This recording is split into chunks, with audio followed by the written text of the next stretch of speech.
Hi, I'm sorry. I forgot to brush my teeth, so I had to go back and do that. 1 second. 1 second.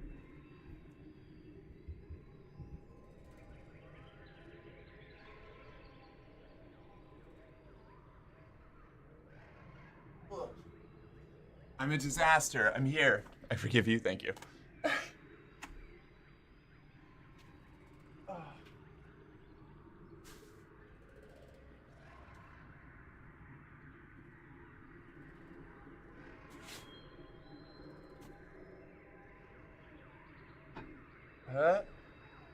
This out of here.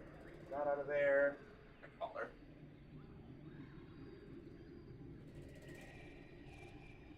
Okay. Now. I'm alive. I'm ready. I just have to put my socks on, but I can do that on camera. Hi, everybody. Back. Hold up. Is this a lipstick outfit? This might be a lipstick outfit. Maybe. Hold on. Cherry lipstick, yes or no? It's like a not like super bright, like candy apple red. It's like a duller,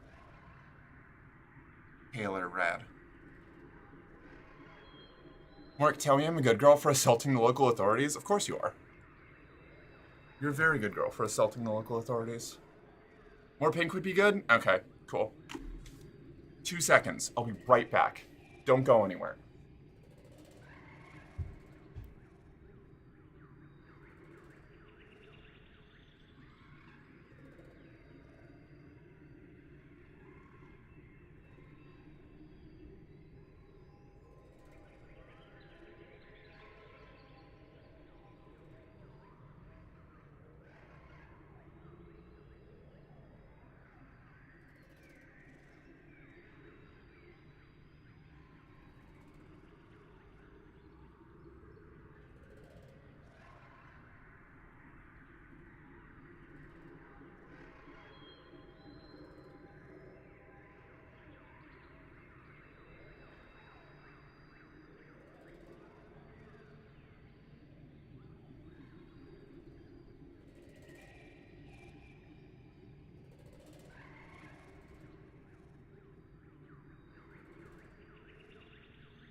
Okay, there we go. Hi. What's up? Chair stream, yes. We had a nice early chair stream today. Wow.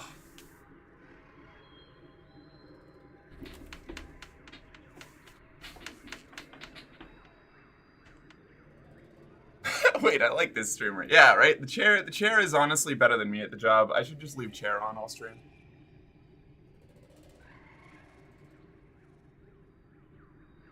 Wow. Okay. There we are. Now we're functional. Now we're ready to go. It's date night. Have good stream. Work. Bye, Jill. Thank you for swinging by. We'll catch you later. Let me know how date night goes. Walk.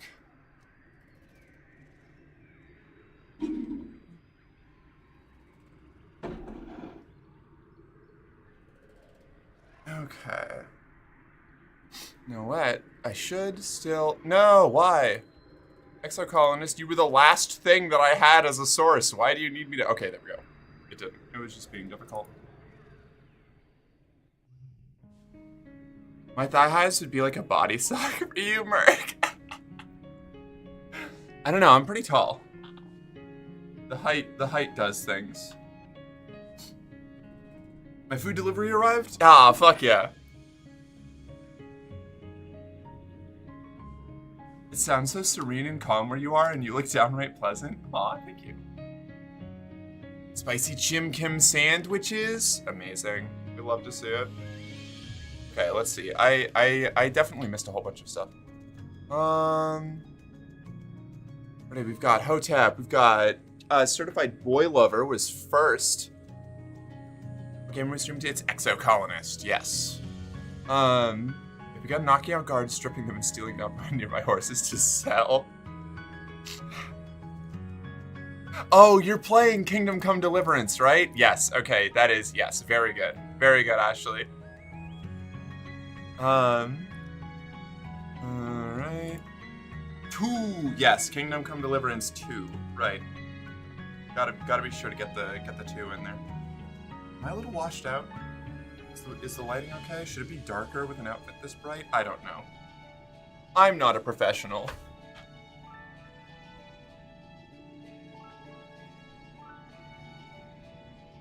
Alright, I don't remember what we were doing. Like, at all.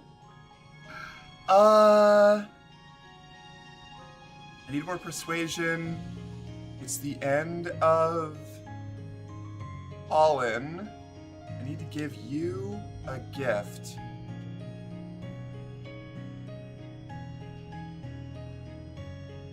Cauliflower?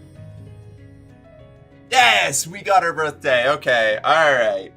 Flowers on my birthday? How beautiful! She gives you a gigantic hug. Learned Tammy birthday. Excellent.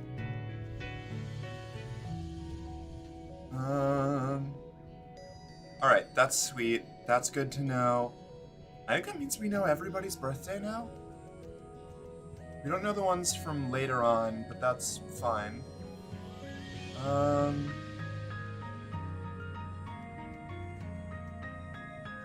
We've almost got the persuasion perk, so I think we want to just keep working at the depot.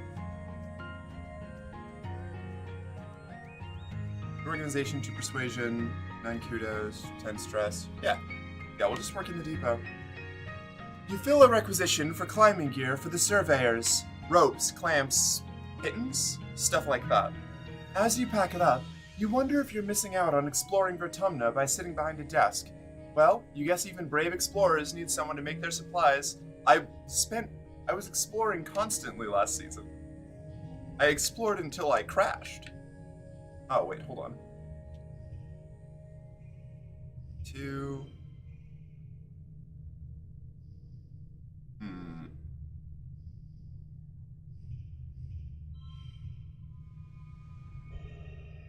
I wonder, would this...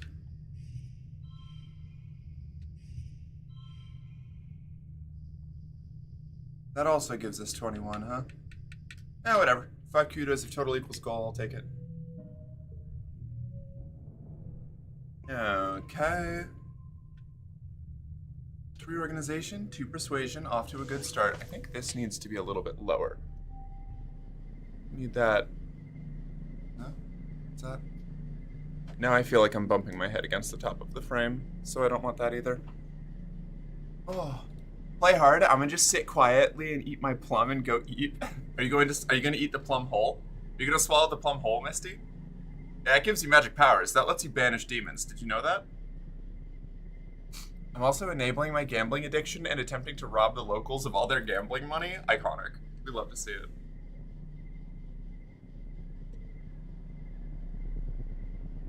I'm wondering if I should cut the shoulder bits out of this to make it even more like cyberpunk. I think that would be a good look.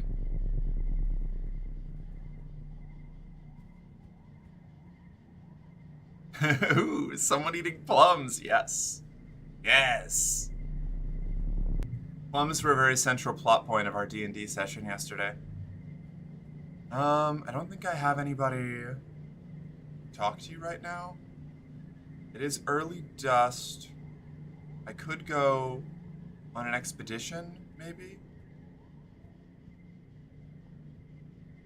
One more day at the depot, then we'll go out on a dust expedition. Then we'll rest for the last month of dust. You're working with Mars when a depot order comes through on your holopalm for 10 batteries for the creche. You're busy packaging up another order, so you send it over to her holopalm. Despite her constant complaining about how boring and beneath her this job is, Mars is very good at it. She finds ways to do things faster and more efficiently, and she hardly ever makes mistakes. Which is why you're surprised when you get the order from the nanoprinter and find 15 batteries. You check the requisition again. Wait, it says 15 batteries now? You swear it said 10 before. Mars scoops up the extra 5, giving you a wink as she hides them in her bag. Confront her. Oh, don't be a buzzkill, Merc, she says, rolling her eyes. Even Seek skims a little off the top. Why else would they keep such a tight control over the nanoprinter? What are you gonna do? Tell Uticott? She adds. If you do, Seek will be on my side, because they know I'll sell them out too. It'll be your word against both of ours. Besides, it's not even for me, she continues. It's for the Secret Fun Times Club, which is a secret, so it's not like I can send an actual requisition for this stuff.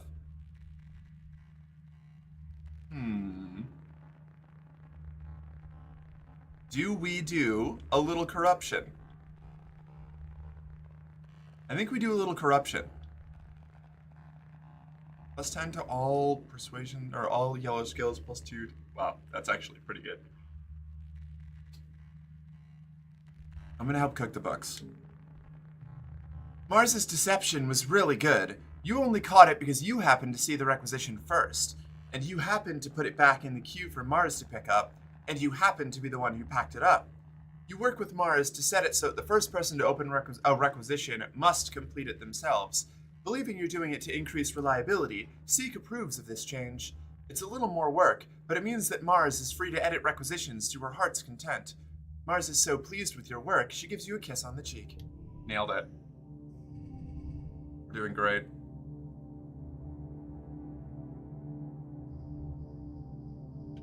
I want to play D&D? Yeah, that's fair. Playing D&D is fun. It's a good time. I like it. It's a little. I feel like the lighting is a little too bright still. Oh, I rolled over my controller. One sec.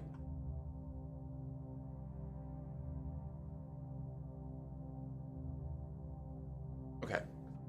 I've got to get these lights turned down. 1 second. Hi. Hey, Lucifer. What's up? I'll be right back. 2 seconds. I'm not even fully leaving. Did you turn the lights down by another like 10 to 15%? By any chance? Thank you. And make sure this one. I think so. So that one's turned down. That's better. Yes, perfect. Thank you.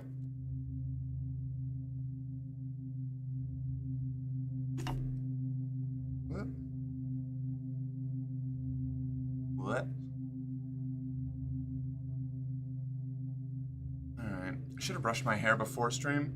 I never do this. I always remember like halfway through. Then I end up panic brushing it on one of my little snack breaks. Like some sort of psycho.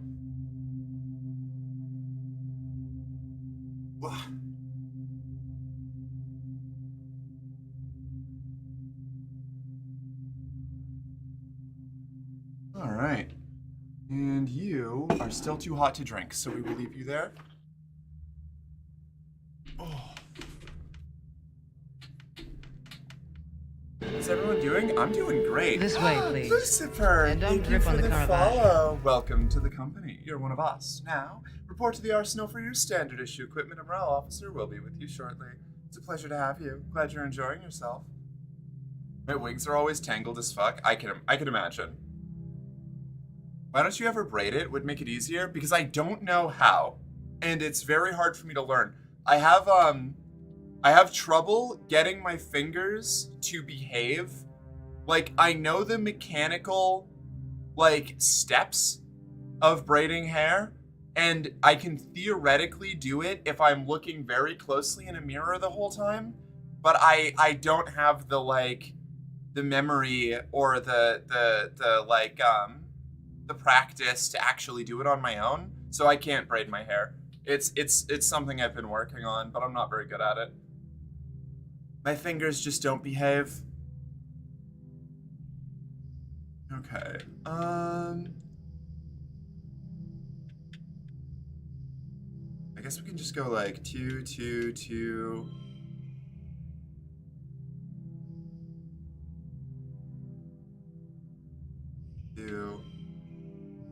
3.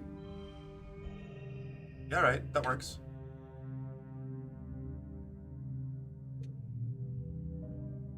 Victorious, you worked well this month. It's Vertumnalia, time for speeches, games, and feasting. You stare hungrily at the feast table. Sure, it's mostly soy rations, but it's still more food than you usually see all at one time. There's some potato pods and some roasted slabs of fungi, and a few dishes of earth vegetables from the greenhouses. You try to sneak some food before the speeches start, but Chief Engineer Instance catches you and smacks your hand away. Your mom gets really mad at her, and it causes a huge yelling match.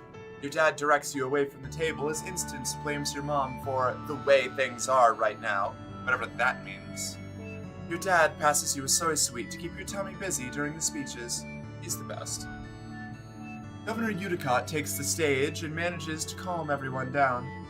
Welcome, everyone, to our 4th Vertumnalia celebration, she says, speaking through a maxophoner. Her voice has been getting weaker lately and can't reach across the square the way it used to. I'm proud, as always, to stand before you as your governor and to celebrate another year of peace and prosperity on this beautiful planet. Udicott steps aside, wobbling a little as she walks, leaving Seek to complete the annual formalities. Your mom steps forward. Before we get to the feast, I'd like to thank our cultivators for their hard work this year, she says. As you know, we lost our hydroponics and microbial soil during the wormhole accident. It has been difficult to grow anything in Vertumnan soil without them, so our output isn't where it should be. I'm sorry. A ripple of concern murmurs through the crowd, and your mom continues. We're doing our best in geoponics, and I'm proud of each and every member of my team. Hopefully next harvest will be better. Udicott's weedy voice rattles through the maxophoner. Thank you, everyone. Let's get on with the games. The crowd packs away the chairs and the children gather in the square. Which competition do you participate in this year? The only one I can. The talent show.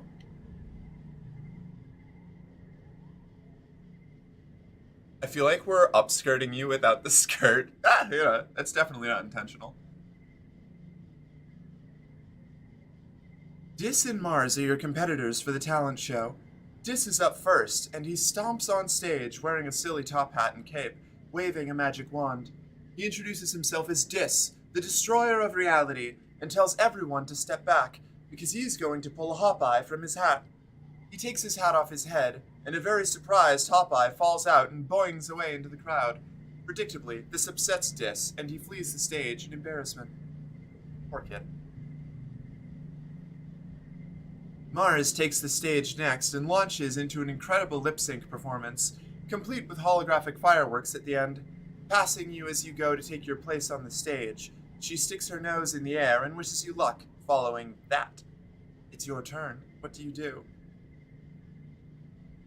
A bigger, better lip-sync, obviously. +2 bonus to pairs. +2 to neighboring cards. All cards become 1.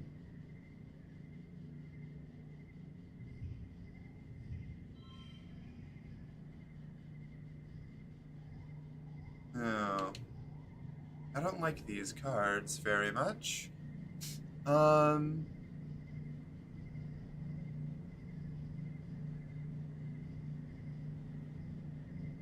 Do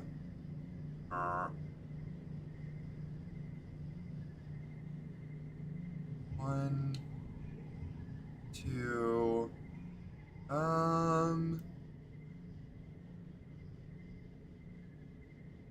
3. Extra point for the pair. Get rid of a blue card. Okay, cool. I think that's solid. I think we can work with that. This 1, 3. Actually, wait, hold on. Maybe if we...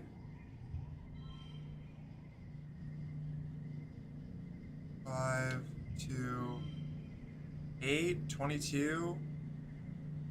I'll take that. That's not bad. Hello, Heretics. Hey, Sully. I normally don't wear anything under my skirt, so don't upskirt me. You'll get a big surprise. I always wear things under my skirts. Gotta keep things in place, you know? Okay. Let's see.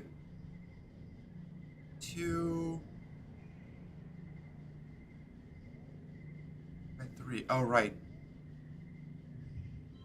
4. Let's see, hold on.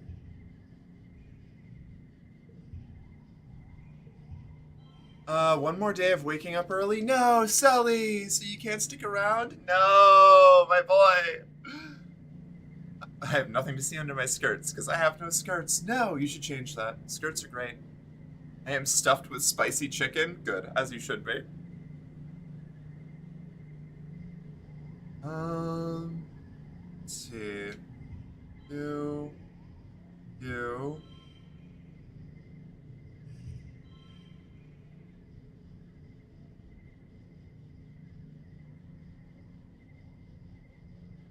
Hold on. Okay. I think I can. I think I can solve this no matter what. I just don't. 3, 4, 5.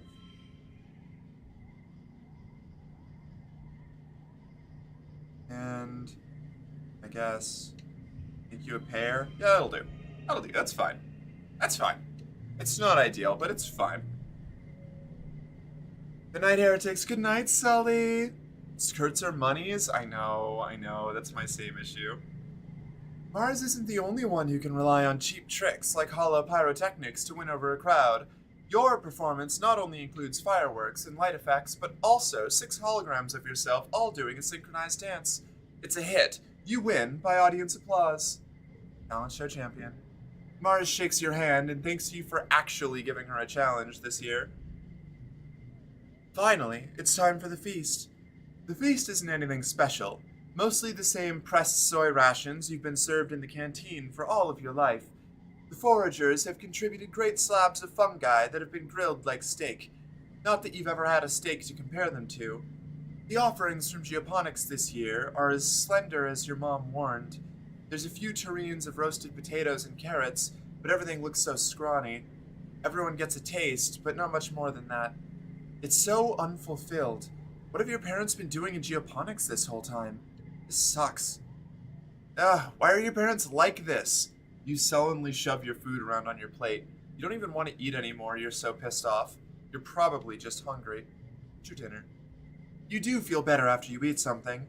Everyone's in high spirits after dinner, breaking off into little groups to talk or make music together as the sky darkens for the shortest night of the year. You feel your mood improved by the minute as your friends pull you into a fun rhythmic clapping game. As your irritation fades, you wonder if this is what congruence meant. When she warned you that your hormones would make you feel out of control sometimes.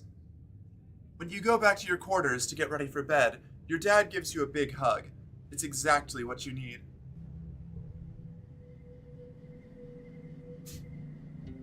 Ooh, hi Ryder, how you doing? Hell yeah, she's gone full merc today. Oh yeah. Yeah, we're kicking ass. New perk, organizing level 2, extra card draw. Ooh, that's nice. I like that.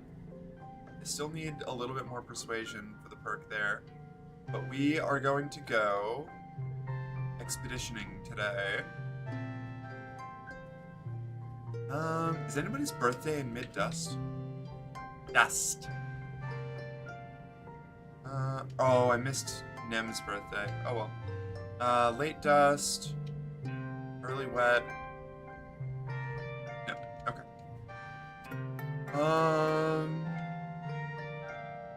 Off we go then. I can't do training. I don't have... Oh. You find Tange leaning against the wall of the laboratory, looking out onto the hustle and bustle of the colony. Monty Seaton tried to talk to me about puberty today, she says, rolling her eyes. It was a pleasure to tell her that I seem to be suffering no ill effects from the malady. She crosses her arms and shrugs dismissively. Perhaps there is a limit to genetic recombination therapy, as I do not seem to be undergoing the effects common among those who are born to this array of hormones. I should advise Chief Engineer Instance. Good for you, Tange.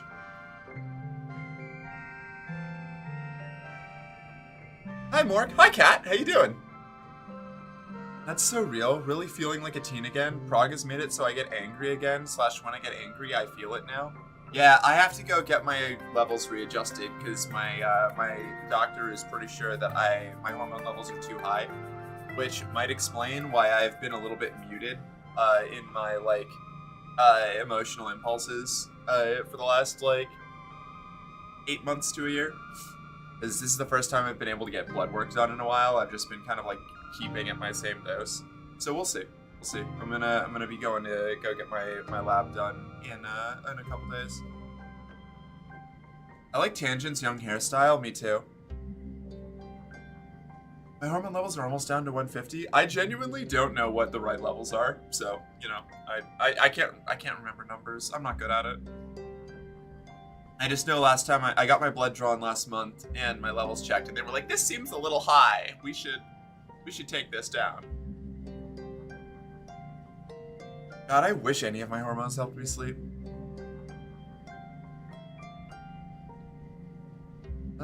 We will survey the plains.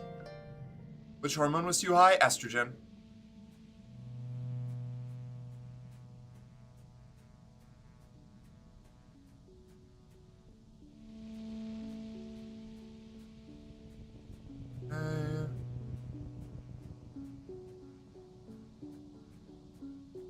Mind giving me some of your excess E? Yeah, you're just gonna have to come suck it out of my blood.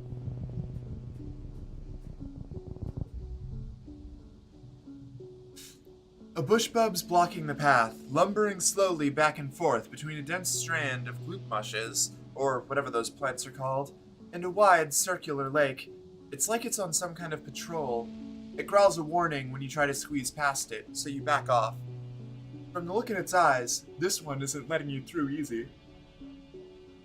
Find a route through its territory. Good, I like blood. Excellent. There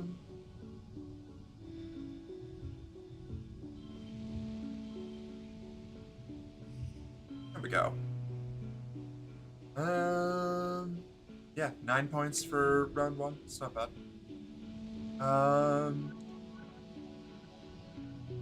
2, 2, 2. Oh, it's got a gem on it, so it's gonna be a 3. Shame. Hold on. Let's get rid of you. Bring you here. We'll drop you in there. 16 versus, what was it when it was all 2s? 13. 16. 16. Okay, we'll take the 16. Yeah?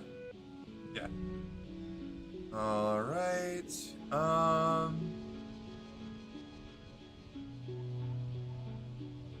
a lot of 4s. 2, 4, 4. That's not gonna be a 4 anymore, that's gonna be a 5.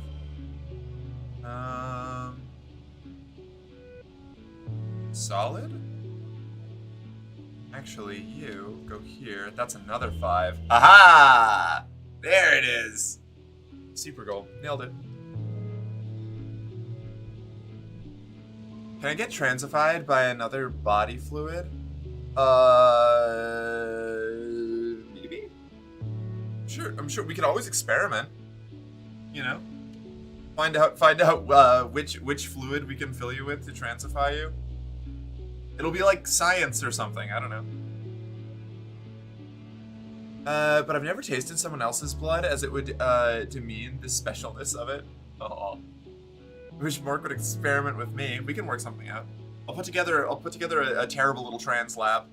We'll do trans and gay experiments the entire time.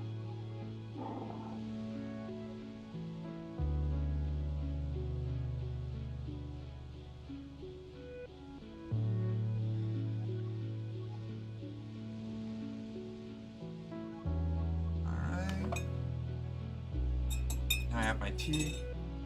I'm always disappointed by how much lower my T level is. Not T, not that T level. When I take the bag out of the tea because so much liquid has soaked into it, makes me say it.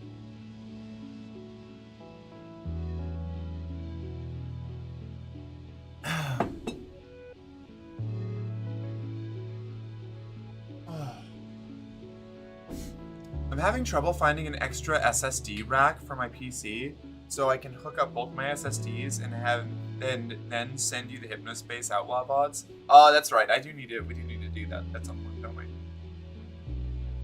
Sorry, I misspelt transferred. That's fine.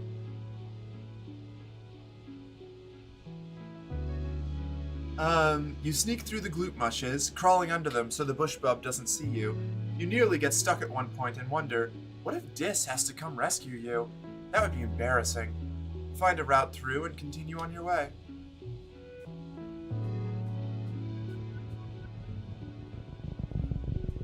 I'm gonna go up this way.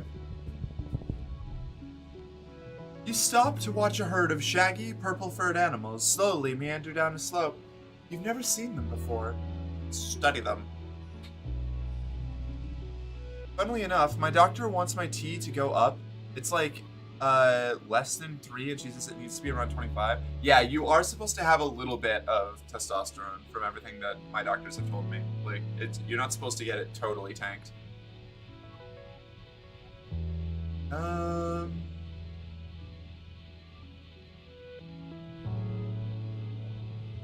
You there. You there. You there.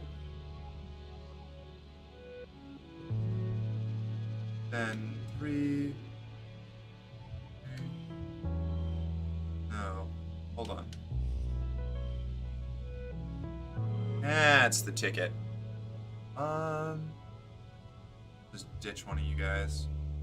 20 points there.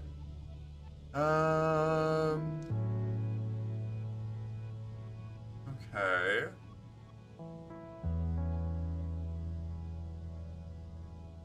Let's see. 2, 6, 5. Oh no, 5. 5, 5, 2, 2, 2.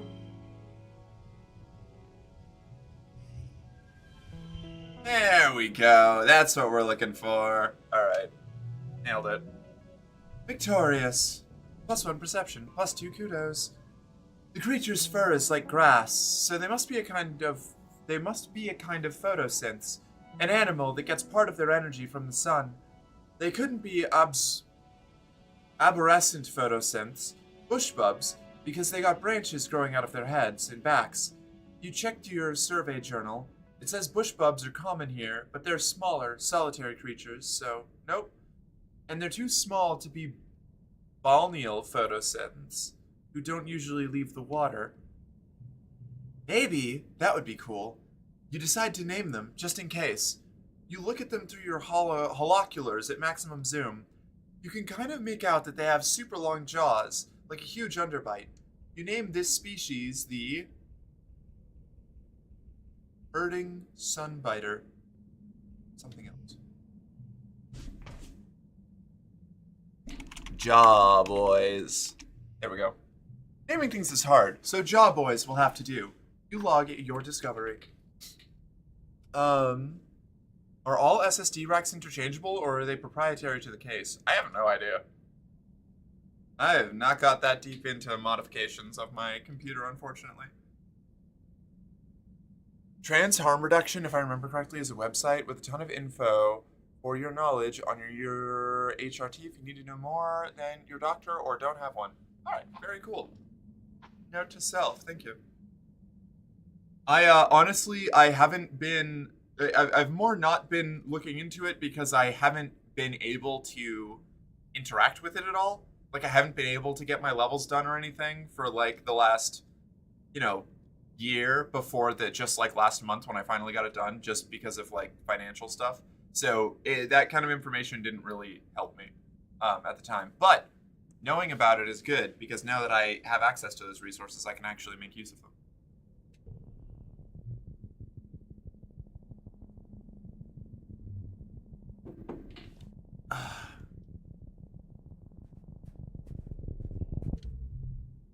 Let's see.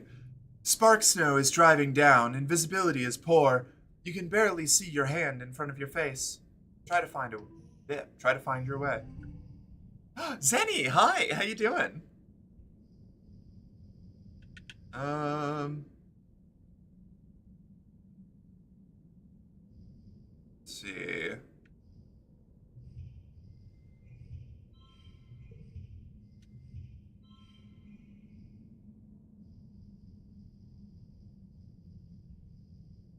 No, let's just get rid of this.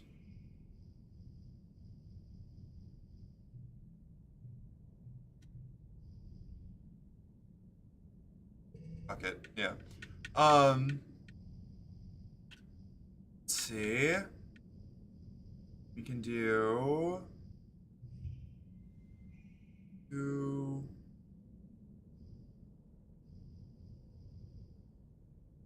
4... So 6... Damn. 5... What am I doing here?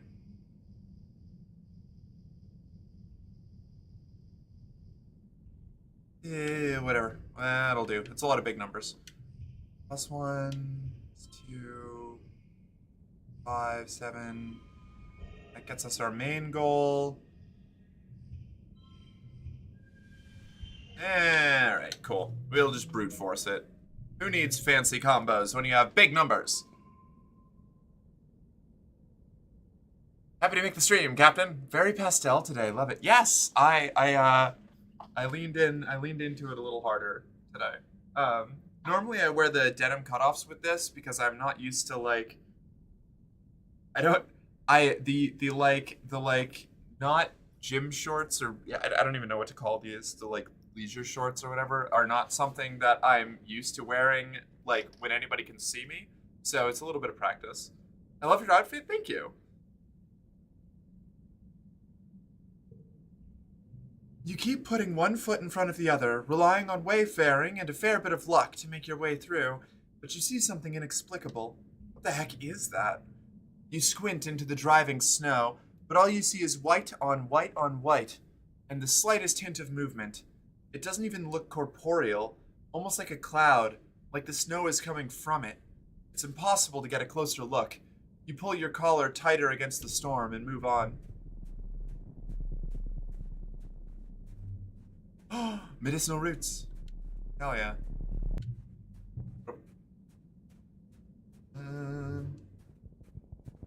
Just gotta keep going. One of your jobs as a surveyor is to document the flora and fauna through photographs. You've spotted a small animal in the crook of a tree. It's so perfectly camouflaged, you can only really see it when it breathes. You've got a camera built into your holopalm, but it's not equipped to capture difficult shots like this. You'll need to put in the work. Find a good angle. One slot will turn cards physical. Ew. No, so that supersedes. Okay.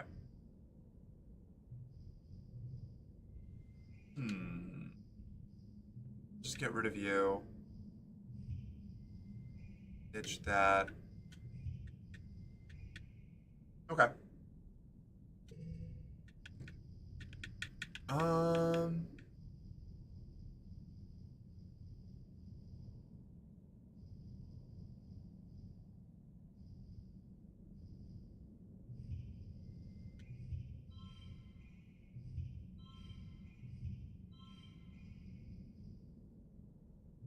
don't like that. Okay. You here, you here, you here. And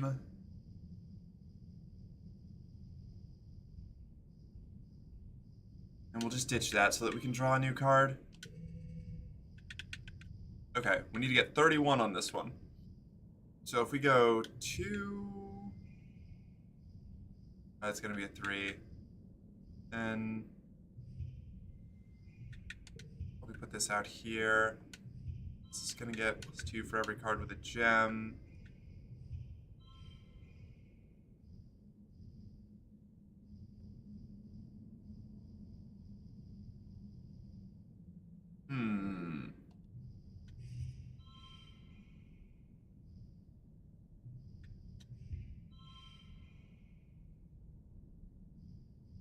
sure.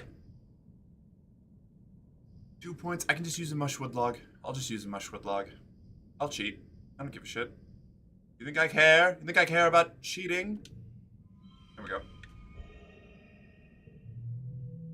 Victorious. No skill changes. You climb up a tree and get an angle from above, not disturbing your subject. It comes out great. Very avant-garde. Utopia is glad for the shot.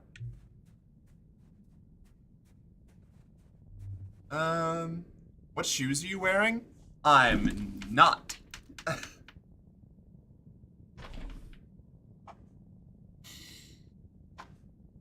I forgot about the links in chat. Posted it in gender affirming for those who want to check it out. Thank you.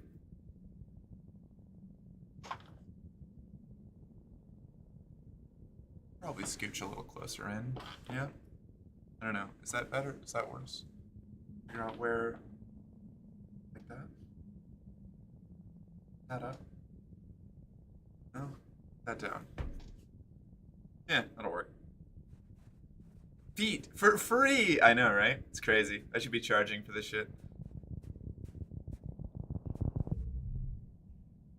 Drifts of spark snow make this area hard to pass through. Your feet keep sinking into it, and you have to work to get them free with every step. The only way forward is through an especially deep area. Take a break and play in it. You make a snow buddy, or at least you try. The tiny blue crystals don't pack together very well, and the stuff quickly melts just from the heat of your body. The acidic snow gives you a hot, scratchy rash between your fingers. You probably should have worn gloves. You appraise your lumpy snow buddy. It looks a little sad. Maybe it just needs some accessories? With some twigs and grass and a weird kind of jelly you find seeping out of the ground, you give your buddy antlers and fur. It kind of looks like a snow bush bub.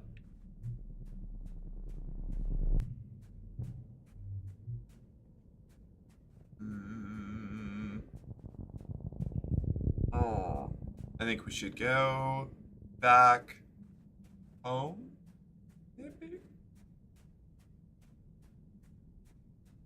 Yeah, I don't think we're not gonna get any farther reasonably, by doing like one more challenge. Ooh, crystal. Can't believe I missed that on the way up.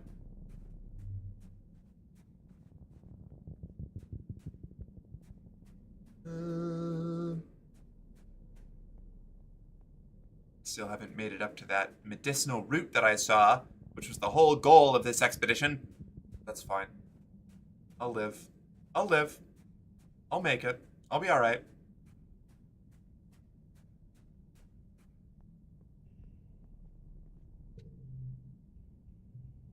Go home. Yes. Holy, this chatter. Ashley, I don't know what to say. I'm speechless, frankly. You are... I don't... God, I hate this. I don't know what to do. I'm not good at this. I'm not good at being mean to chat on command. I don't know what to do. Sup, nerds? Hi, Grackle. Ashley, how dare you put me on the spot like this? Frankly, the fact that you would disturb my serene comfort in this way is offensive and hateful, and you should feel terrible about that. Just the worst. You've been very bad. Very poorly behaved, Ashley. Be better. Behave yourself. Sit. Stay. Never been more clear that someone is a sub/bottom, I know. You should feel terrible for such terrible bullying. I do. Incredible, a flustered telling off. Shut up! You can't prove shit.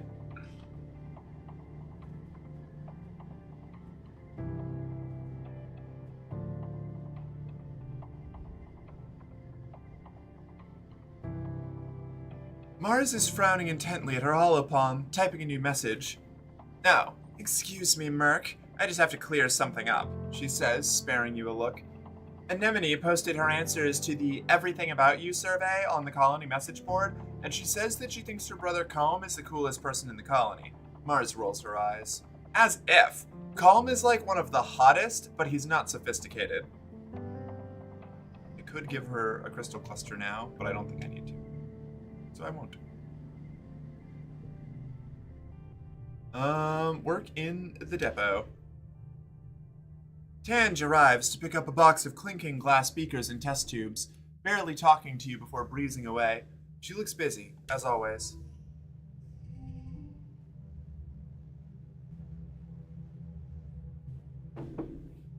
Yeah, I don't think I could do the bully me redeem. I'm just not good at it. I need specific frameworks, you know?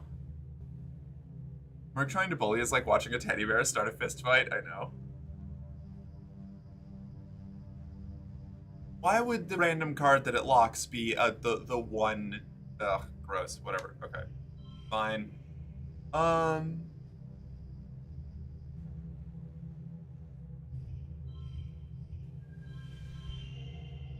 Nailed it. I just want someone to roast me. I don't know how to. I'm not good at roasting. Like the thing is like I am capable of being a terribly mean-spirited person, and I keep that like shackled very tightly. So I realize that when it comes to, I get it, you hate me. Yes, exactly. Thank you. I mean, I try to be nice, but you could say, Chad, or chill your tits. I'll pay attention when I'm ready. Not now. Not you. Now go sit in the corner and wait for me to decide what she wants. That's good. That good. I don't know. Maybe. I don't know. I don't know. I'm not good at it. I'm not good at. I like being like aggressively like bully domed, but that's not like I'm not good at that. I feel like I'll bite too deep, you know? Like the line between roasting someone and being mean is like so vanishingly thin, and I am not good at judging where that line is. So like I'll go from being like, it'll be like, haha, funny insult joke, to suddenly people are having a very bad time. And like, that's what I'm afraid of. Mark, you can be mean as you want, at least with me. You say that, Ashley. You say that. But I am very much a mean girl. And I have to work hard to not be a mean girl. I will hurt people. All I want to do is cook some food for people and watch TV, movies, Netflix. Yeah, that's valid.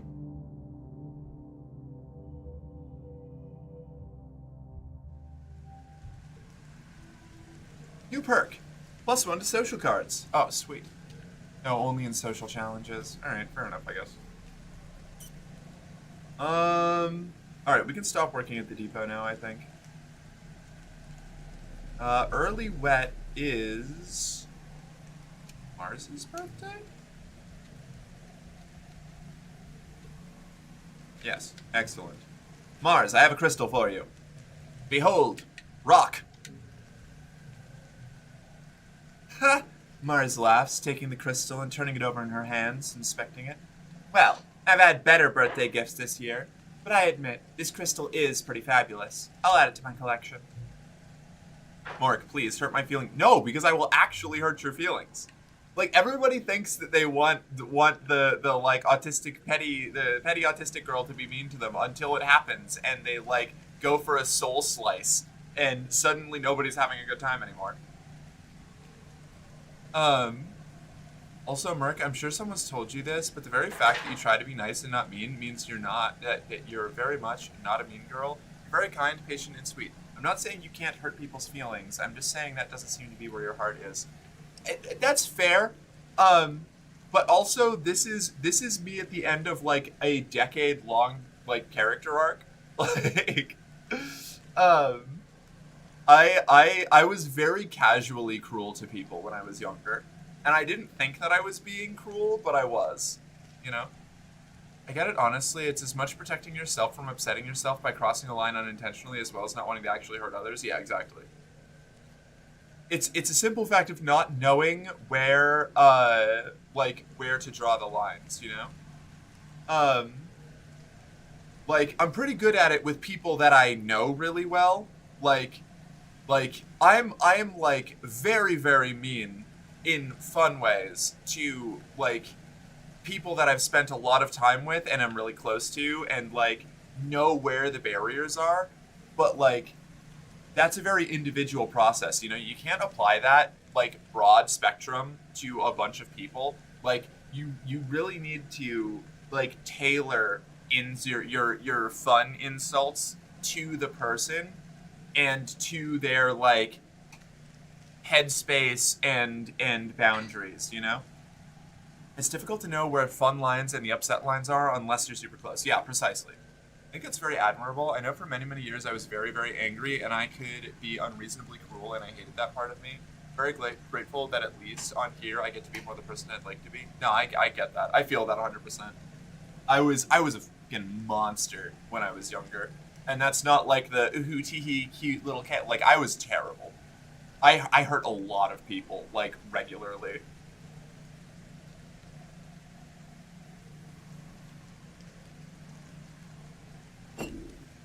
It haunts me.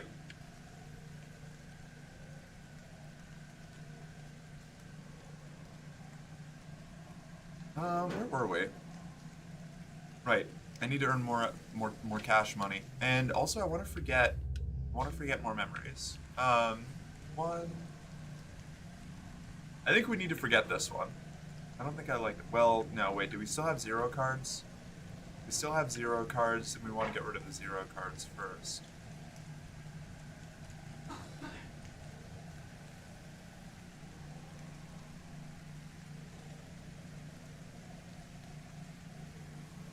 That's theoretically helpful, and I draw extra cards, so I'll leave that.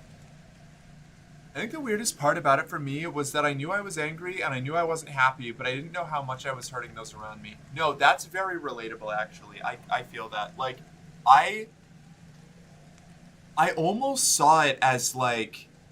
This is gonna sound really fucked up, but, like, I was so convinced in, like, I knew that I was angry.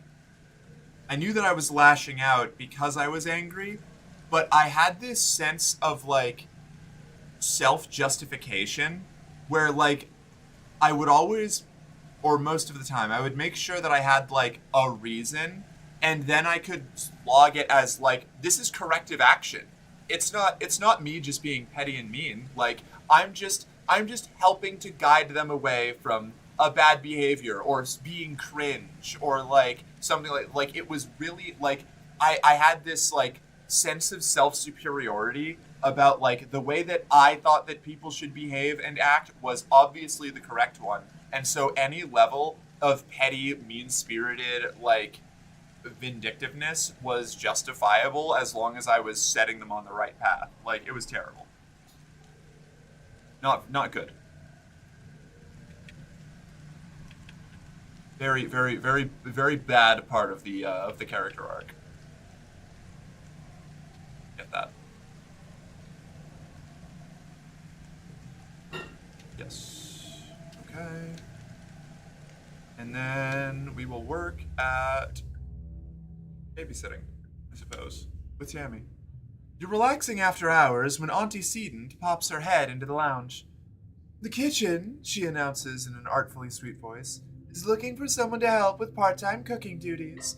Someone young, someone responsible, someone organized, someone, she stares pointedly at the teens in the room, who might have too much free time on their hands. Yeah, I'll volunteer. She bustles over to you. You'll be perfect, Merc, she says, hugging you. Then loudly to the others in the room, she declares, I'm glad somebody around here is responsible enough to put in their share of work. Unlocked cooking in the living quarters. Everyone else ignores her, shifting awkwardly. No one wants to disappoint their auntie. Auntie Seedon gestures towards the nearby cafeteria and tells you to come by next week so she can show you the ropes. I think after all these years, I figured out that the big takeaway isn't who you used to be, it's who you became, and like I said, you seem pretty cool. Thank you. I appreciate that. Oh, my game crashed. No! That happened to me playing Cyberpunk last night. I was in the middle of, like, the final act of, Phantom Liberty in, like, a giant gunfight, and my game crashed, and I was like, I'm going to bed. It's 3 a.m. Like, I just went to sleep. But no, yeah, back to what you were saying, Misty. I'm actually, this comes back to something that I bring up a lot, where I'm a big proponent of letting people be better. Like, and it's a tough line to walk, you know, between like, like holding people accountable for the bad shit that they've done, but also like not, I don't know, like at a certain point, like the person hurt by somebody's actions doesn't have to ever like let it go. They're not under that obligation. But like um there's like a certain point where you have to like assess whether somebody who has been shitty and a bad person uh has like put in the effort and like genuinely like changed or altered their like state of being. And it's really easy to just like be vindictive forever. um and it's hard to find out where to like draw those lines, and it's a very like flexible, fluid, like case by case thing. But yeah, I would agree. I'm partially out of just like, you know, necessity. I also, you know, subscribe to a like it's not who you were, it's who you are kind of thing. But I don't know. There's a lot of nuance and gray space there that you have to, you know, muck around with.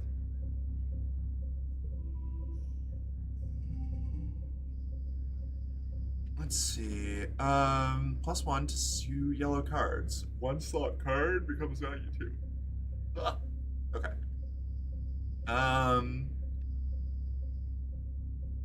2, 5, 6.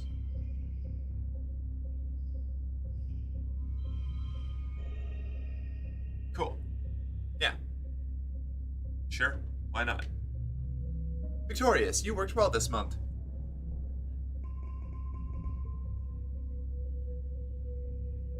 Early wet. Mid wet. Living in the mid wet. Bobber fruit. I'll save this bobber fruit for later. I want to spend half my points to make more Pele Balatro, but I want to save up. I would need to buy Balatro though, and my finances are not in that state right now.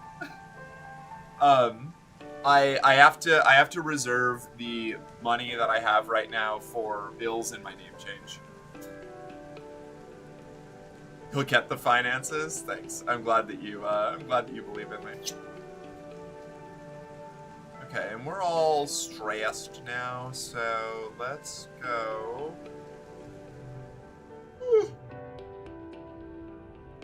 Relax in the lounge, I guess? Yes. You're hanging out in the lounge and watching vids when Mars pulls you up out of the cushions. Wait, what? Mars pulls... Oh, okay, I see. She has a devious look on her face. Merc, it's your lucky day. You get to help clean my bedroom. How is that lucky? She puts her hands on her hips. Because you get to hang out with me all day, of course. And bonus, I might let you read my holomags. You know, I wouldn't trust just anyone near all my most precious things. Oh, wait, it's my day off. Well, hold on. On one end, we get to spend time with Mars, which is a big win. On the other end, do I really want to go clean Mars's room? I don't know. Do you like Slay the Spire? I've never played Slay the Spire, but it looks really cool. And or do you want Slay the Spire? I would play Slay the Spire if I had Slay the Spire. Slay Mistress Mars' room? Okay, fine. Okay, fine. Really? She laughs. That was easy. Follow me. My dad says it has to be finished by tonight, so we better get started. Mars's room is worse than you expected. The door barely opens because there's so much junk in the way. It's mostly clothes. Mars has an extensive wardrobe and spends all her kudos at the nanoprinters making more. She plops down on her bed. I'll be the supervisor, she says. You should start by taking the dirty clothes down to the laundry room. Hardly work.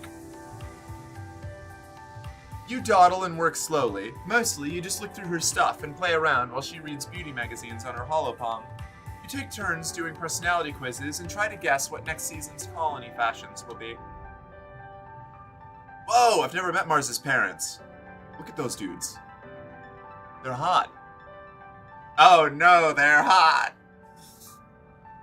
Hello, Princess. Mars's dad's Uncle Al and Uncle Bernie popped their. That's woof. That is a sentence. Mars's dad's Uncle Al and Uncle Bernie popped their heads through the door after a few hours.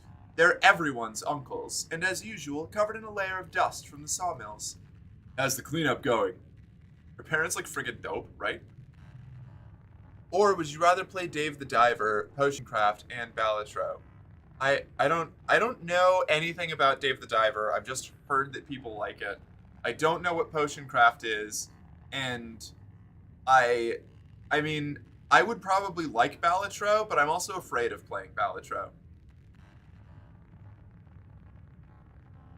I think Graveyard Keeper might be more fun. Don't let her boss you around, make her see you as equal. I was hoping that I could do that once we got into the room, but that wasn't the case. Dave the Diver is Ho-Laios. Then it is Balatro and Slay the Spire. Okay, alright, noted. Mars scrambles to turn off her holopalm and jumps off the bed to help you pack away the last of her school supplies. Oh, I see. Uncle Barney puts his hands on his hips. You recruited a friend to help, did you? Merc, he asks you. Did Mars clean too, or did you do all the work here? We didn't really work that much. I can see, Uncle Al says with a strained smile. Well, I hope you two had a fun afternoon at least. And Mars will have to finish cleaning her room tomorrow, because she knows she gets her allowance for doing her chores, not just being a perfect little girl. I love her parents. They tell you to finish up and get ready for dinner. After they leave, Mars looks a little put out by the exchange. My dad and Papa are the best, obviously, she says. They're always trying to teach me these lessons. Don't they know that being fabulous is hard work too? She pouts. Me. She swipes her hollow palm to give a couple kudos, your share of her allowance. Stick with me and I'll teach you to be fabulous too one day. You took the day off. I don't want to forget either of these. These are both good. Stop giving me my good cards on my... I've only taken the free forget like twice because it's always been my good memories. Technically, she has access to Graveyard Keeper from my library, but I don't think it's her kind of game. Really? Do I? I do. Oh my god. Well, I have received a gift. Hold on.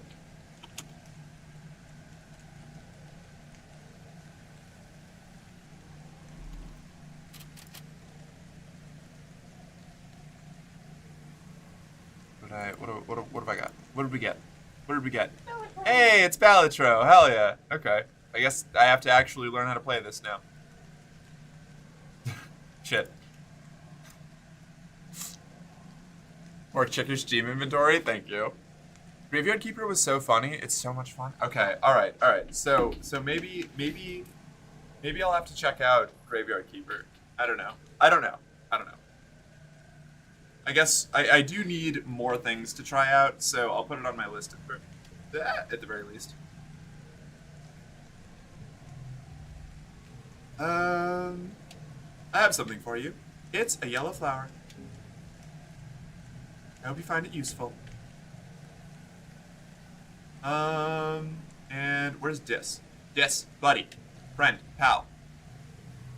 You like roots, right? There you go.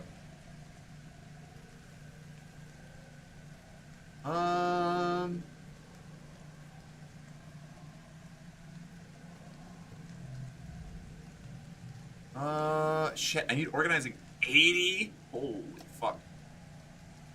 Alright. Dad, can I get anything from you?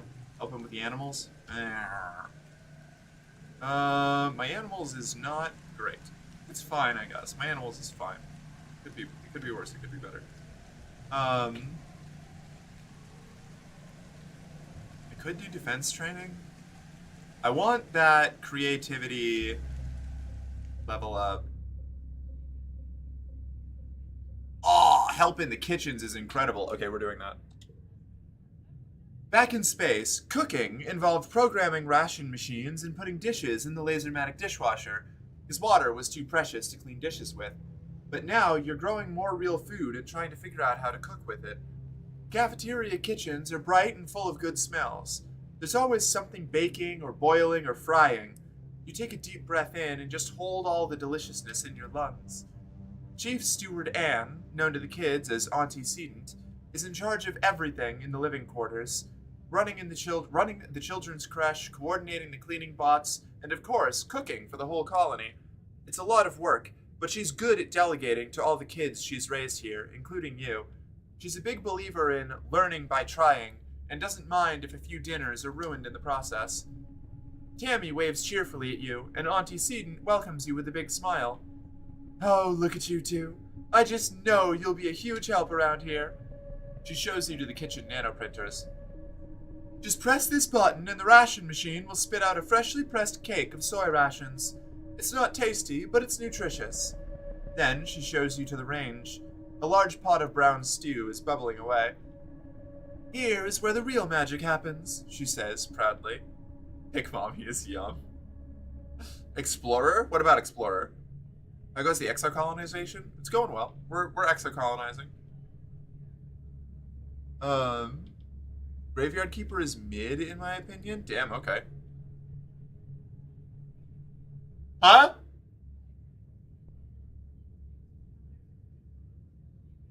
I can't hear what she's saying. What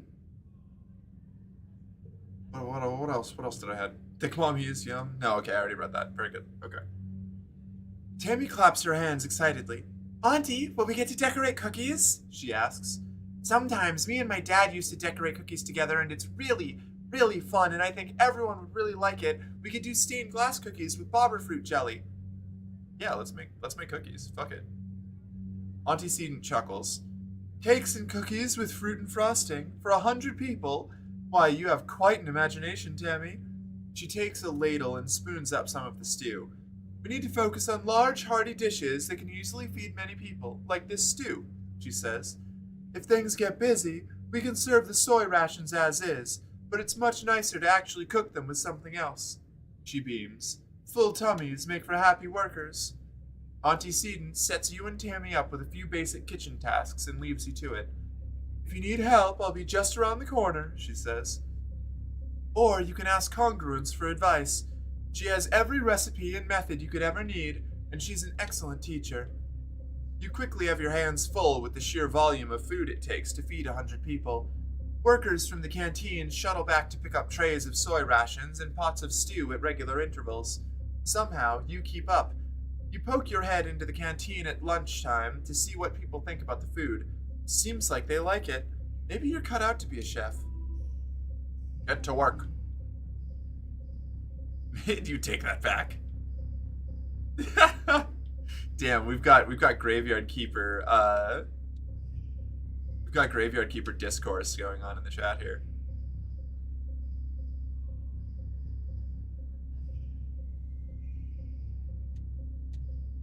It becomes a 2. Okay.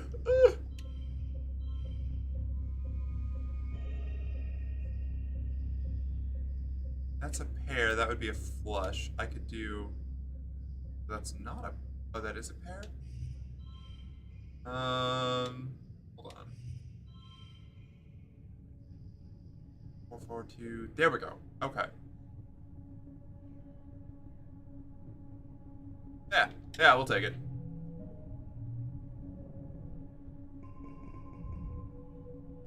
I'm not fibbing. If I want to play a cannibal game, I'll play RimWorld. I mean, you know, two things can be real. Graveyard Keeper's a cannibal game? Interesting. Alright. Intriguing.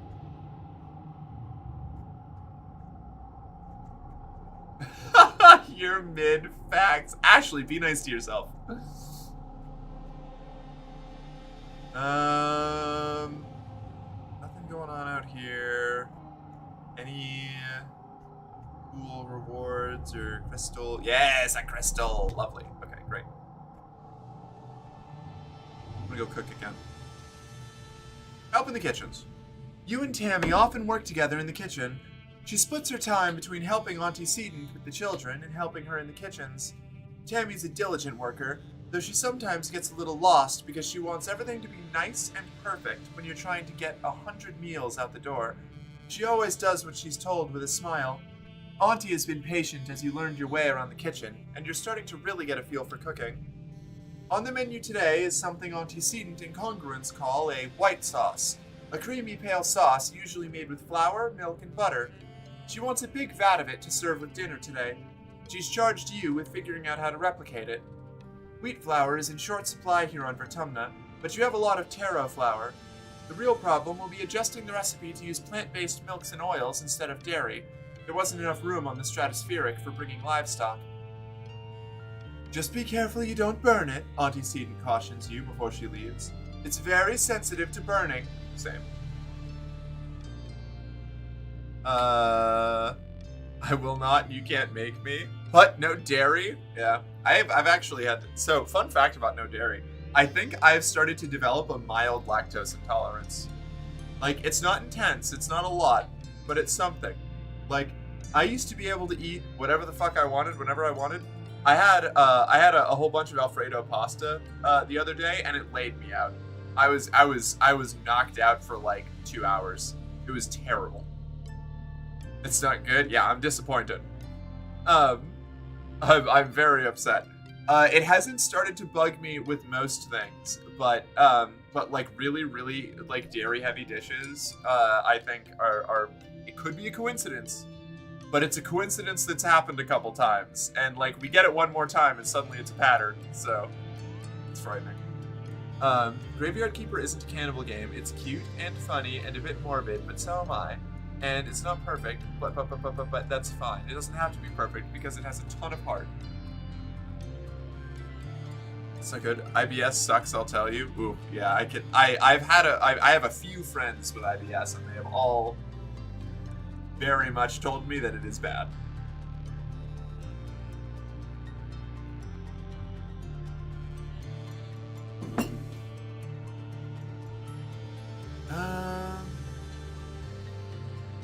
You look over at Tammy.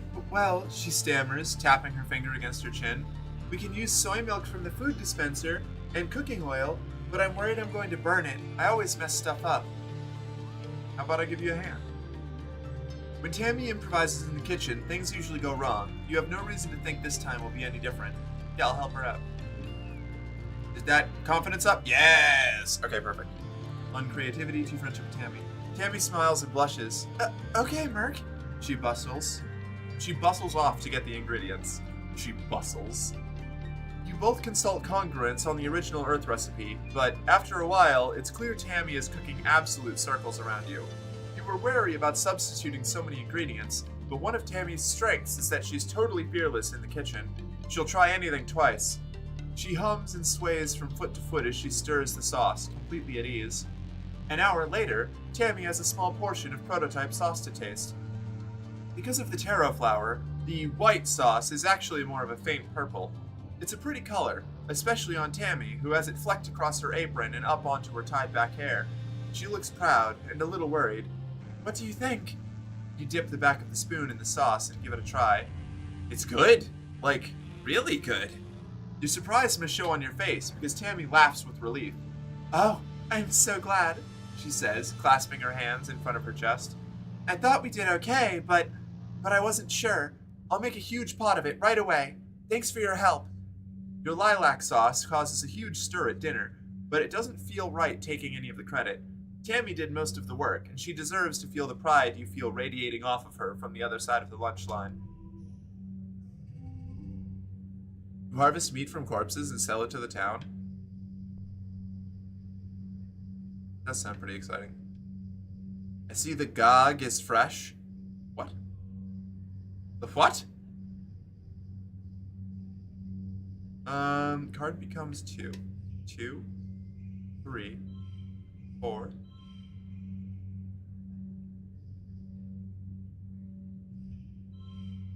3, 5.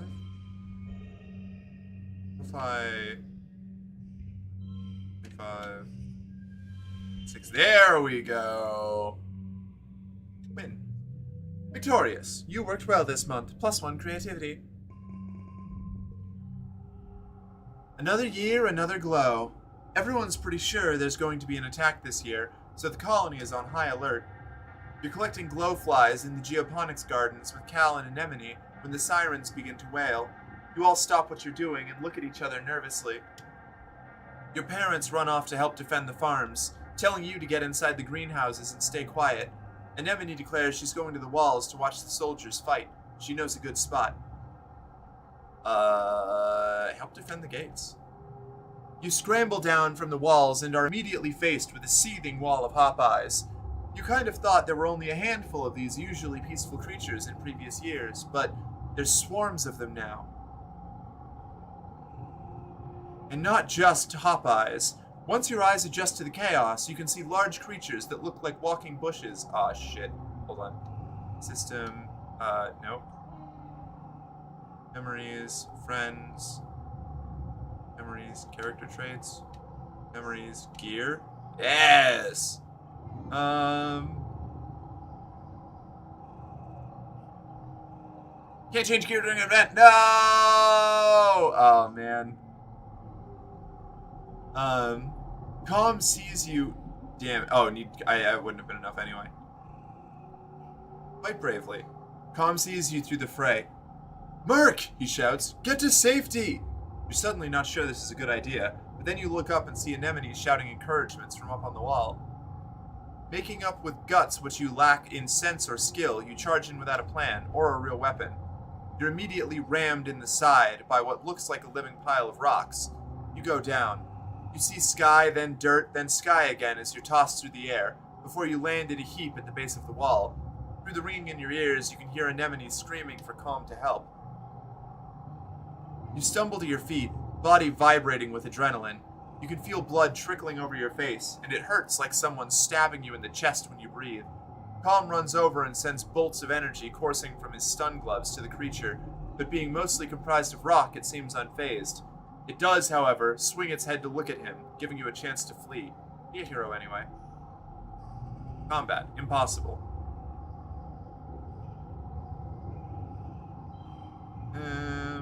Get rid of this. Actually, we'll draw a lot of cards. We need this. We need as many as we can get.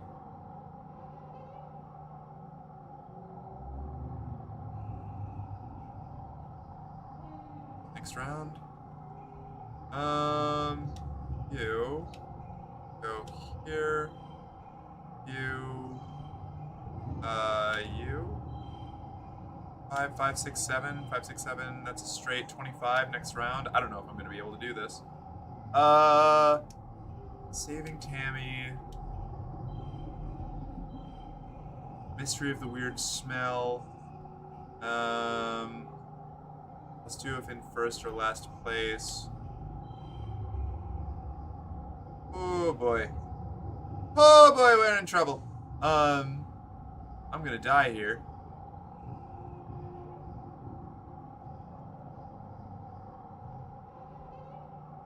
I don't think I can do anything. I don't think I have the gas. I guess I could theoretically, hold on, maybe we could. It's locked, so it can't be modified, huh? That's a bummer.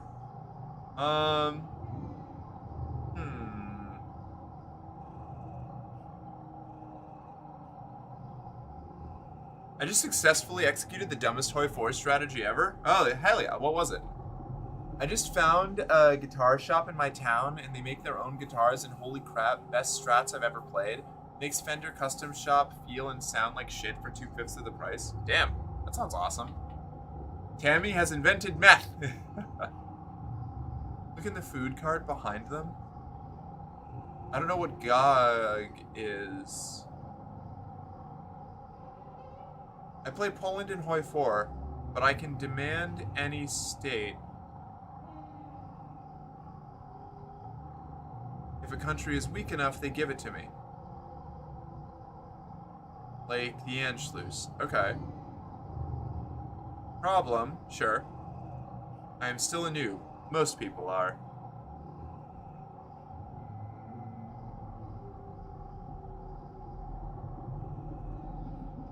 And I get this high enough Yes, mushwood log. Okay. So that gives us a straight. So then I do... Wait.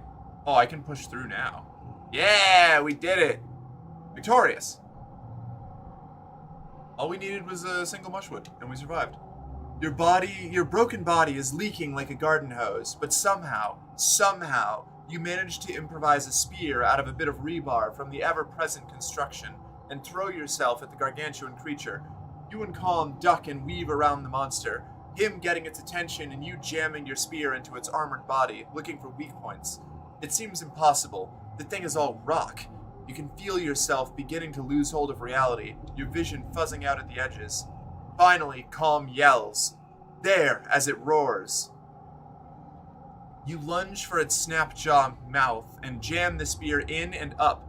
You feel its flesh parting as the spear lodges up in its brain cage and sticks, and the spear is ripped out of your hands as the creature howls in pain and rears up on its hind legs. With a mighty crash, it collapses to the ground. Damn, okay. Calm limps over to you and supports you before you crumple with it. I don't know how we did that, he says, awestruck, but it's probably the coolest thing I've ever done in my life. The most stupid, he laughs, but also the coolest. Come on, let's get you to medbay, hero. Felling a giant. -3 to cards with higher values. That's an insane card to get here. Your parents are arguing quietly at your little table. Telling you it wasn't a fluke, your mom says. They're not just wild animals. They have a plan. The fields, the lights. Okay, your dad replies, taking her hands across the tabletop. We have to tell people what we saw in geoponics. They look up, noticing you in the doorway. Your dad's worried expression quickly changes to a smile. Hey, Rutabaga. Then he sees that you're limping, still a little loopy from the medbed. Merc, what happened? Are you hurt? What happened to the fields? Your mom stands up. Don't worry about that, she snaps. Get to bed. It's late, and we have a lot of work to do tomorrow to clean up. Let's see. I have half of South America, and I evacuated my entire army at the start of the war to South America because I built up this empire. We have 220 factories. That is so deranged. That is some next level hoi for cheese. I love it. 400,000 people died, but 1.2 million survived. That's, those are good numbers.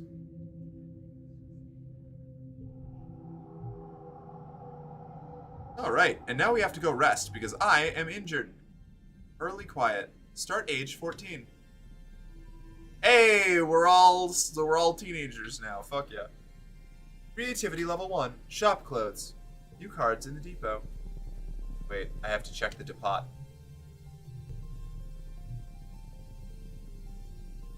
Plus 30 bravery. 2 times bonus for straights. That's pretty cool. It's lame as hell though.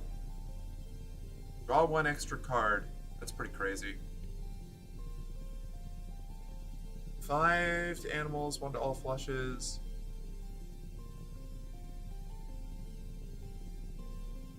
Plus 10 to all persuasion skills. I think we save for the extra card.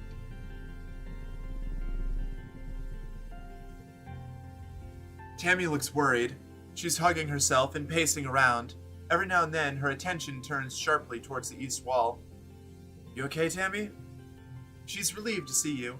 There's something out there, she says in a quiet voice. Lots of somethings, outside the walls. I think they're far away, but I can hear them. Try to listen for them. You hold your breath and strain to hear anything out of the ordinary. Just kids playing sports ball in the distance and the whir of a hoverlift in the construction yard behind command. It's a quiet morning in the colony. You tell Tammy you don't hear anything. It's like, she struggles to describe the sound, squeaking, super high-pitched, really long sounds like metal or like a broken robovac scraping along the floor, only there are hundreds of them. Shudder at the thought. My dad says he picked these ears as my augmentation to keep me safe. His were the same, but they couldn't keep him safe, she sniffs.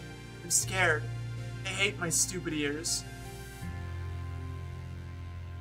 She bats at them with her fists, tears springing to her eyes. Learned Tammy, augment.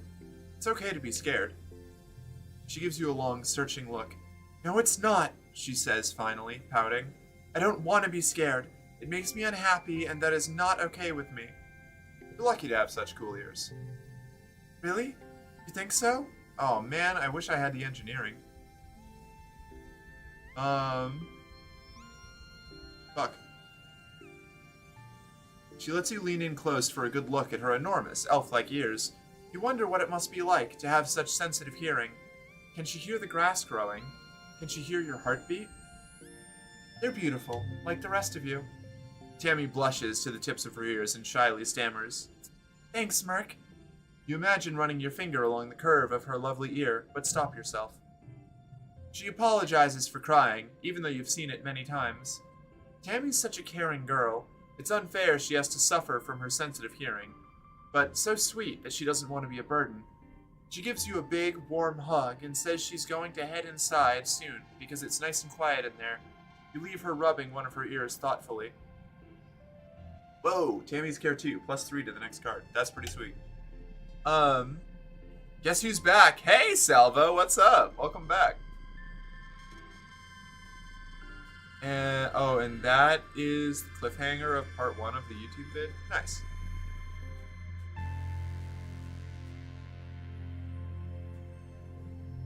Hey, we've got the awkward middle stage for Tange. What's up, Tangent? Tange watches a stink roach skitter behind some nearby boxes, a look of intense disgust on her face. I hate it here, she spits, shuddering. Giant bugs, constant peril, climate. We were better off on the ship, she grimaces. Many humans carry the erroneous belief that we are great explorers, but I cannot see how that is true. It would be better if we could photosynthesize, or breathe gases other than oxygen, or endure a greater range of temperatures. No, you see, all humans have ever had going for us is that, until now, there have been more than enough of us to die idiotic deaths without making a dent in our overall reproductive fitness. Damn, alright, Tange.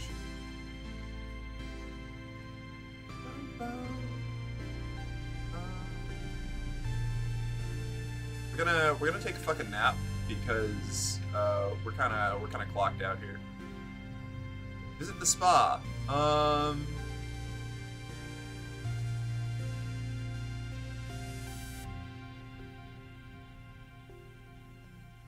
First steps is a 1 with no benefit, but boring is a 1 with a penalty. So we're going to get rid of boring. Well, man, maybe not. Boring can at least create straights. Or not straights, flushes. Pairs. That's the one. First steps. We're gonna forget first steps. Here we go.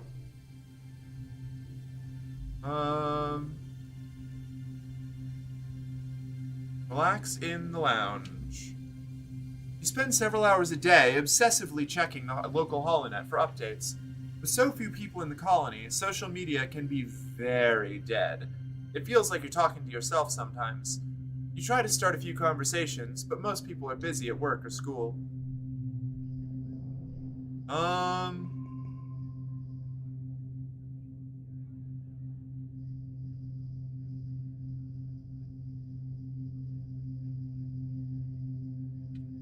Neither of these are particularly good. That one can help min-max skills, though, so forget Hop-Eye Facts. Well, but Hop-Eye Facts is good for the ones that let you have that increase with the number of cards that you get. I don't want to forget either. Well, we'll get rid of this one. We'll forget Hal's gratitude. We want to forget Hal's gratitude? We'll forget Hal's gratitude. Yeah. I think? No. I don't want to get rid of either of these. I don't think I want to get rid of either of these. I don't want to get rid of either. Keep your memories. It's your birthday. You wake up from a night of blissfully peaceful dreams. No nightmares, no premonitions, just a pleasant feeling of contentment. You stretch your arms over your head, blinking in the watery, quiet sunlight that seeps through the porthole window. Things are always changing on Vertumna, but you can't help but feel like things are changing for you too. Not just your body, but your mind, your emotions, your future. 14 is going to be your year. Your parents have been working around the clock since the last attack, trying to get the fields right again in time for this year's planting. Spark snow has already started falling, and every day they come home complaining about having to clear it. They asked you to ping them when you're awake so you can share birthday breakfast in your quarters instead of sitting shoulder to shoulder with everyone else during breakfast service in the canteen. You fire them a message and lie back in your bunk, watching dust motes float lazily in the light. After a minute, there's a knock at the door. It's Auntie Sedent. She sweeps into your room in a bustle of skirts and shawls, and sits down beside you on your bunk. "Oh, look at you," she says. "Happy birthday, beautiful. 14 years old." She leans in and gives you a motherly kiss on the forehead. It's been years since she took care of you in the children's creche, but all the kids still call her Auntie and think of her as a close relative. Her sweet baking bread smell is as comforting as it ever was. She sits back and takes one of your hands in both of hers. "Merc, ever since I held you in my arms as a baby, I knew you were so special, so important. You're becoming a young woman, but I want you to know I will always, always be here for you, just like your mom and dad," she says firmly. Let's see. Enough with the mushy stuff. Thanks, Auntie Sedent. I don't want to grow up.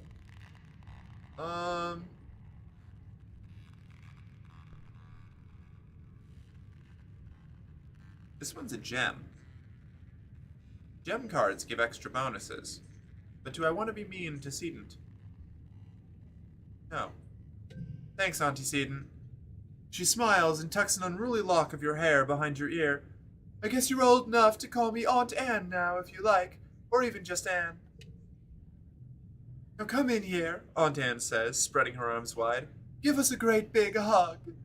You hug her, enveloping yourself in the warmth and familiar softness of her. Over her shoulder, you see Anemone standing in the doorway. Well, her hair, anyway. She's been growing it out, and there's no hiding it behind a corner. She skips into your quarters. "Happy birthday, bud," she says, bouncing on your bunk. "Way to get older. Enjoy being 2 years older than me for a few months." "Thanks." "It's good you're both here," Anne says.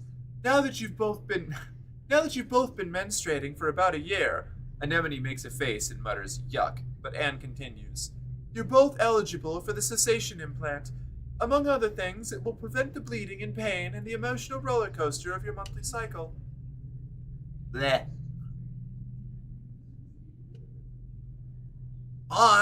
Anemone hollers. "Gross! Did you have to tell everyone about my cycle? I just don't want to get pregnant, okay?" Anne laughs. "Well, yes, that is among other things. The among other things part. But I don't expect you two to be needing that part for a few years yet, right?" Anemone looks disgusted by the prospect, or maybe just by her mom talking about it. "What's the matter? Scared?" "No," Anemone exclaims, punching you in the arm.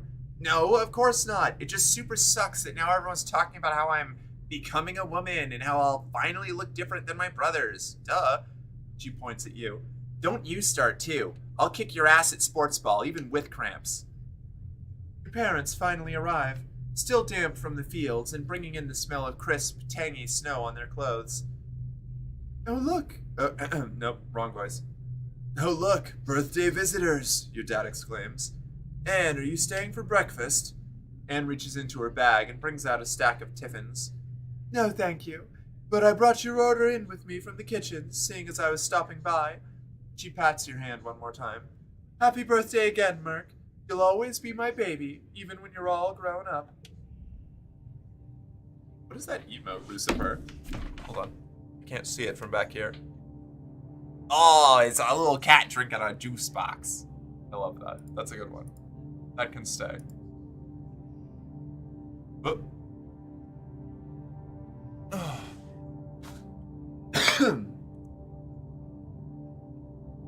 Oh.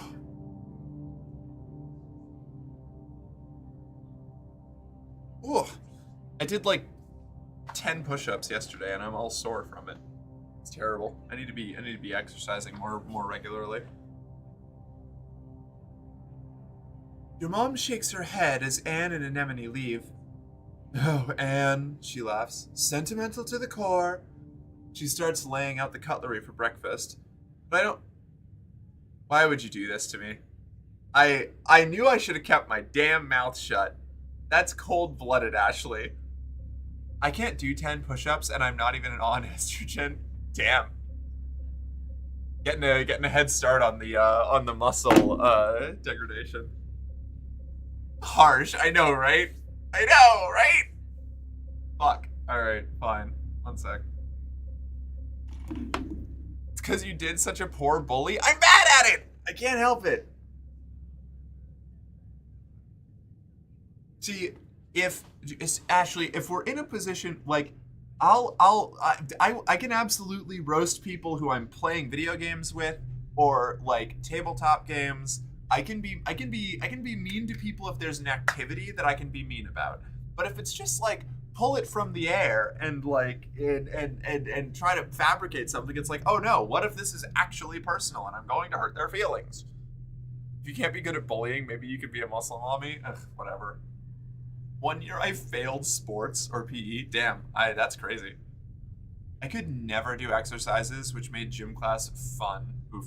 I was always pretty good at gym class, considering the fact that I didn't do any like sports or anything. I just, came from a redneck family and did a lot of manual labor.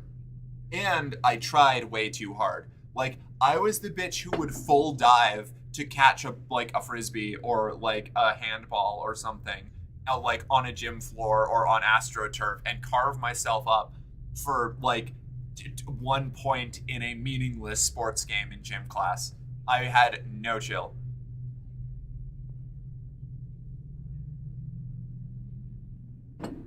I failed gym in elementary? No. Imagine going to elementary school or middle school. Couldn't be me. I was homeschooled. I got bullied in gym, got tripped regularly during laps, and when I complained about it, I would be the one getting in trouble. See, I was the. I think I've brought this up a couple times before, but I was a menace in high school. Like, if anybody was ever like overtly mean to me in any way that I could like distinctly know was intentional, I was just so fucking terrible back that up to and including kicking the shit out of a few people, that I earned a reputation as somebody that you don't fuck with very quickly. Does not play well with others and regularly hurts other kids. Oof. Oof. Alright, let's do this. Oh, man. Ah, this sucks. 1, 2, 5, 6, 7. I'm gonna die. 8, 9. Oh, shit. Okay. Boy. Wretched. Cursed. Hate it.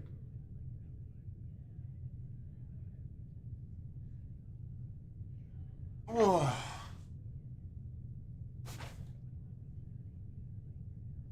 You won't die. Stop being so dramatic. I'm literally going to perish. I can feel the life force draining from my body as we speak. I don't know if I'll even make it to the end of the stream. I might just expire here in my chair. And it's all because Ashley made me do push-ups.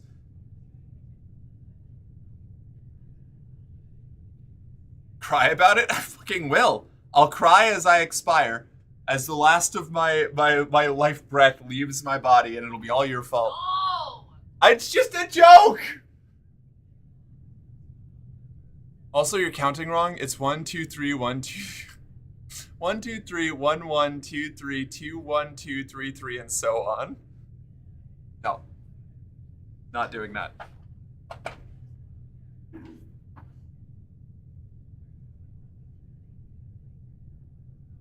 Your mom shakes her head as Anne and Anemone leave. Um, eh. Oh, Anne, she laughs, sentimental to the core. She starts laying out the cutlery for breakfast.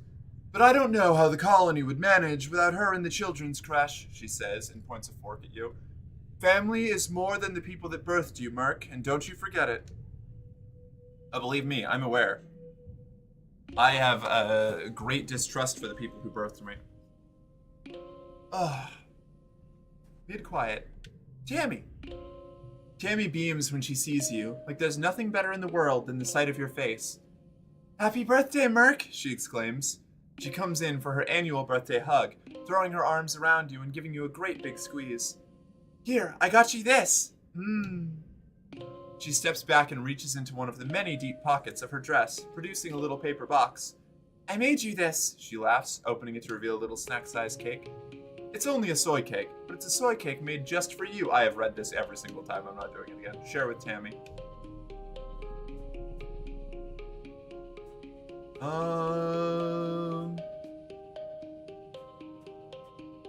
A measly 1 card. It's a cake, though. I can give it to Cal for a bunch of free, relationship. Mars, what's up? Yes! Mars glows up so fast, so hard. I love her. She's so good. Look at that jacket. I'm pretty sure that's the cool jacket she gave me. It is. She gave me the cool jacket, and then she got her own cool jacket afterwards. Tosses a useless cake into the incinerator? Cat, how dare you? Why would you do that? That's so awful. What? That bitch stare, I love it, right? No, Mars is iconic.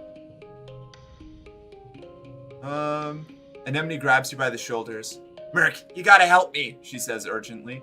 Mom keeps talking about how we're all gonna have to start having babies, and she gets this look about her. I don't want to have any skunky babies. Anemone shudders with her whole body. Why'd I gotta be in a girl body anyway? I'm tougher and stronger than lots of boys, and no one's telling them they gotta have babies. In mood. Mars is saying, do you get to the Cloud District often? No, of course you don't, with her body language. Yes. This is, so, I don't know, probably if any of the moderators are here, they can probably confirm, this is genuinely, like, I adopt body language like this a ton when I'm out in public. Like when we were in New York, this was just like the attitude that I presented. Like, or someone would throw me into an incinerator? Not allowed, Ashley. You, along with the rest of the garrison, have standing orders to stay alive.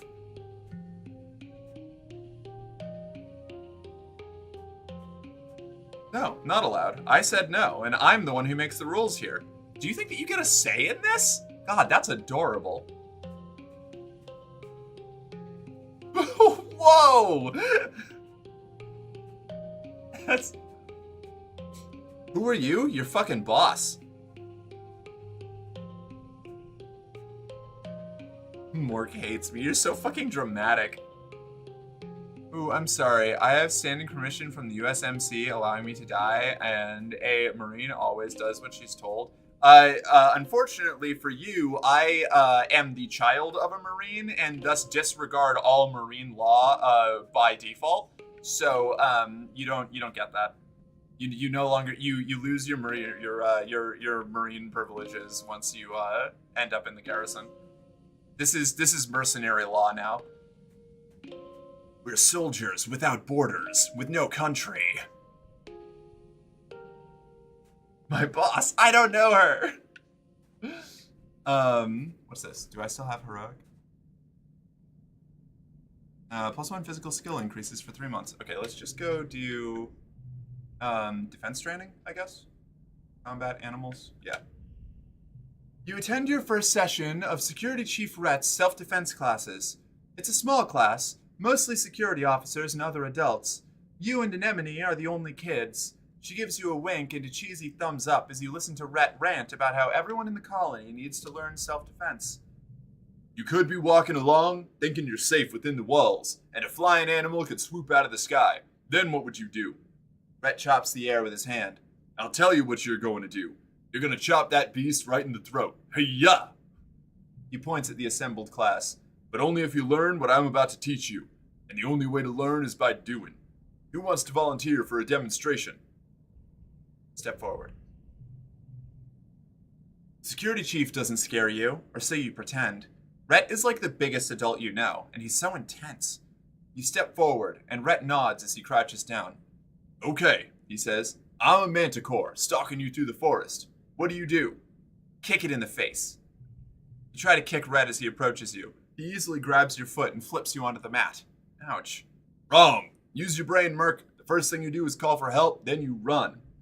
Rhett grabs your forearm and hauls you off the ground. Only engage with the enemy when there's no other alternative. No one walks away from a fight without getting hurt. So the first rule of self-defense is to not put yourself in situations where you need to fight. Anemone still thinks you're cool for acting tough. She gives you another thumbs up.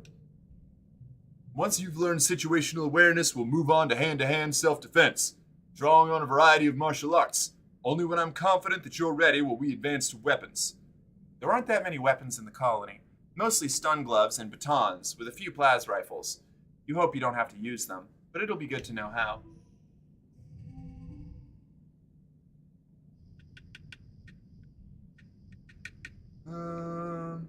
You.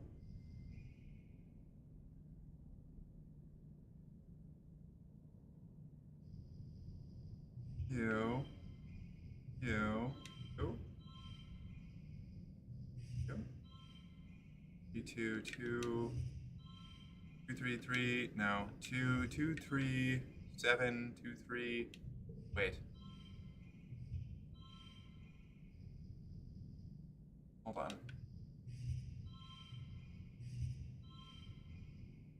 4, 3, 4. This is a mess. There we go. That's what we're looking for. All right, nailed it.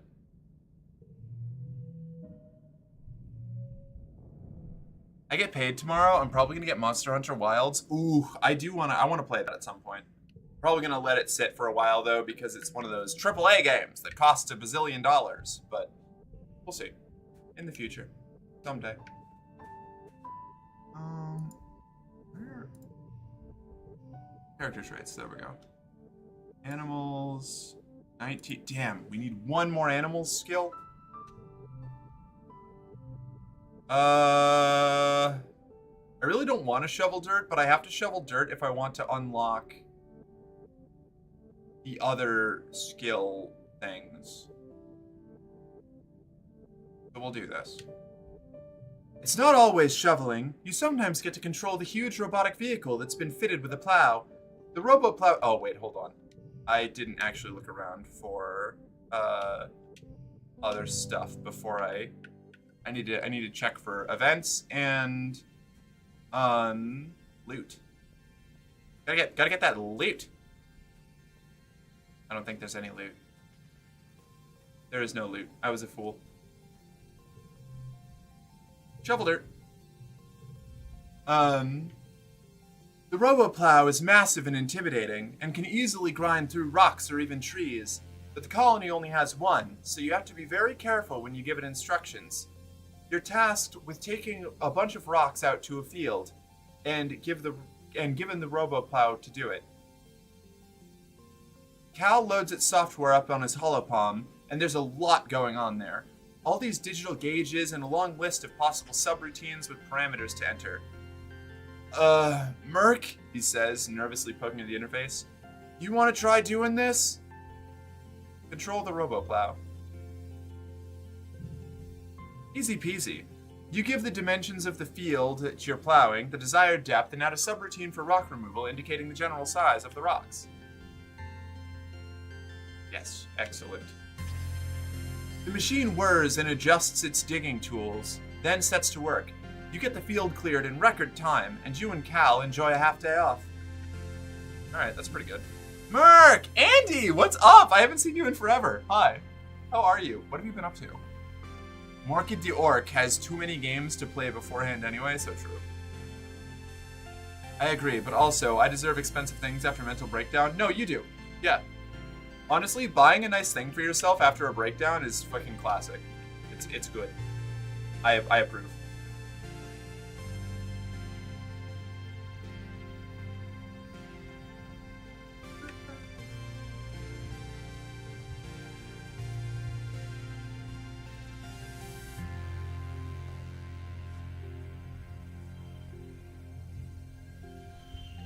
Hell yeah, super goal. Cool. I know I have good news. I want to share my good news. Well, share the good news. I'm gonna kick back and listen. I'll get my tea. Hold on. Here we go. All right. What's up? What's the good news?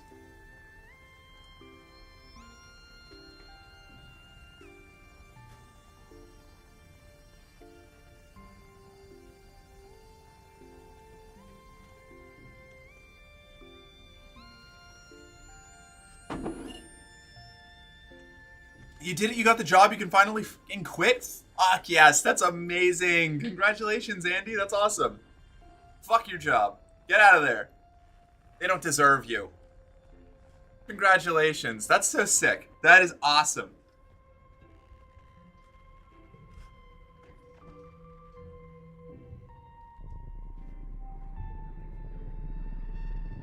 Logs. Did I not get the... Oh my god. I didn't even get the reward. That's such a bummer. Okay, let's do combat training this month. We'll do combat training. Wait, early pollen. Does anybody have birthdays on early pollen? I don't think so. M, dust. Cal, dust. Dis, wet. Tangent, wet. Mars, wet. Tammy, late pollen? Yes, late pollen. Okay. Alright, combat training then.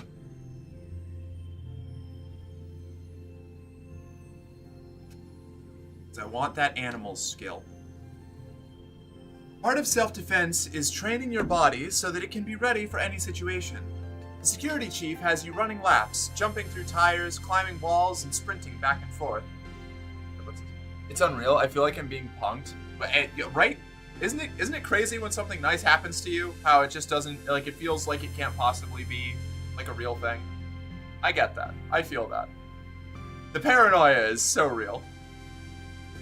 He has this inverted anti-gravity pad that makes your limbs feel super heavy. When you do jumping jacks on it and then do them again in normal gravity, it feels like you could jump straight back up through the wormhole. It's exhausting, but not that different than sports ball training. This is a breeze. Working those muscles too. Hell yeah. This is great. It feels good that Rhett actually challenges your body and encourages you to achieve peak condition.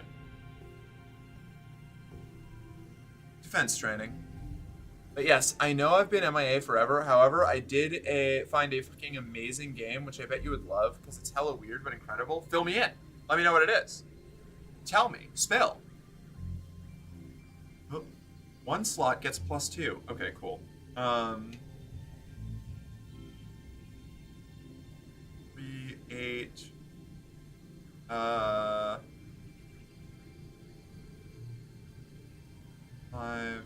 3.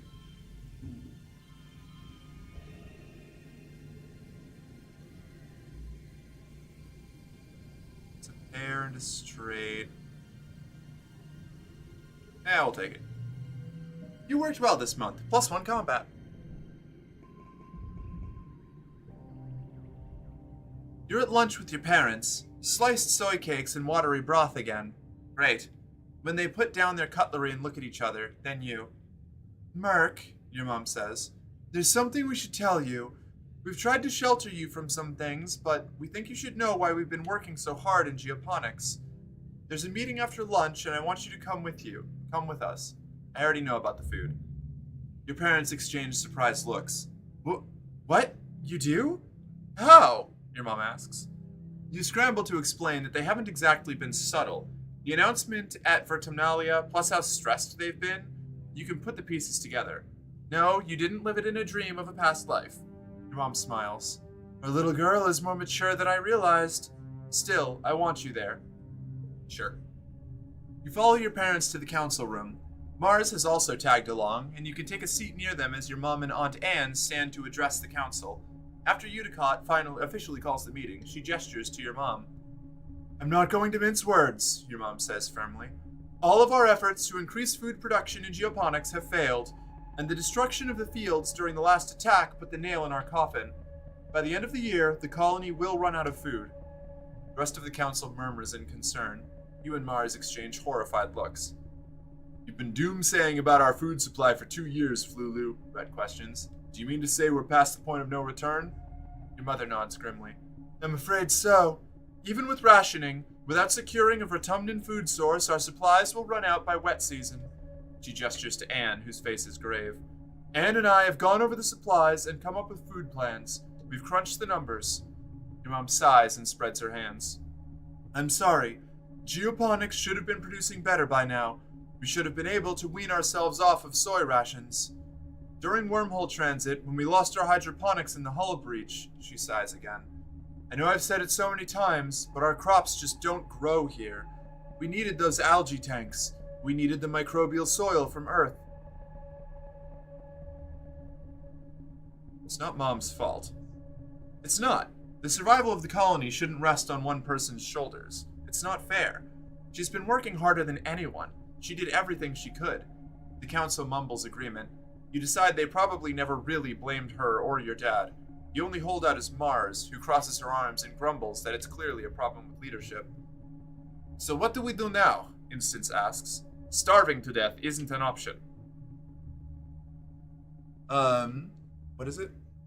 1000X Resist. I haven't finished it yet, but it's so good. Like, genuinely one of the best and most unique pieces of media I've consumed in a long time. Interesting. I've never heard of this. Hold on. Gotta take a peek. One moment.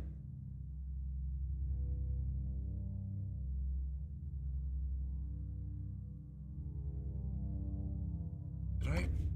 Hello? Okay, 1000X. Alright. What are you all about? What's your deal? Thrilling sci-fi adventure. The year is unknown and a disease spread by an alien invasion keeps you underground. You are Watcher. You dutifully fulfill your purpose in serving the All-Mother until the day you discover a shocking secret that changes everything. Huh. Okay.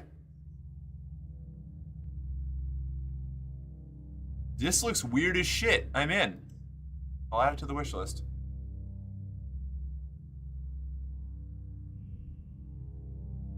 It's so good. It looks really cool. Hi, friends. Hey, King. How you doing? It would be so good to stream purely for how wild it is. I love things that are good to stream purely for their wild factor. So fucking weird. Good. I love weird fucking games. No, it isn't, your mom replies. We need to secure a food source this year before our rations run out. We're working double shifts in geoponics, but it's not enough. We need more people planting, tending, turning the soil. We need more hands. I can pull back the surveyor. I can pull back the surveyors and focus on forage and native plants, Utopia offers. Even the young folk can help if they've proven themselves around the survey equipment.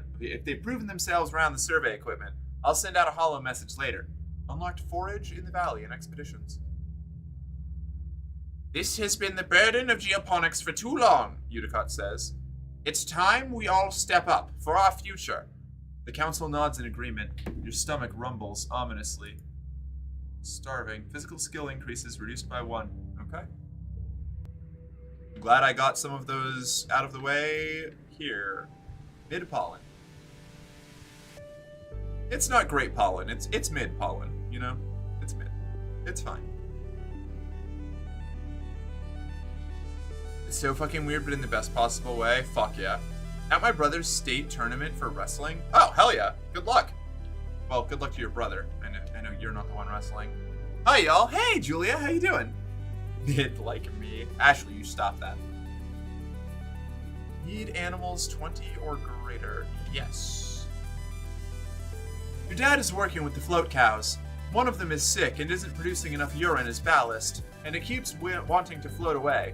Your dad is building a spike so that he can tie her down until she feels better. No. You hold on to the leash, feeling like a little kid with a balloon. A big, woolly, gassy balloon. It looks down at you with placid, unblinking eyes. You can see yourself refracted in them. Weird. Neat. Alright, geoponics? Do I help in geoponics or do I go foraging?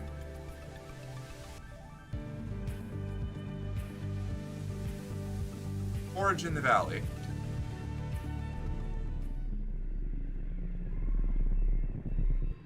Here we go. Utopia greets you warmly as you muster for your first expedition with the foraging team. Merc, I'm glad you could make it. We need everybody we can get out here right now, boosting our food supplies. I'm ready to sniff out those tasties. Good luck hunting out there, she says, handing you an oversized backpack. More like a basket than a pack. Use your hollow palm to identify edible and medicinal plants, and just throw them in here. I'll sort them back at the base camp. Oh, and keep on the lookout for creatures. It's pretty peaceful out there in the valley, but even a little bug will get you if you're not careful. Go slow, pay attention to your surroundings, and if you're unsure about something, don't approach it. Stay on the path and don't get lost. We don't call it the Valley of Vertigo for nothing. Any questions?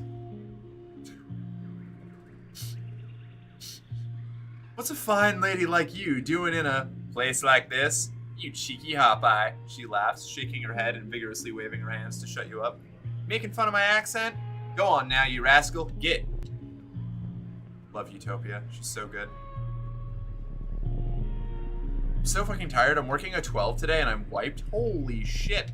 I do not miss doing 12-hour shifts. Although, speaking of, I need to do another, like, bazillion year subathon at some point here. Maybe later this month. Big Mark Little Game. Okay. Floor time. Oh my god. Self-affirmation. You did a 16 yesterday? That's nuts. Hold on. Got something in my eye? What the fuck was that? Okay. Let's see. Big Mark Little Game. We'll do, we'll reset this. You know what? We'll do 15 minutes. We'll do 15 minutes. 15 minutes is a good number. And I've got to do. God, you're a superhuman. I know. Julia's cracked. This like this maybe? Is this where we want to go? Is this how we want to do it? This is good. This is good. This will work. And I can adjust a little bit more over this way. Yeah. Yeah, this is good. Okay. No, I'm just poor. Yeah, that's relatable. You know those Reddit stories when it's like the aliens take over and impose a 4-hour workday? Yeah, so you will have to work 4 hours every day. We're not barbarians. I pray. Someday.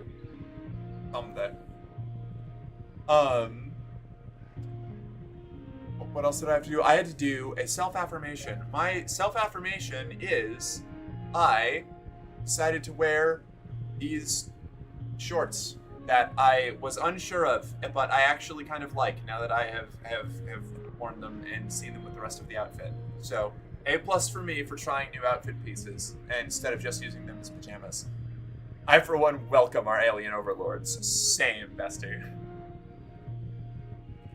I demand 4-day work weeks. Yeah. Ugh. I'd let an alien abduct me and keep me as a pet. Same. I feel that. I'm there. I'm here for that. I was gonna say the fit is fire. Thank you. We're iterating, you know. We're learning more things. I need to I have to go thrifting this weekend because Jill sent me some money for new skirts and I haven't used it yet, so I have to do that. Rogue Trader is on Game Pass? That fucking rules. Maybe I'll have to get Game Pass. You come across not just one Vricky, but a whole swarm of them. Mostly just baby ones, about the size of your head. They're all amassed around a massive tree, scurrying up and down the trunk. When you can see the tree itself under the swarm, you notice it's the same pale pink as the baby Vricky. Its tentacle-like roots meander a fairly large distance before plunging into the ground. Oh man, I need 50 bravery for that. Definitely hungry, like dozens of hungry, grapefruit-sized, furry pink spiders, the stuff of nightmares. Bite them. I have to.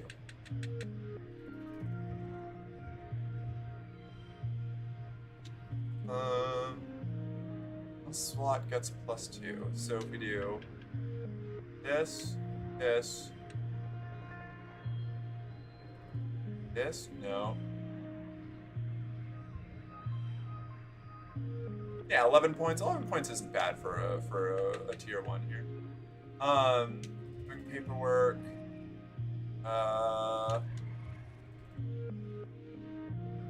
Let's see, 8, 6, 8, 7, 7, 8.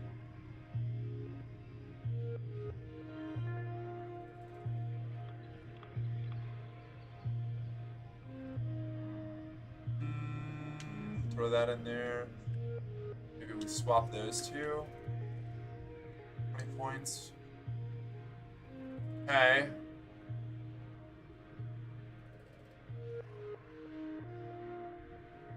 Sure.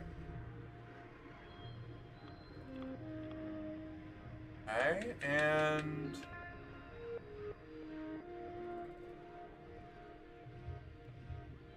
two.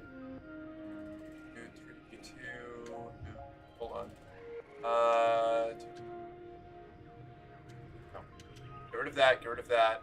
Throw this in there, this, that, and then we'll just rearrange them until we get it place that we want it to be the most. 8, no. 5, 5, 4, 5, 5, 7, 6, 7, 7. Like that? 5, 5, 7, 7. Yeah, it's probably the best we're gonna do. Just victorious. I missed Wendy's barbecue burger. That shit was my favorite. I don't think I ever had the Wendy's barbecue burger. I used to like barbecue burgers when I was a kid, but I stopped liking them pretty quick after every burger that I had was a barbecue burger for like a year. And then I was like, you know what? I'm kind of tired of this shit. And I haven't gone back and had another one since. Wendy's when you're tired is peak, absolutely. It never seems to have games that I actually want. That's kind of what my issue has been, yeah. The only thing keeping me going is the thought of a Wendy's bacon burger and some nugs. Oh, incredible. Thinking that too, or the other way around. Somebody would eat my cake in bed. I don't know. When I was working there, Mia and my GM loved it so much we basically made it into a wrap. It was barbecue and onion rings, so good. That does sound good, actually. I would try that. A spicy barbecue burger with pineapple and jalapeno. That does sound good. I'm really skeptical of having like fruit in my savory foods, but I would give that a try. That does sound good. I would just need to get over like the barbecue sauce on a pineapple thing. Well, that wasn't so hard. You smack a couple of them to the ground, and the rest scuttle up to the boughs and hide there. You puff your chest out bravely and walk on.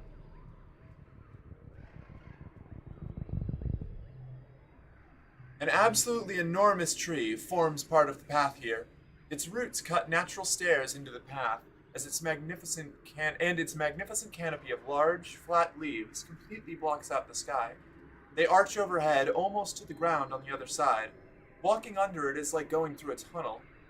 In the tunnel is dark and gloomy, unseasonably cool, and filled with the whispering of leaves. You get the sense that something is aware of your presence. Whisper back, climb up it. Climb up it. You climb up and onto one of the big flat leaves, surprised they can actually support your weight. Neat. You get high enough out of the fog to see the whole area. It's very pretty, but nothing else happens. Should have done the animals challenge. Oh my god, another one of these little bastards. A curious Verky blocks your path. It's acting strange. It keeps scurrying up trees and hanging upside down to get a different angle to look at you, then dropping down when you try to pass underneath. It may be small, but at least it's attempting to be intimidating. That must mean something. Approach it.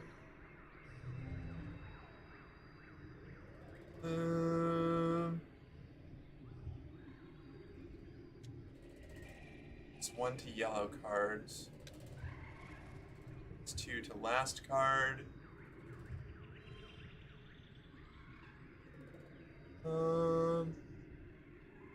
Yeah, okay. I'll take 23.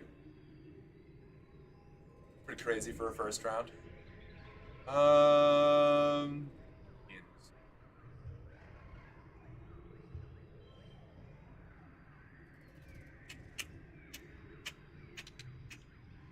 Let's do this.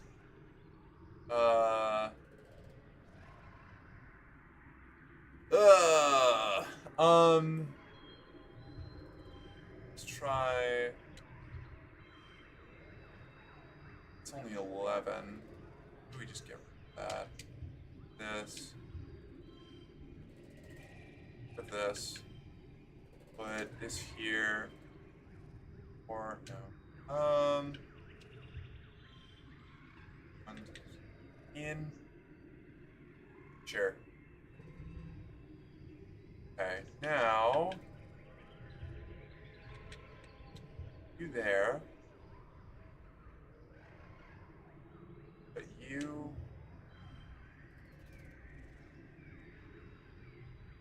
here.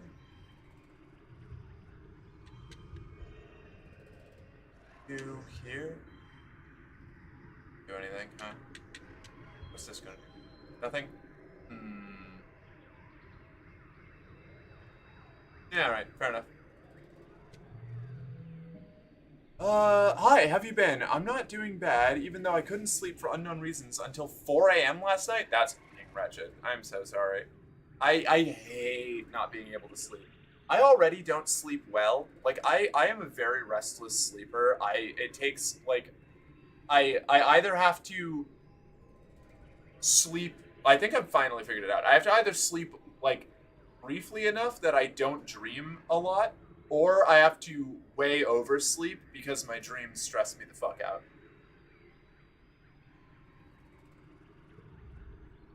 The Ricky runs up your leg. It's a giant spider thing and it's got weird tentacles and get it off! The urge to dance around and shake it off is almost uncontrollable, but you manage to keep your cool. The Ricky tastes you with its tentacle feeler legs, but it doesn't look interested in causing you harm. It pokes at your backpack, trying to get in, then gives up and scurries off. Wretched little guy. Oh my god, I'm not even going to be able to get any food from the scavenging.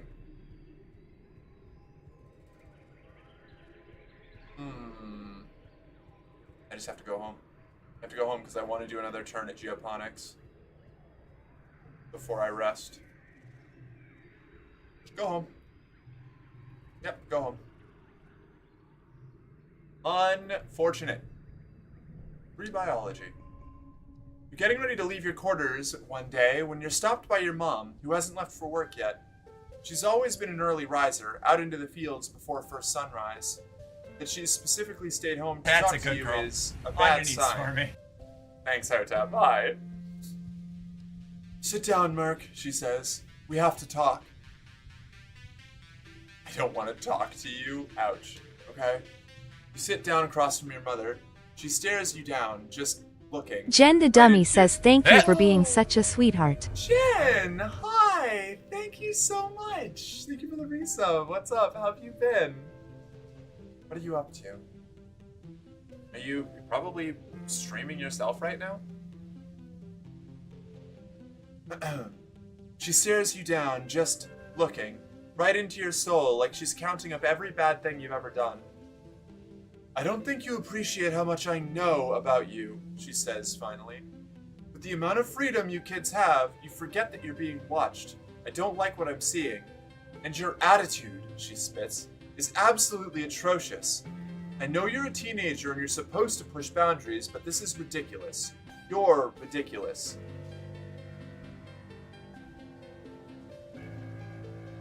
No, you're ridiculous. She bangs her fist on the table for emphasis. This isn't some holovid high school drama, Merc. This is real life. This is life or death.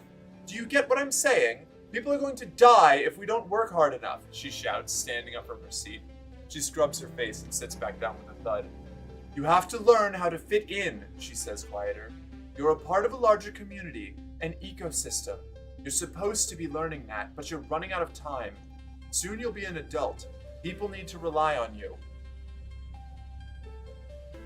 Putting too much pressure on me. Am I? Your mom says, tilting her head. Her gaze goes somber and distant. When I was just a little older than you are now, I was fighting a war against the people of Earth. First, they ignored us. Then, they mocked us. Then, they attacked us. She pats her prosthetic leg. And then we won. Also, we could give you the chance to grow up here. Don't disrespect me by wasting it. I don't like this conversation, Mom. I'm not a fan. I'm not loving this. I'm just lurking and making clips. Oh, I need to start making clips. I need to do that more. Your mom reaches out and pats your hand patronizingly. I remember being your age, full of anger, ready to fight anyone who told me what to do. I wish someone had told me that I deserved better. I wish, she shakes her head. You can do better than this, Merc, she says solemnly. You just have to apply yourself and listen to your elders. The colony needs you to be a part of it. It's why you were born. I hate that. For a literal rebel fighter, your mom has a strange relationship to authority. You'd think she'd understand what it means to want freedom above all else. She's such a hypocrite. You're sick of people telling you what to do, thinking they know what's best for you. They don't know what it's like to grow up on an alien planet. They don't know what it's like to have all these weird thoughts and dreams. They don't know what it's like to know that the future is bearing down on us. What precisely have you done to annoy her? Skipped out on some classes and generally been rebellious. Like, I'm much more rebellious than loyalist in this playthrough because I'm,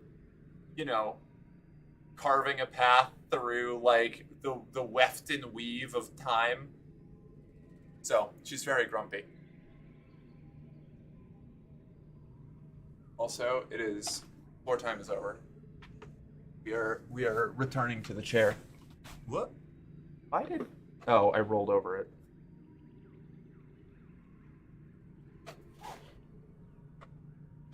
There we go.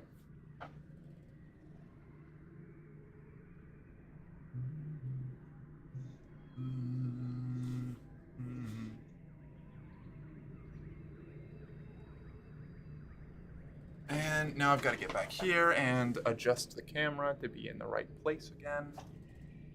Like that, maybe? I think that's good. Is that good? That's good. That'll work. Do this? Yes.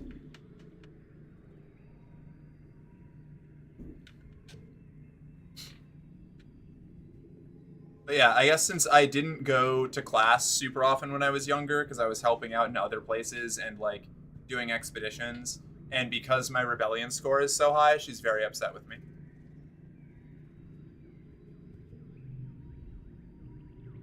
Even though I've told her what I learned today twice. You'll need a break soon. I'm gonna help with geoponics. Shovel dirt. Hey, Squirt, your mom calls out to you. Don't you think it's time you started thinking about what you're gonna do when you're older? You look at her in confusion. Isn't she always telling you to stay in school? She chuckles. You gotta think about it sometime, kid. How about you come join your folks on the farm? Think you're up for it? Yes, I'm ready. Your mom claps you on the back. Oof, she's just as strong as she looks. Great, she says. Come see me in geoponics when we're ready to start. It'll be more fun than wheeling dirt around, I promise. Alright, now I can do farming.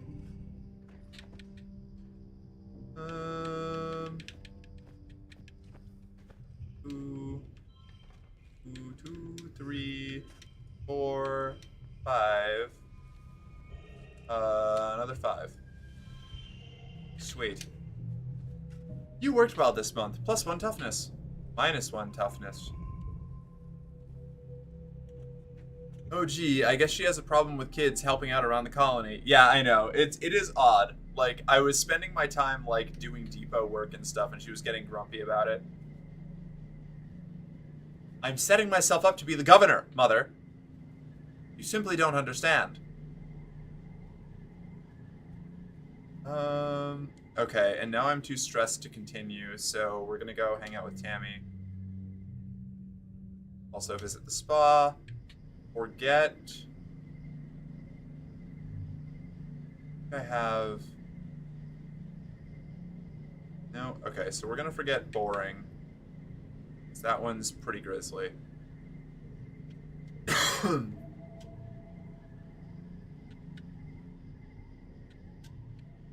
Alright. Now, relax in the lounge. You sit at the window and watch people hard at work in geoponics. You feel a little guilty putting your feet up when everyone else is working so hard, but who could blame you? The famine has you so stressed out. Maybe you could help out next week, or you could join a foraging team and try to bring back some food, but next month, you can't summon the energy to do that right now. Relaxing. You took the month off. I guess I'll get rid of sharing as caring. It's not stellar. We gotta start getting rid of all of our ones at this point. It's time for Vertumnalia, the yearly midsummer celebration when the colony gives thanks for its good fortune. Well, it would be, but as you file into the main square, you can't help but notice that the feast table is nearly empty. What Anne lacked in resources, she made up with care. The dishes are lovingly plated. Soy cakes glisten, steam rises from buns stuffed with mince, and there are great pitchers of vegetable broth rendered out from even the most inedible food scraps. There's a neat stack of sugar cubes for dessert. Whole sugar, what a luxury. In an underwhelming feast, that'll be the highlight. Governor Eudicott's welcoming speech this year is short. Her frail body trembles as she welcomes you all to Vertumnalia with a dry, whispery voice, then has to be helped off stage. Like all of you, she's been feeling the effects of the famine. Everyone clears away the chairs for the annual competition. Which one do you participate in this year? The bot pentathlon?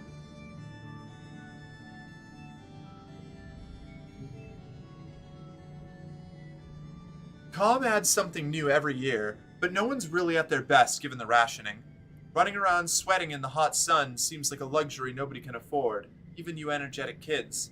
The spectators listlessly wave fans as Com announces that this year's edition will be thumb wrestling. Last 30 seconds against Com or get a time penalty. Anemone's face falls. No fair, she exclaims. Com's the shipwide thumb wrestling champion. He talks about it all the time. He's the worst. Com just shrugs and blows his whistle for you to get into position. Start the pentathlon.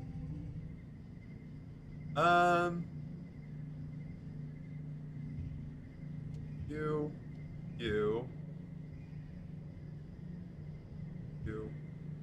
Yes.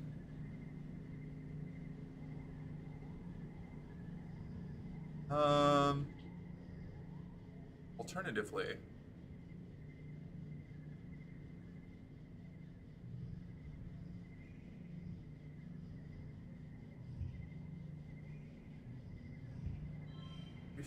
There, that's a number. Okay. 3, no. Let's do, so 4, E, U, 2, then get rid of that, I guess. 12 points, that's not great. Let's, nope. You. Carnivore. 5. 16 points isn't the worst. It's not great, but it's not the worst.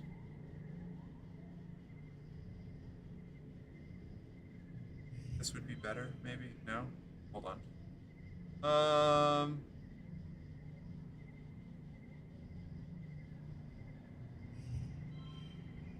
None of these are particularly good. Get rid of this. Move this here, maybe. And then 2 points, I guess. Sure. I don't know. This isn't great. Here. That? That's better. That's less bad. We'll do that. We'll do that. All right. -3 to cards with higher values. Each gem on other cards.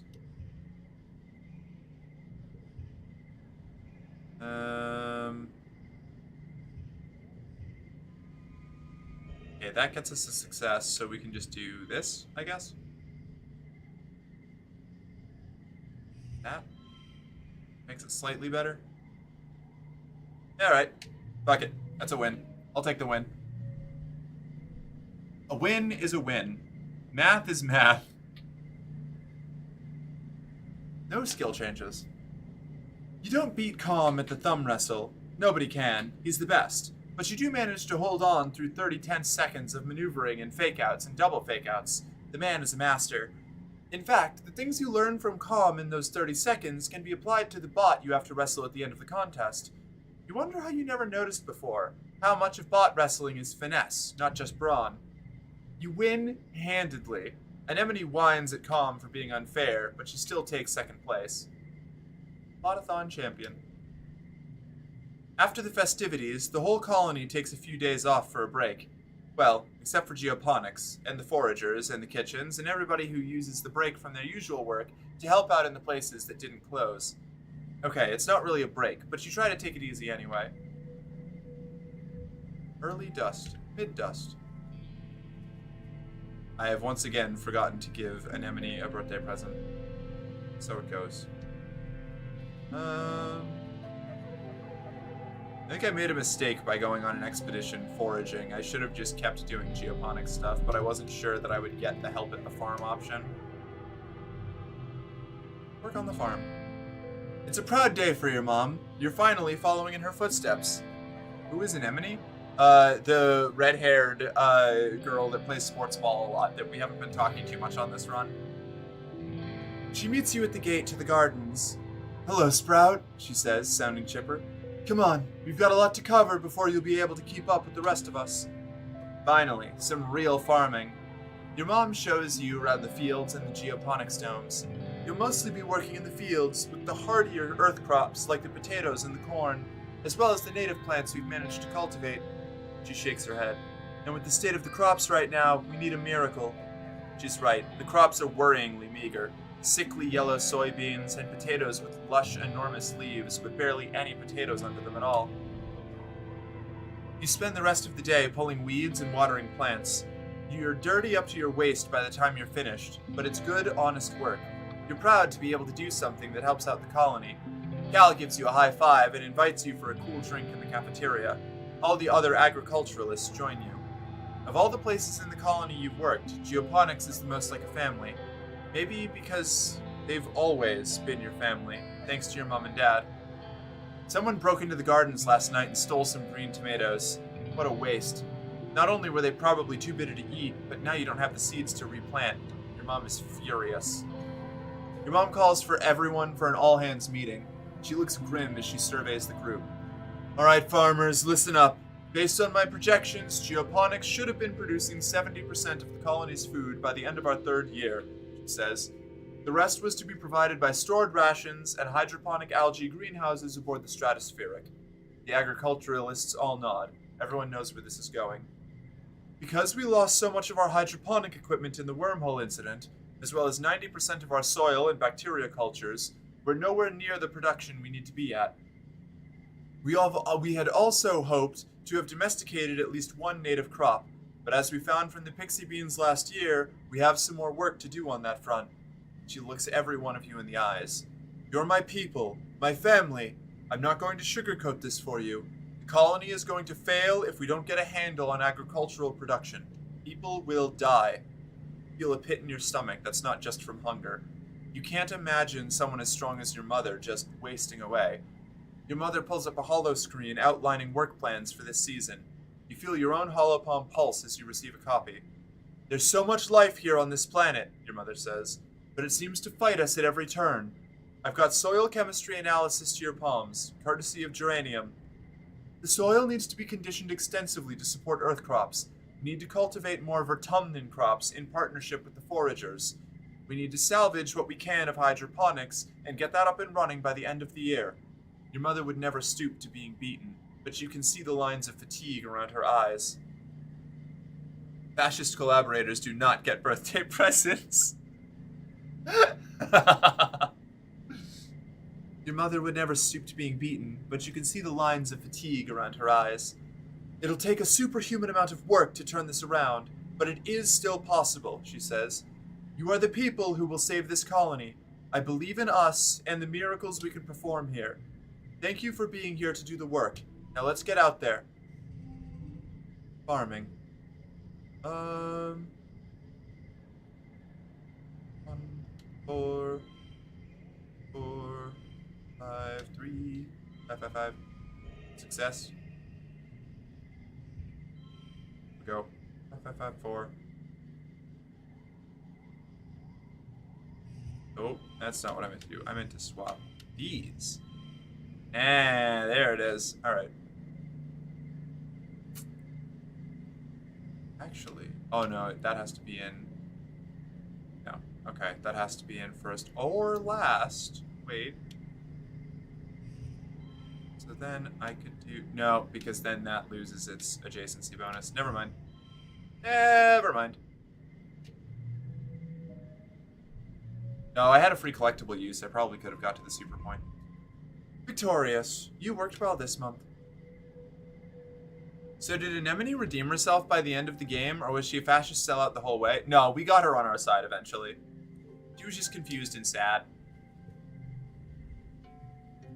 Just the person I was hoping to see.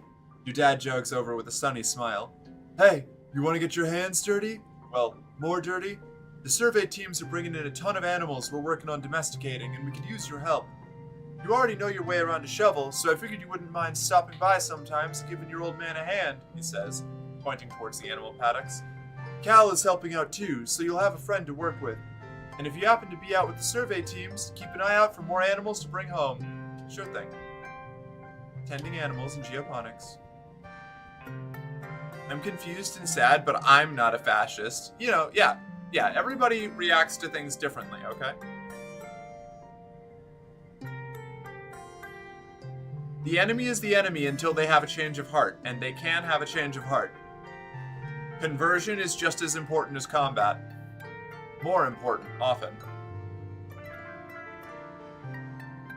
Mercy likes you more than Anemone. It's true. I like Anemone, but man, she is the back half of her plot is tough to put up with.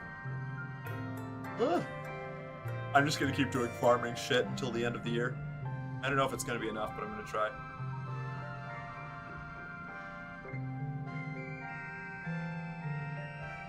You're so happy when you see the new green shoots poking out from the ground. It makes it that much worse when you return the next day and find them withered and dry. What's wrong with this planet? That's it. You can't work anymore. You lie down in the middle of the barren field and stare up at the sky. In Earth Holovids, you'd expect to see vultures circling overhead, but it's just the twin sons of Vertumna, beating down on you mercilessly. After a few minutes of sulking, you get back to work. Sucks. Your dad is a total nerd when it comes to crunching statistics about the colony's food production. Through him, you learn that the average person eats approximately 200 kilograms of dry rations every year. That works out to about 2,000 calories a day. There are about 100 colonists to feed, at 2,000 calories a day, so in a year you need to produce about, well, no matter how many times you think it over, the math is grim.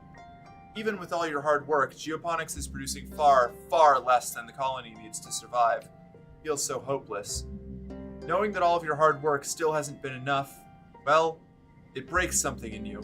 Hunger and desperation boil together in your stomach as you work like bitter acid. You're working so hard and you're still starving. You deserve to eat. You need to rest to eat. And if you don't eat, you're not going to be able to work as hard as they need to. So, when it's just you and a wheelbarrow of anemic-looking carrots, what do you do?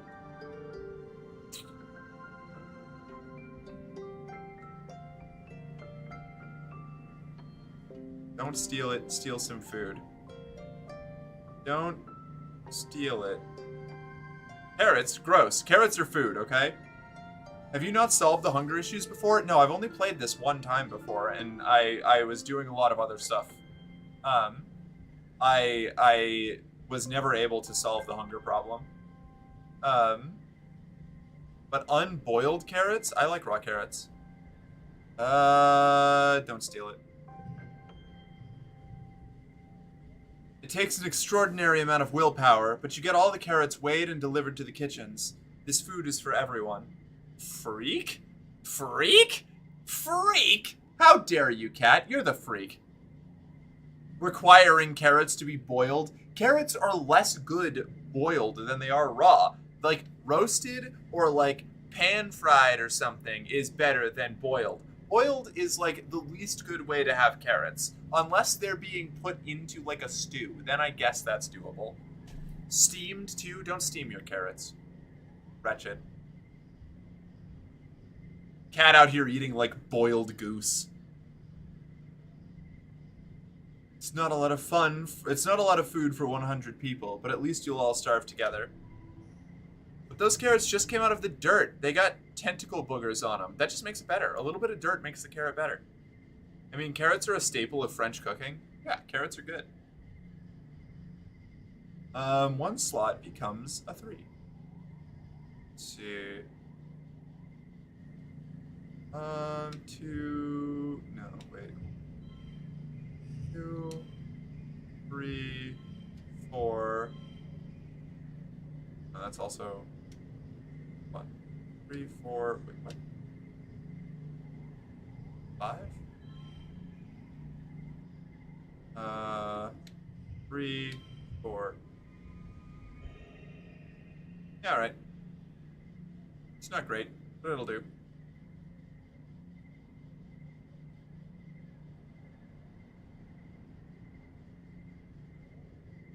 Although maybe I could... Hold on.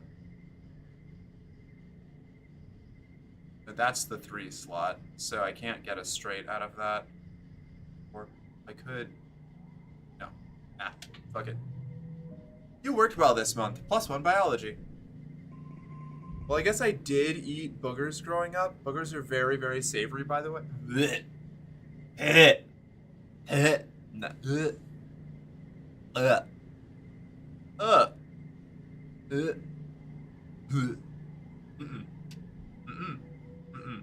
Nope.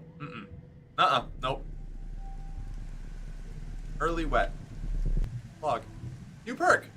Native botany. Unlock xenobotany research in geoponics. Ooh. Don't yuck someone's yum, Morg. I will yuck whatever yums I so desire. You're allowed to like what you want, and I'm allowed to dislike it, okay?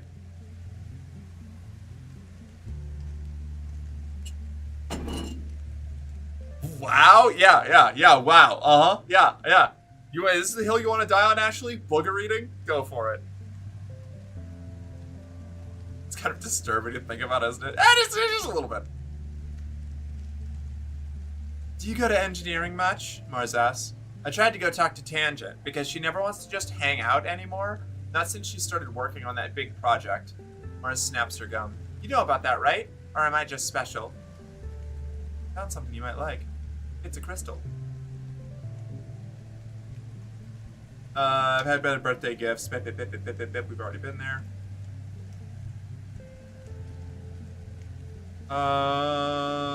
Explore the xenobotany lab.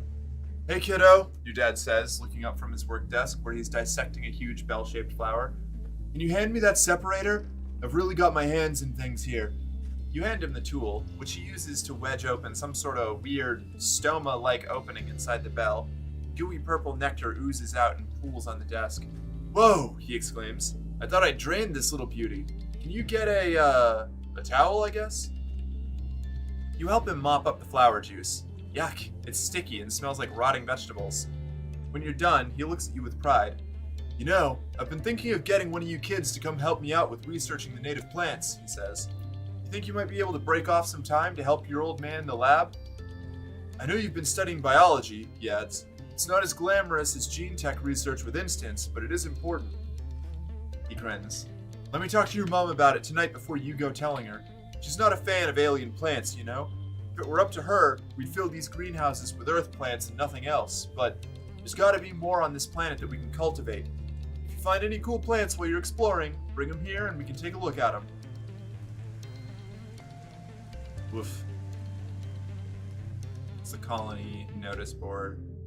Dangerously low. Okay. Work is beginning her trad Karen arc. How fucking dare you, Kat? Hi, Malo. How you doing? I don't know whether I can reliably.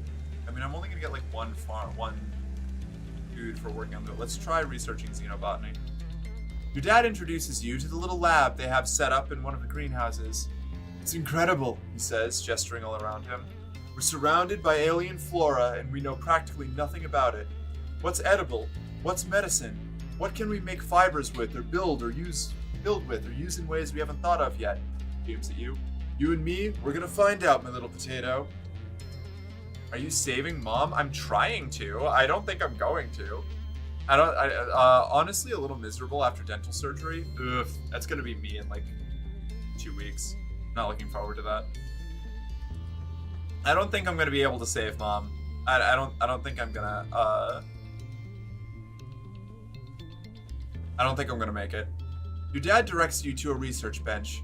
And here's where you'll be working. The bench is buried under samples and beakers and weird-looking alien sprouts. More than just a simple table, the analysis bench is covered with buttons and little holes you could put things into. Carefully find the on switch. There is no switch. You looked everywhere. Stick something in a hole. You put one of the seedlings into a small slot in the table. A little door slides shut, then reopens. A loud burr noise startles you. Oh no, you broke it! Your dad laughs. Nah, just kidding. You're fine. Good instincts, kiddo. Press buttons at random. You mash all the buttons until yo yo yo, kiddo. Oh no, it's yo yo yo, kiddo. It's congruence. The friendly ship's computer beams at you from her own holoscreen set to the bench. Of course she's here. She's the guardian of all knowledge in the colony, after all. You wonder where she got yo yo yo from. You have to save Mom? I'm trying. I'm not very good at it. You want a hint on what to focus on? Sure. I only have 2 months left, so I don't think I have enough time to fix it.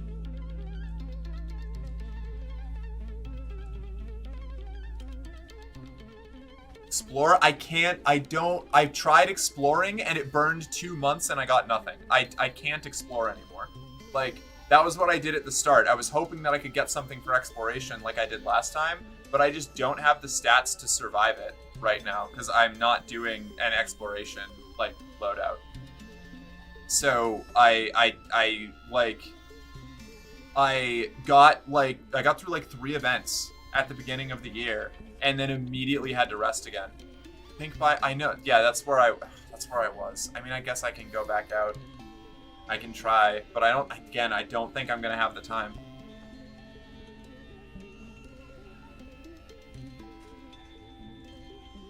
Hey, what? We have faith in you? It's okay, you always have next life? Yeah.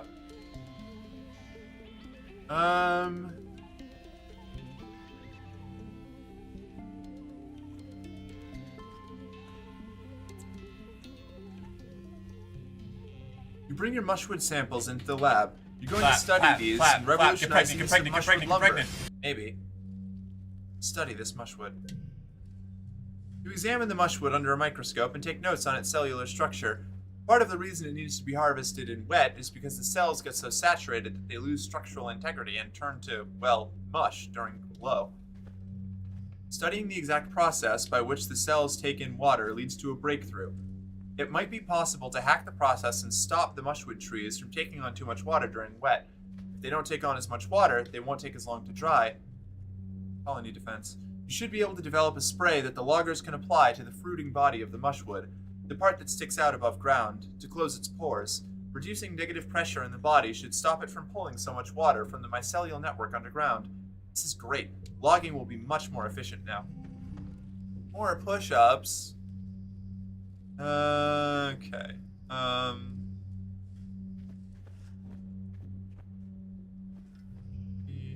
Wait. Let's do...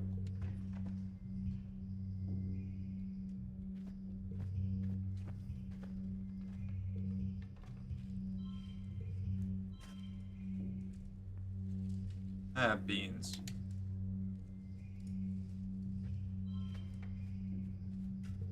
Okay. that doesn't really... Fun. Let's... This there, 5, 4, 4, 8. Man, I am mucking this up something fierce. I had it originally, and then I borked it. 4, 6, 31. Why does that do it? Oh, this is a straight 4, 5, 6, and then 4. So, okay, gotcha. Yeah, all right, we'll just take that. I love being in mid-game and I can just pretend to be pompous royal pain in the ass when someone confronts me for my crimes. Oh, we're talking about, what is it? Kingdom Come 2. Good wet. Alright, let's try another expedition. Forage in the valley. I'll do my push-ups in just a second.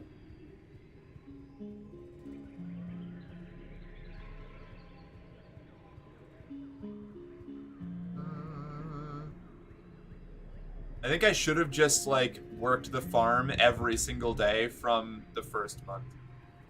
Identify the mushrooms. You come across a cluster of mushrooms. Are they edible? Only one way to find out.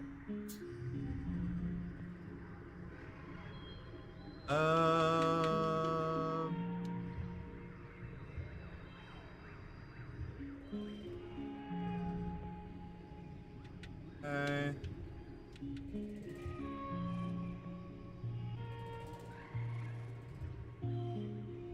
It's 2 to last card. Wait, no, you go here. 4, 5. Random card locked in 1 slot. It's a bobber fruit. Make this actually, yeah, hold on, wait a second. Let's. I don't have anything that I could use to make a straight anyway. But I could at least complete 1, 4, 5, 6. I have a, you'd be a 3, right? Yeah, all right. That's not bad. I'll take that.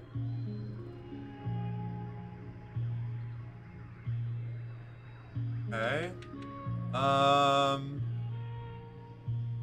Plus 1 for each gem on other cards. Do I have any gem cards? I only have the 1. That'll be a... Okay.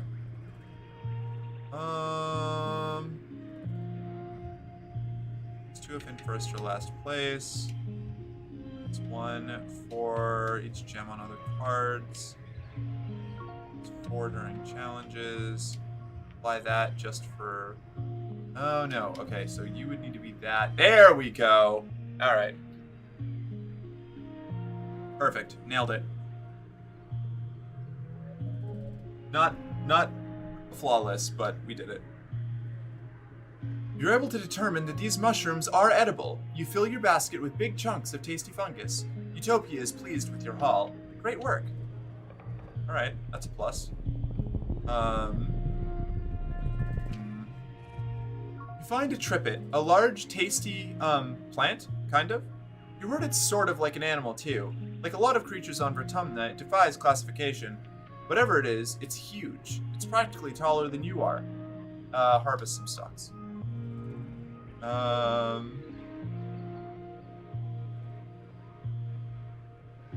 Keep harvesting. I'm gonna be a little bit of a bastard here. It keeps shuddering. You hear a low, long whistle and realize it's coming out of the tripet's holes, like a very quiet bagpipe slowly contracting. It's a large enough trippet that you're able to completely fill your basket before even touching the tender, innermost meat. The trippet is looking kind of bare, but you're sure it will grow more stalks. You make a note on your map of where it is, but oddly, you never find it again. Can you use the log item to buff a card into a straight? Yeah, you can.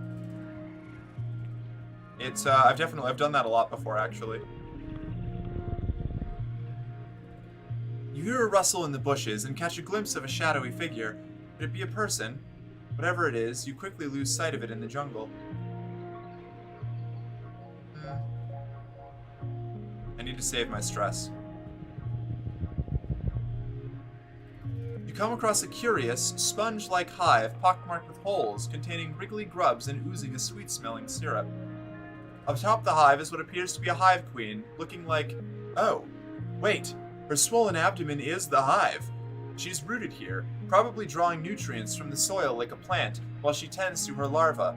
Utopia mentioned these. It's a squeeger hive. Harvest honey.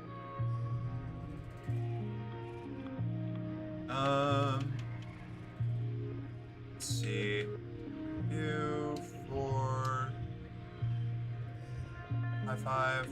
Cool. Next round. 4, 4, 5, 5. Next round. This is not a great hand. Let's see.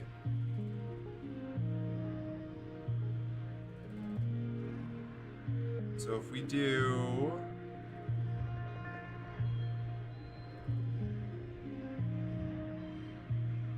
2, 5, 7.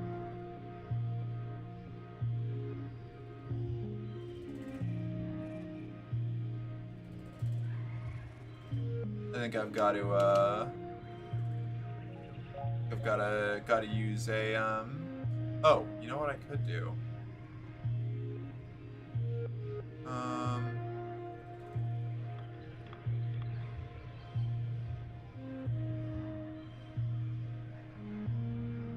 I could redraw my hand, or I could try to use the yellow flower. I could change the card suit. That would get me +1 to a card, +3 for putting it next to Tammy. It would also give us another flush point.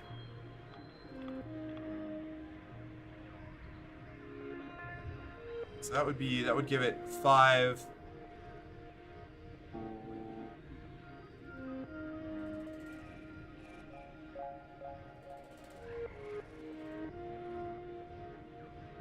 I think I can do this. Yeah. Use yellow flower. 22. Gives us an extra point. And then we can just mushwood log. Alright. Cool. That's not terrible. A flower and a mushwood log isn't a terrible drop. Mork isn't paying attention to me at this very moment. I'm very sad and angry. Yeah. Yeah, I know, Ashley. I know. You'll be alright. You'll make it. I promise you'll live. I believe in you. The calm hive queen has only a rudimentary danger sense. Squeeger hives can be very defensive when they sense danger to their young, but so long as you don't set off the workers or the larvae, you're free to walk right up to her. You gently avoid hurting any of the babies as you scrape her copious honey into a collector. What's this? Okay, I need to go home now, because then I'll have enough stress left to do one more food thing, I think, or because I can't explore again. So I could do one more food result from the farms, and then maybe that'll be enough. I don't think it's going to be enough. I think I'm going to fail by like 1 point. I think I'm going to fail by 1 point. It's going to be very disappointing. If I had not done that xenobotany and instead done another farm thing, I think I would have done it. I think I would have made it. Ugh. Should have just stuck with it. Go home. Yes, go home. You're back. You spent the month exploring. Time to load back. I don't think I saved. Oh, well, I guess. Quiet. This is at the start of the year. I could redo the whole year, I guess.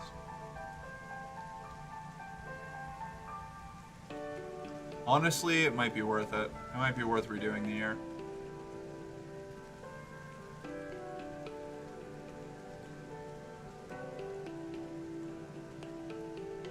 I'm gonna do the push-ups and get a snack while this ad break is running, and then I will decide on that.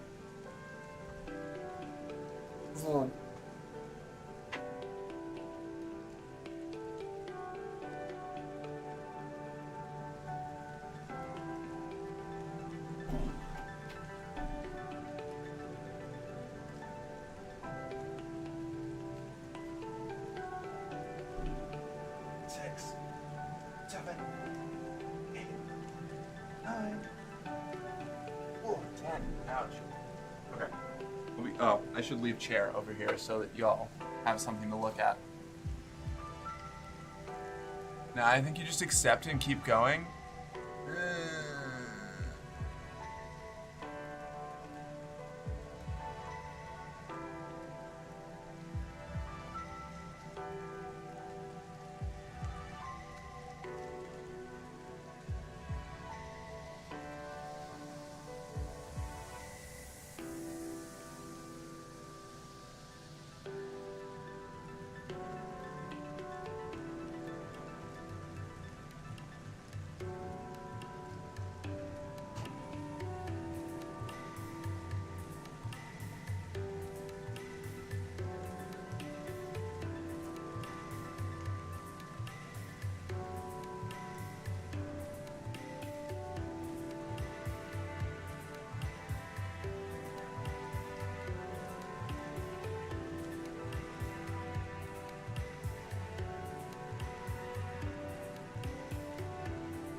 Okay.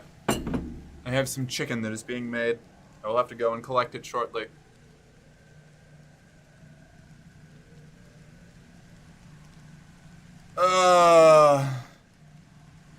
Well, and you know what we'll do is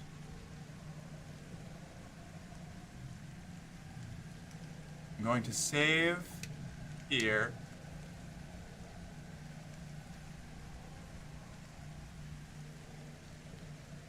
Let it go, Merc.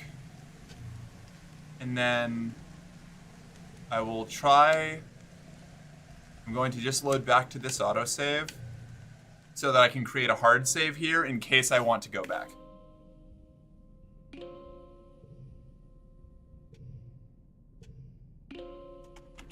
Save, mom, save.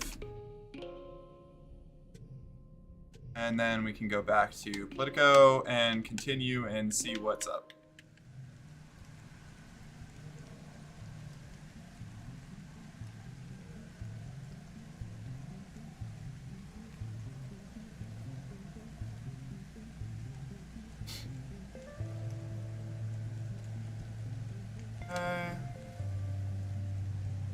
Work on the farm. Your mom was really counting on the rice crops to flourish on Vertumna, but no luck. The soil just isn't right. It hurts to have lost such a staple crop. You find your mom almost collapsed over a sack of soil, her head in her hands. When she hears you, her head snaps up and she wipes her eyes. You try to leave quietly before she realizes you saw her cry. You hear an uproar from the other side of the fields and run over, worried there's been an accident. Unbelievably, people are cheering. Your mom proudly holds a potato plant over her head in one hand, her biceps straining under the weight of the tubers in the clumpy brown soil. You count 3, 5, 7. 7 perfect mature potatoes on just this one plant. Stretching all around you in a field, the leafy green tops of the other plants wave in the breeze. You look around at the other agriculturalists. Some of them have tears of relief in their eyes, and everyone is smiling and laughing.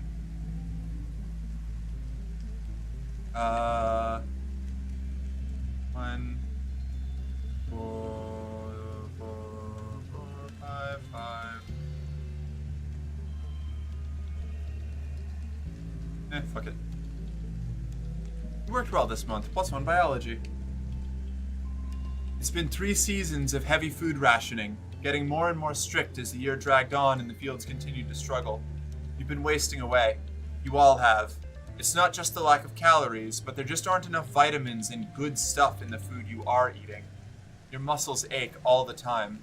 Sometimes you feel strangely euphoric, filled with inexplicable energy, but often it feels like there are weights tied to your shoulders, pulling you down. You're tougher than most, but you still have trouble sleeping, despite being tired all the time. You spend the whole day in a dazed fog. At least you hardly feel the hunger now. For months, the idea of food plagued your thoughts, each one like a dagger in your stomach. They've been replaced by an odd sense of peace. Now, you feel half tethered to this reality, floating above everything like a balloon. Your friends stop working and retreat to their quarters. You lie to each other on the HoloNet, all saying you're okay, just taking it easy, waiting for the harvest. Well, the harvest came and went, as meager as ever. Your mother still hasn't given up and never rests, never stops working. As much as your dad begs her to, she must be sleeping in geoponics because you hardly see her in the family quarters anymore. From where you lie nestled in your bed in your cozy fugue, it all seems like far, far too much effort to bother with. Help your mom in geoponics. You're out there in the fields with her, being her sidekick, helping fetch things. She never slows down. When the robo-plow finally breaks under the pressure, she doesn't. She's out there even longer, doing everything by hand. Both your parents feel responsible for this famine, but as head of geoponics, your mom takes it personally. She's been skipping meals, relying on water and pressed soy bar rations. Just enough calories to keep a body moving, but not enough to stay healthy. Yet she never lets up working herself to the bone, barely even sleeping, increasingly sallow-eyed and gaunt. You and your dad try to slow her down, but well, she's a stubborn woman. If not her, she says, then who? You and your dad are in the lounge, slowly sipping your vegetable broth, when there's a commotion at the doors. Yeah, okay, we failed it. It's just like before in your dreams. Your dad sees her body first. I don't want it to. No, I'm gonna reload. Because I was 1 food away. I was 1 food away, and it's because I went to xenobiology thinking that I could do something there, and I don't want to do this. All right, we're gonna fast forward here. I was 1 away. 1. So upset. And this time I won't. I also didn't do Vertumnalia. Like I didn't take advantage of the Vertumnalia like rest thing. So I was right there. You okay, Tammy? What do they sound like? It's like she struggles to describe the. Okay, we already got this. I hate my stupid ears. You're lucky to have such cool ears. They're beautiful. Cool. Running it back. Roots. Mars is fine. Everybody's chilling. So we're just gonna. We have to. Oh no, I have to rest. Right, because I got super stressed during Glow. So we'll just visit the spa and get rid of. Where was it? First steps. Like we did last time. We have to check the food supply, or it might not actually visit the supply depot. No. View the notice board. 70%. So we need, I think we get 10 for every food point, if I remember correctly. So I need to get 7 food points. Gotta rest. So we relax in the lounge. All done. Relaxing. Took the month off. I don't want Hell's Gratitude anymore. I'm never happy to see it. Quiet Sunlight. 14 is going to be a year. Parents. Auntie Seaton. Thanks, Auntie Seaton. Come in here. Happy birthday. We already did all this earlier. We're gonna do a little fast forwarding here. What's the matter? Scared? Pats you on the back. Everybody's cool. Everybody's chilling. Really quiet. Tammy, happy birthday. Share the cake. And fast forward. I like having Booba. I do too. I'm hoping that if I get my hormones sorted, mine will develop a little quicker. I've been having decent enough like progress, so I'm not like upset about it. But it would be nice to get it out of the way a little bit quicker.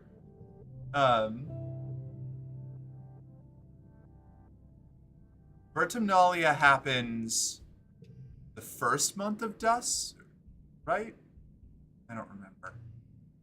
Hold on. I thought you said boba, and I was like, oh, I had boba earlier. I love boba. I miss boba. There aren't as many good boba shops here as there were in Burlington.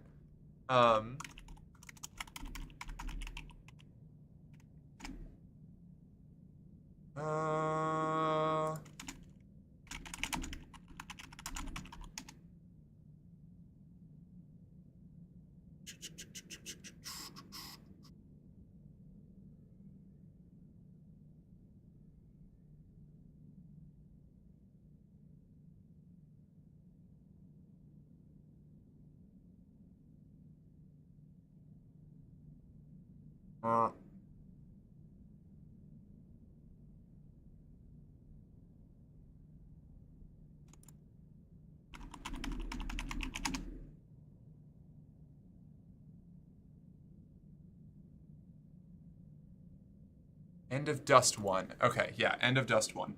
Alright, that's all I needed to know. So, knowing that,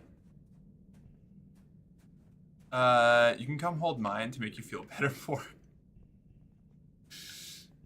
Bold move. There's only 2 here and one's wildly overpriced.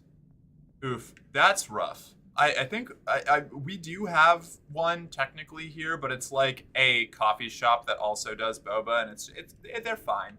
They're fine. It's fine. It's fine. It's fine. Okay, so let's do. What we're gonna want. We're gonna want to.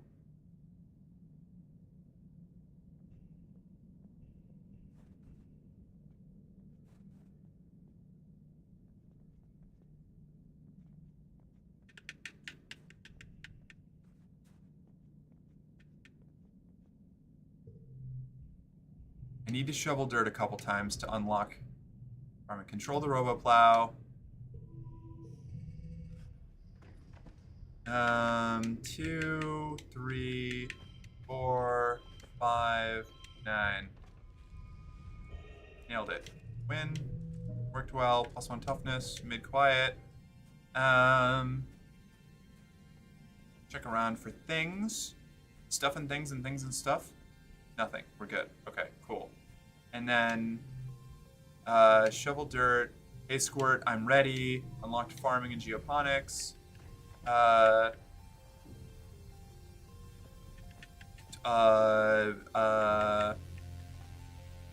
Let's do 4, 5, nope. 5, 5.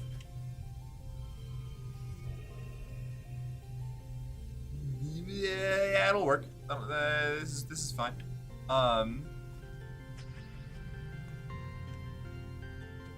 Okay. Yeah, the one I go to is a donut shop with only popping pearls and a few tea flavors. Yeah, that's sad. I miss good boba places. Oh, I've never had boba. It's so good. It's delightful. Okay, and now we want to, if I explore now, then I'll have to rest next month. Then I can explore again. Then we'll have Vertumnal. No, because I can't. I need to. So it would be best to do farm now, explore, rest, explore.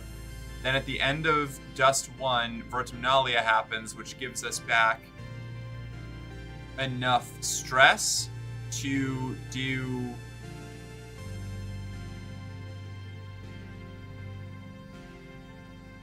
Doing math to do geoponics for the rest of the year. I think that's the plan. I think that's how it goes. Got a lot to cover. Spend the day pulling weeds. You're delightful? What? Me? What did I say? Did I say something bad about myself? Card becomes mental. Blue. Blue. Blue, blue.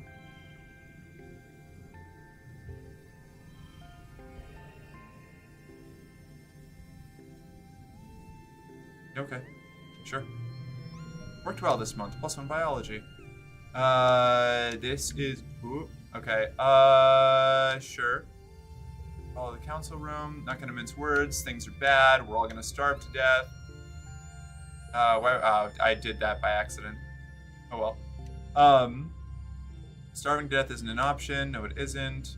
Unlock forage in the valley and expeditions. Starving. Okay, here we go. And you're gonna tell me about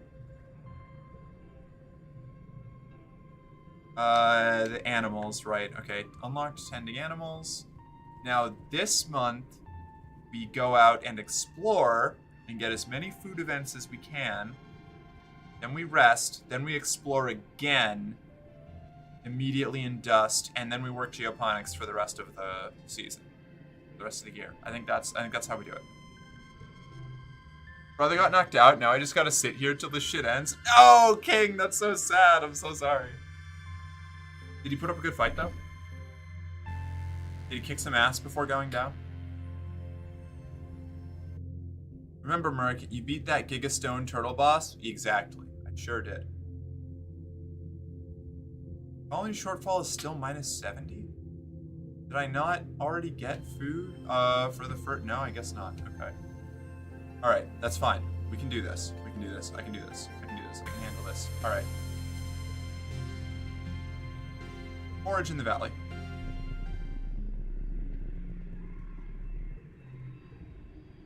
Ready to sniff out some tasties. Fine lady like you. Pick up the flower. We're like speed running year 14 here. I have to figure it out. I have to make it perfect. You little dipshits, fight them. Combat challenge. 1. No. Get rid of you. You. I guess. You. Sure. Next round. Oh. That only increases us by 1. It would be better to just keep that for the next one. Next round. Oh, okay, great. So let's do 2, 2, you. 27 points? Not you, actually. We'll drop Saving Tammy.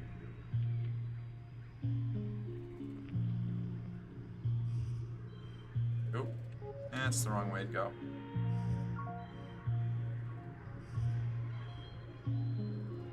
Right, it's gonna muck things up no matter what we do. Okay.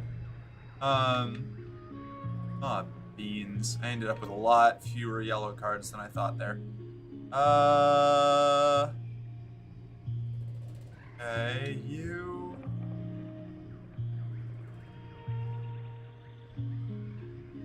You. You. You. That'll work. Not perfect, but functional.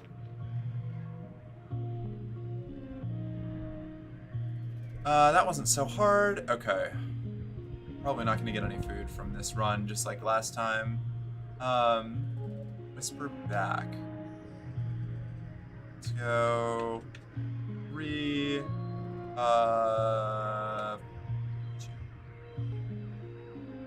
Next round.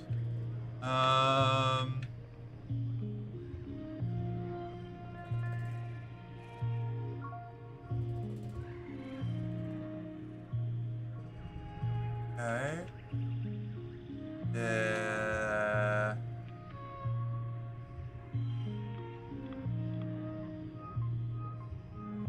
Actually, you're gonna go down by 3, so you'll be a 5.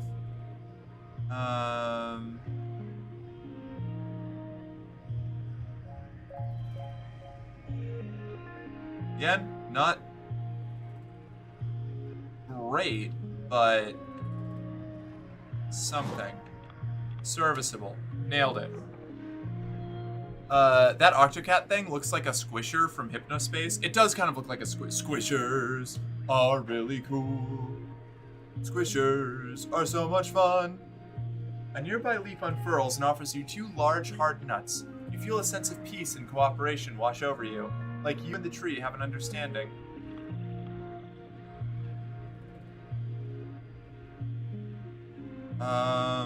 Bring them both back to Utopia. You are a forager, after all. Utopia can figure out what to do with these.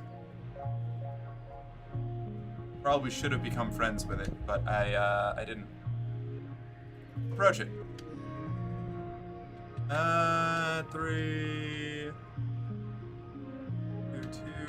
2, 3, 4. No, wait, hold on. 4, 6. 3, 4, 6. 4, 3, 4, 2, 3, 4, 5. 3, 4, 5, straight? Yeah, alright. Nailed it. Let's see. 3, 4, 5, 5.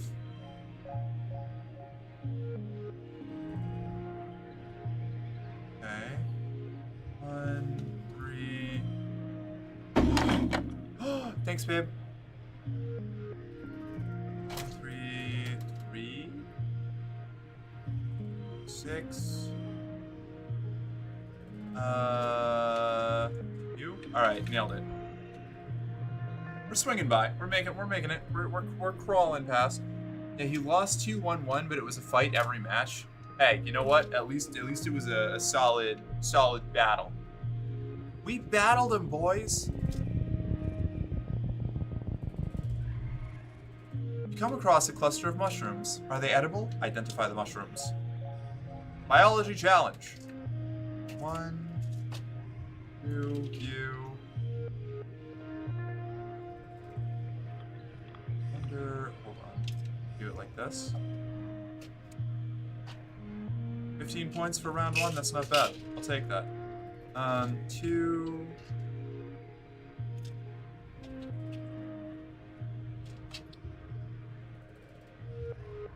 4.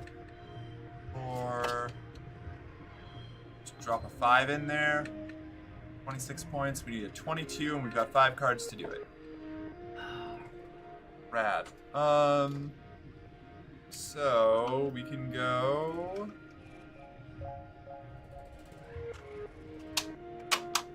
You. Nope. You. 3, 4. Alright, sweet. That was a solid win. We nailed that one. Determine the mushrooms aren't only poisonous, but explosive as well. No, this is the opposite of what I needed. Oh, man. That was still a more productive first exploration than last time. Hey, Mom's angry. You're ridiculous. I guess I'm sorry, whatever.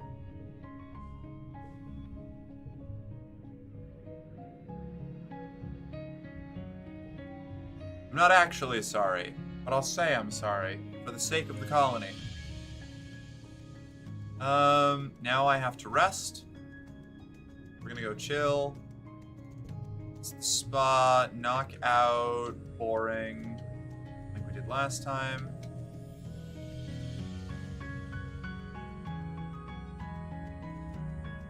Relax in the lounge. Alias Wild, those are both good, so we're not gonna forget either of those.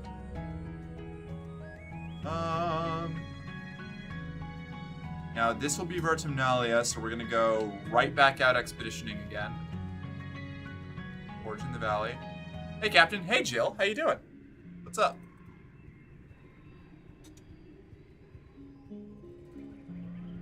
Goob. How was date night? Is it still going on? What are you up to? Any highlights? How are you doing? I'm holding up. You know, I'm trying to fix this colony food problem. Harvest some stocks. Keep harvesting it. Continue. Colony food. There were highlights, yes. Excellent.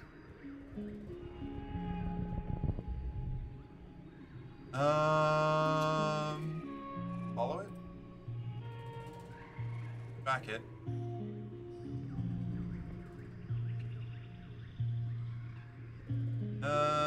Card gets +2, so we'll do you. No. You, I guess. We'll just do that. No. Yeah, we'll ditch it so that we can draw more cards. 4, 5, 5. That goes up to 6 because of this, right? Because of the gems. 5, 6.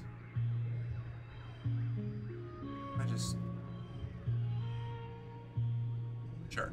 We'll just do that. And then you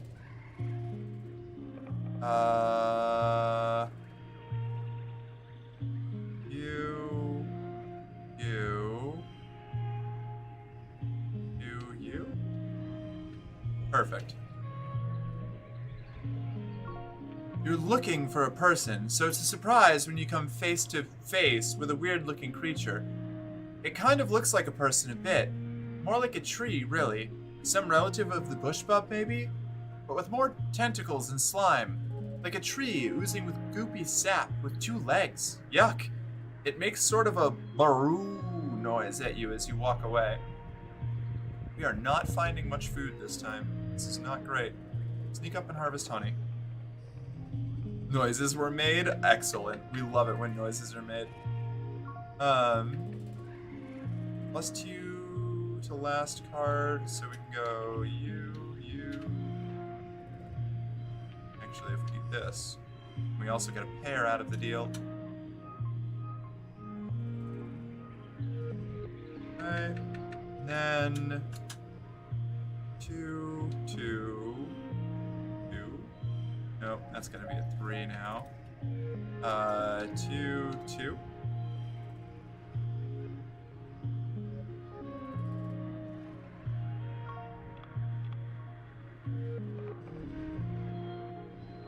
And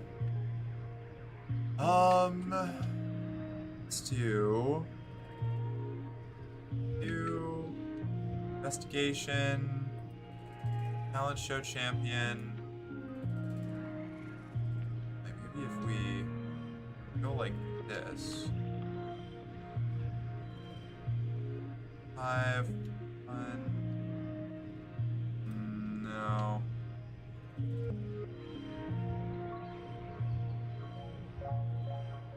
Well, hold on. Maybe if we... No.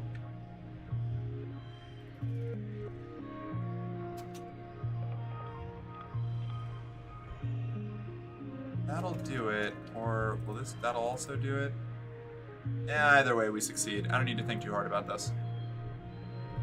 I'm free from work at 2:30 a.m. God damn, doing an overnight shift? That's wild. What do you do, Ruby? What's your gig? What's your job? If you don't mind me asking. Posing at a BK? Ah, yeah, that'll do it.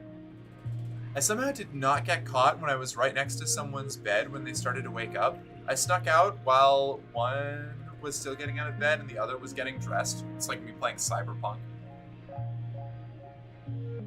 You can worry too much about these things? That's fair. Calm Hive Queen is only rudimentary danger sense. Okay, cool. So we did that.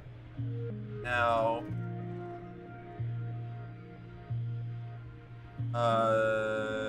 find another way around. Let's see, a herd of float cow are grazing nearby. Huge, cumbersome animals whose shaggy blue fur hides multiple helium sacs. The helium gives them an agility belied by their awkward, rotund shapes. And during migration season, they swell up like hot air balloons and are able to travel great distances. I'm gonna eat some of this chicken. I'm very hungry.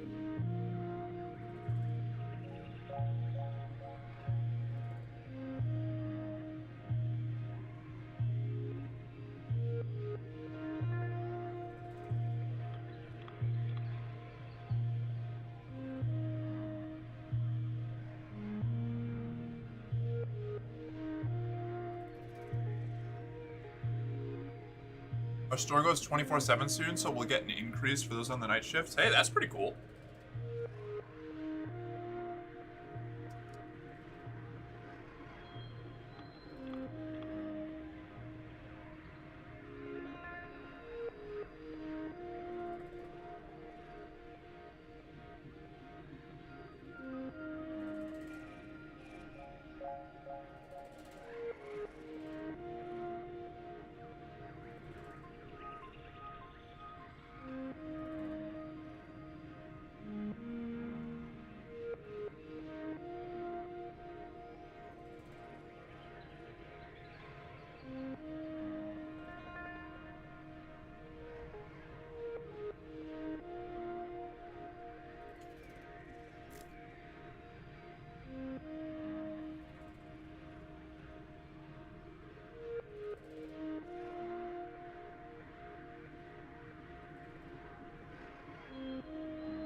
Oh.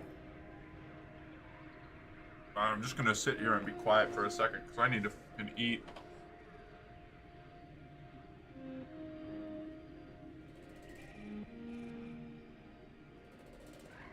I get paid today, so then I can buy a PC from a friend and get the final parts of Bailey's PC. Oh, fuck yeah. That's exciting.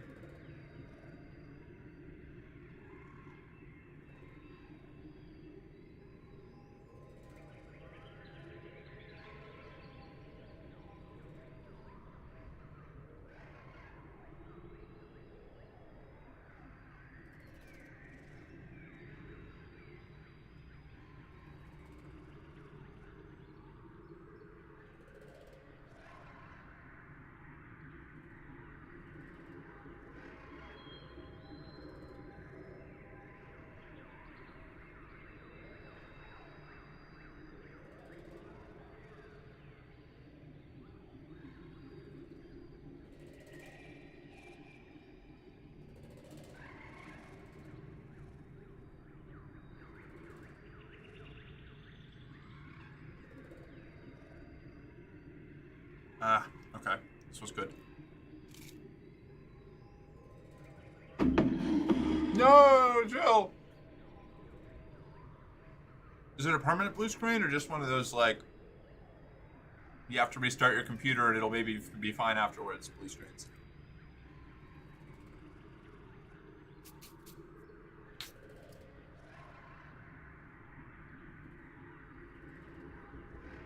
I'm going to leave the float clouds alone.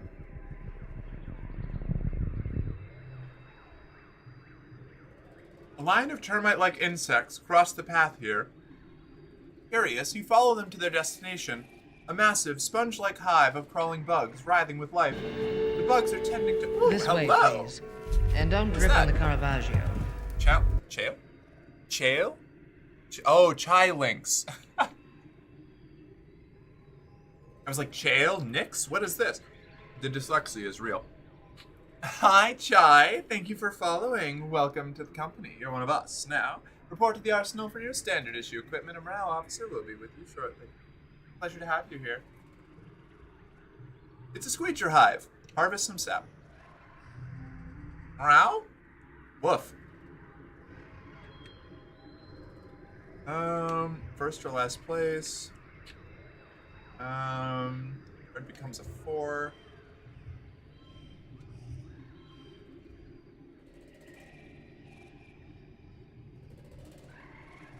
In 16.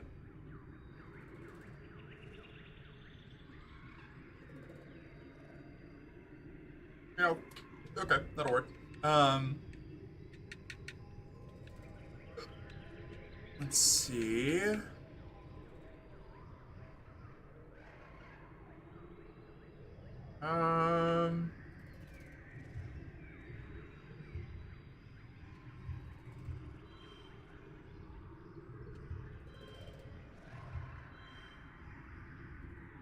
Okay.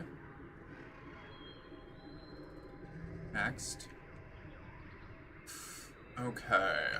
How are we going to make this work? +3. Nope.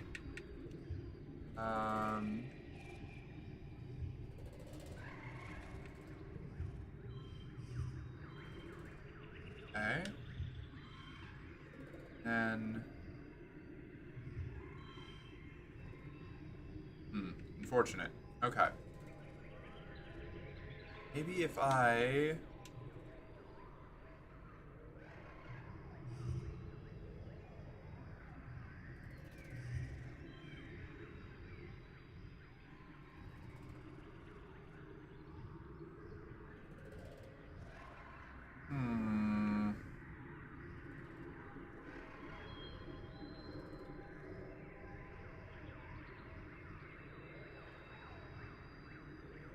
I'm in trouble here. She's a very good puppy, but she can't really read. Yeah, it's true. I'm not very good at it. Slaps you with a gun. Morale. I'm so hungry, but all I can eat is Jello and chicken broth. Oh, because of the dentistry. Yeah, I'm not looking forward to that. I do need to get this tooth dealt with soon, though. It's being a problem. Do I just redraw? Do I redraw? I feel like I might need to redraw. Maybe I can make this work. I need so many more points.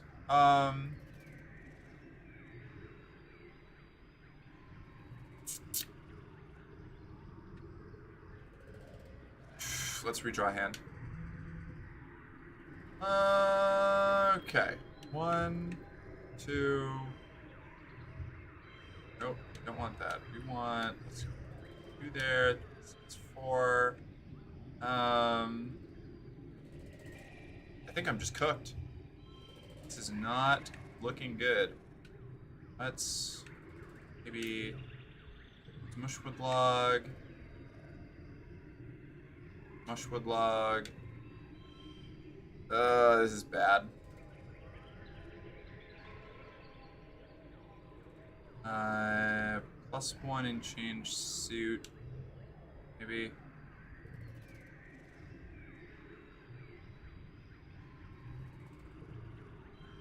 Flower.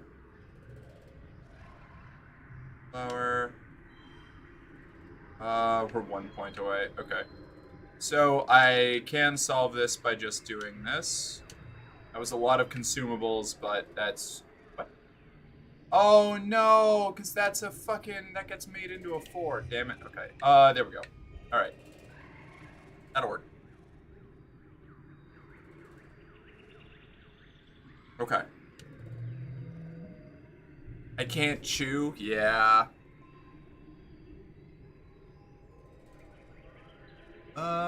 Put the chicken broth in a bowl with some sliced mushrooms. It's a clear soup from the Thai restaurant. Oh, yeah, can't, no chewing. Get thee to a dentist? She just got back from a dentist. That's that's the issue. They, sorry.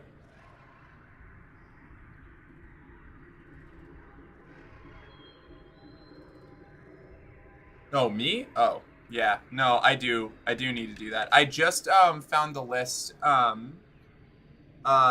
She, they? Okay, cool. I'm glad I didn't fuck that up. I just found the list of dentists in my area that are accepting new patients and accept my insurance today. And I also just scheduled my blood draw to get my levels checked today. So I'm making progress. There's just a lot of tasks. I still need to get a thing scheduled to get this little hot dentist in your area, yeah? Mercenary underscore girlfriend go to a dentist challenge difficult. Yeah, I have huge dental anxiety. I'm very afraid. Why are we doing more push-ups? I'm gonna break. Do a stretch, hydrate. Okay. There's so much progress though. Thank you. Commander! What, Ruby? What? Nice one, Ashley? What? What? Talking about the slap with a PC bit? Wait, I have a better one. Okay, you don't just type things the same thing over there. You get in there and squeeze out. Ashley trying to get you to win the next staff meeting arm wrestle. Yeah, that's fair. I'm gonna lose it. I'm gonna lose it again. I'm gonna lose it multiple times. Stretch time and also hydrate. Yep. Okay.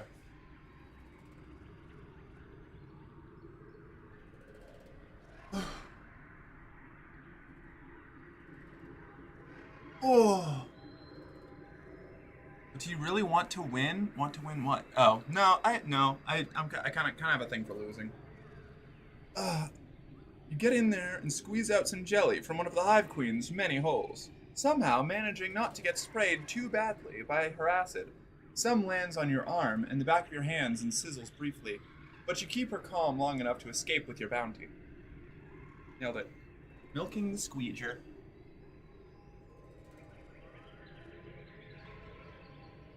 Whoa. Okay.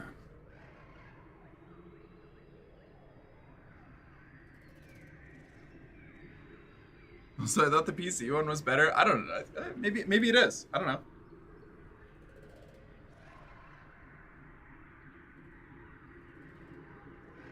Gotta go cuddle a cute girl. Love you. Bye. Bye, Jill. Have a good one. It's someone to milk me. Relatable.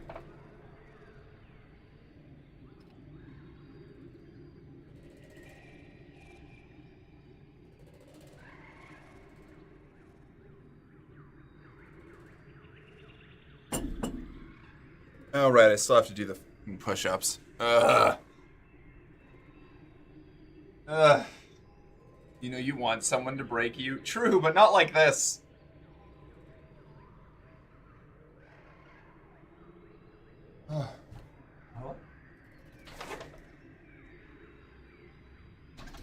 Okay. 1, 2, 3.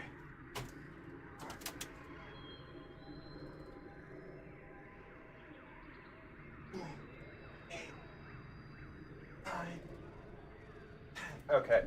Alright. I can't do any more push-ups for a while. I'm gonna break. Sat down for a moment on a wall. Got about 10 more minutes of walking left. Ooh. You're almost there. You're gonna make it. I believe in you. I want to cuddle a cute girl. Mine's busy playing Starfleet and the other is asleep. Tragic. I only counted 9. No, I'm not falling for that, Ashley. I haven't fallen for that a single time. You think we're going to start now?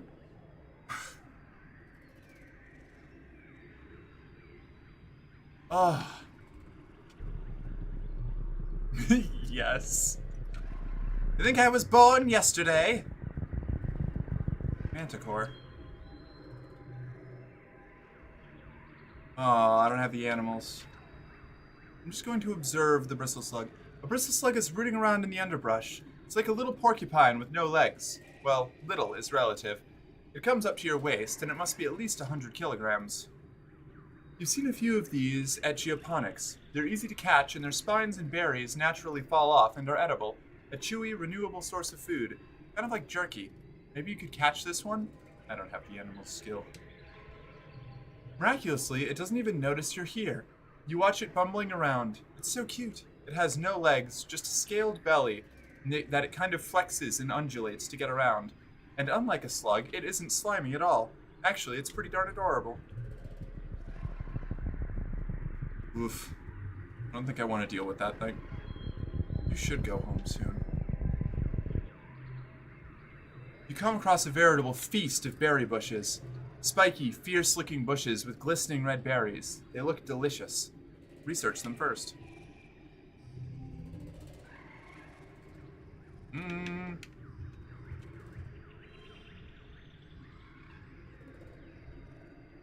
Okay. You.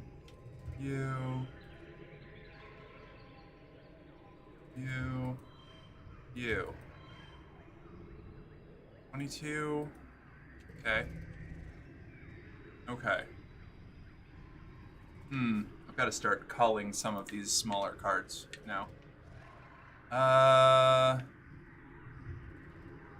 You.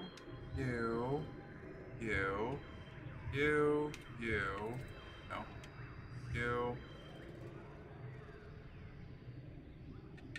You.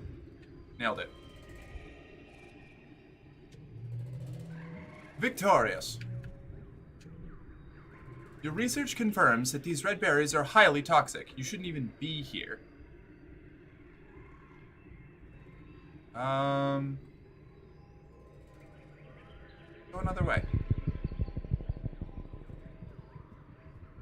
Good to know. Highly toxic berries.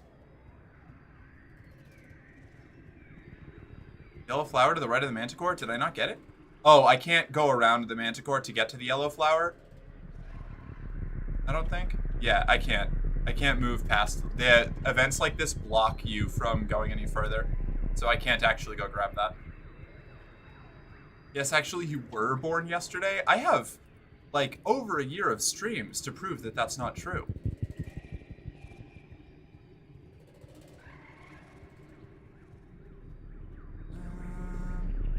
Flower.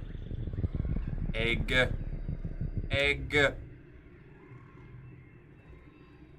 I'm not gonna take the egg. Says the girl who keeps complaining about losing VODs. Well, I don't lose VODs anymore. Finally work done? Hell yeah. 4 a.m., damn. It's time for Vertumnalia, the yearly midsummer celebration when the colony gives thanks for its good fortune. Well, it would be. We've already been through all of this. Bot pentathlon. Off we go. Start the pentathlon challenge. Card becomes physical. Let's do blue. Well, maybe I do that. No. Let's just dump that back in here. Yeah, okay. Next round.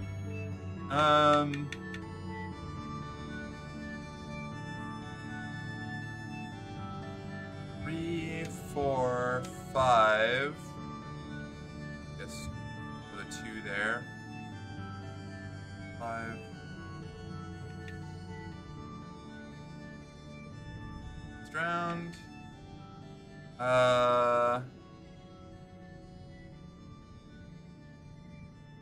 1.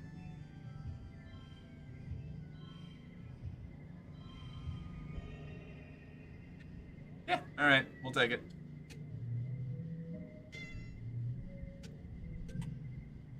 Succeeded on all that. We've already done all this. We get 50 stress back. And now I think this is the point where we just start doing geoponics stuff for the rest of the year. But nope. Ah, 40%. Okay.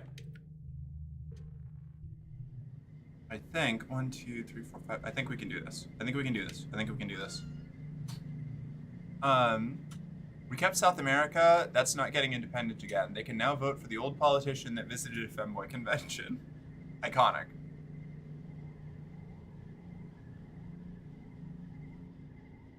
Same top. Oh, the work. Yes. Excellent.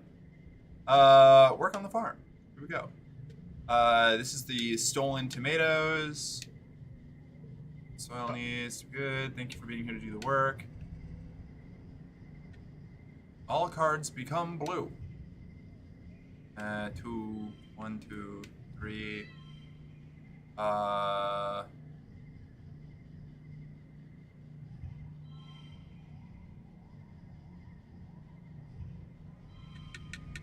Cool. Nailed it. And then work again. Well, let's, I guess, check around, make sure that nobody's dying. I think we're on track. Let me just make sure that this actually ticked us down to 30 now. Visit the notice board. Yes. Okay. All right. Yep. No. Here we go. We're on track. We can do this. We also puppeted the Reichskommissariat Norwegian. They are now democratic, but still have the German flag. We also puppeted Mussolini's Italy, ending up with a democratic guy that has black shirts. Hoi 4 peace conferences are always so fucking weird. Nothing ever ends up even remotely normal. Work on the farm. Green shoots from the ground, total nerd. Hard work, far less than the color needs to survive. Don't steal the food. Starving.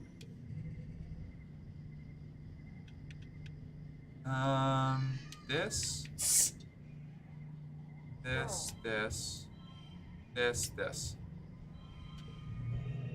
We're gonna do it. We're gonna save Mom. I believe in us. Just check around. New perk, physical cards. Red cards get +1 in physical challenges. Neat. Nothing kicking around out here. It's early wet. Mars's birthday. I found something you might like. Give her the crystal. Sweet, and off we go. Let's forget the starving thing that we just got, because that one sucks. I don't want that.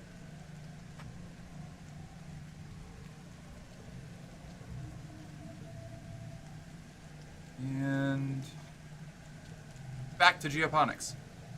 What is this word? Normal. I'm not sure. I just sort of said it, you know? It felt right in my brain, but unsure at this point. Work on the farm. Work on the farm. You feel helpless. People are cheering. The potatoes. All right. 3, 2, 4. Here. You. Super goal. Nailed it. Okay, we're almost out of the woods here. It's about mid-wet. I think we're gonna have just enough gas to get through this. Visit the supply depot. Visit the notice board. Minus 10%. Okay, I think that we can do this. I think we can do this. I think we're gonna make it. Right. Let's make sure that I'm not missing any events or anything with anybody, anywhere. No? None of you? You're all good? Great. Awesome. Love to see that. In we go. Back to the farms. Work on the farm. Half the crops you pull look blighted, like they're moldy before you even pull them off the plant. Many of the leaves are pale and yellow. Your mom takes one look at them and starts muttering about nitrogen deficiency. You almost feel guilty breaking for lunch. The kitchens deliver you a watery sort of potato soup with some pale greens floating in it, and you eat every flavorless drop. You can't bear to waste a single spoonful. It barely gives you enough energy to make it through the rest of the day. You work yourself to the point of exhaustion every day, but you don't know if you're doing any good here anymore. Oh no. Did we not get a bonus food? That's a problem.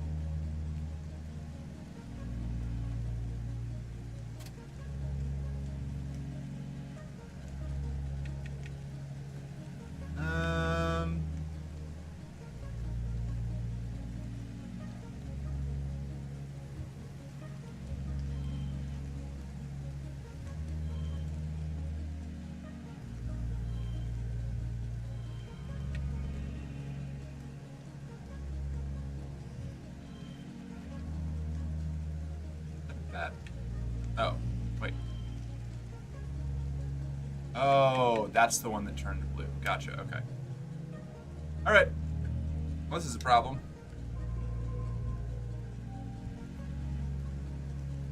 Okay, let's...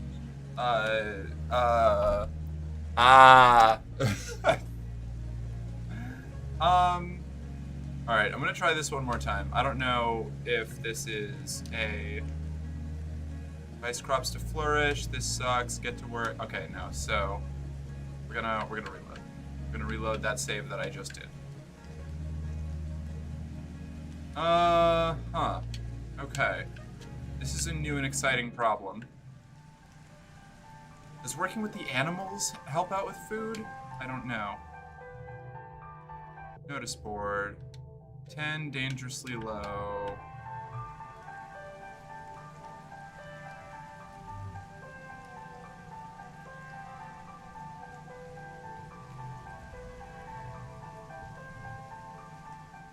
I don't think this is going to work either, because I think all of the events that I can find are going to block me out before I can...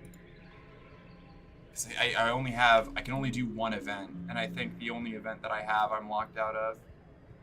Okay, hold on, let's try... Loading back to here, I guess?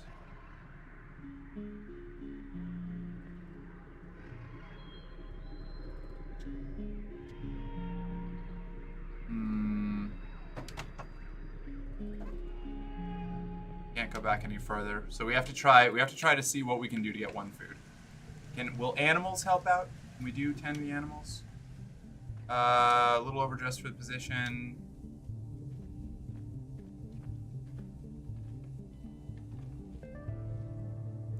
I know I'm just kind of like grinding through.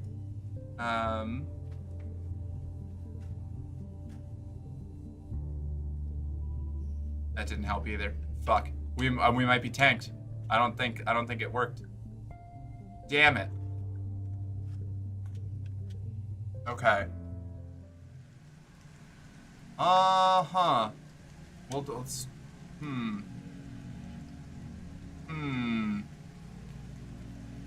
This is not great. Maybe, can kitchens get us food? Yes! Ah, we did it. Okay, hold on. I figured it out.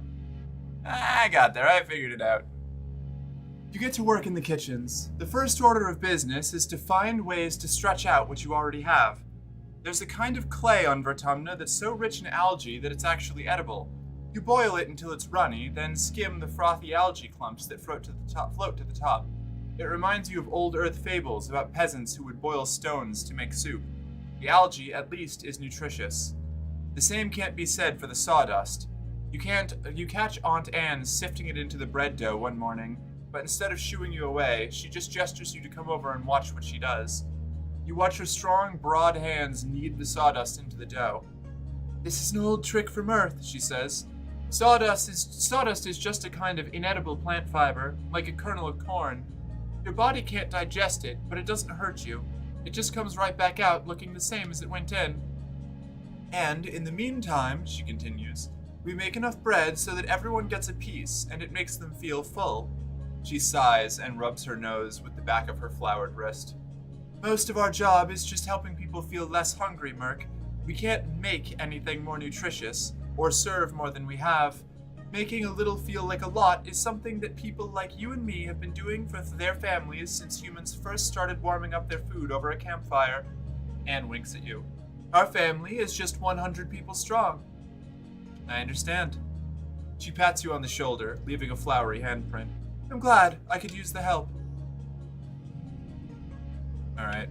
2, 3. This is also a 3. 4, 5. That's gonna jump up to 5. Beans.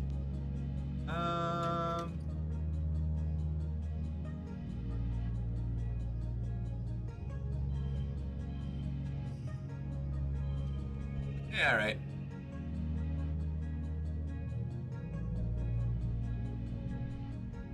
You're surprised when you wake up this morning and your mom and dad are both still in your quarters.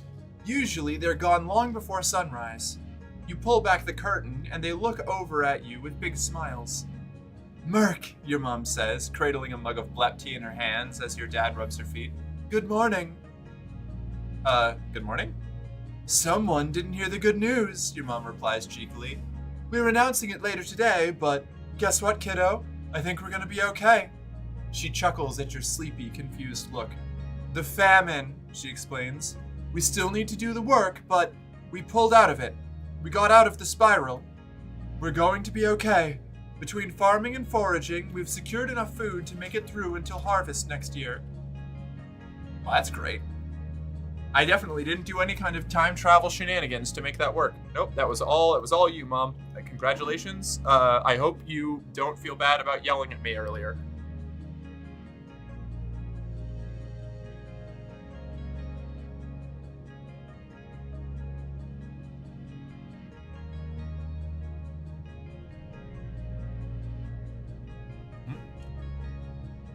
Ah!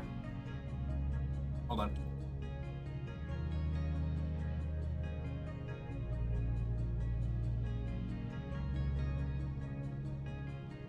I really should have got a paper towel. Instead, I have to just like.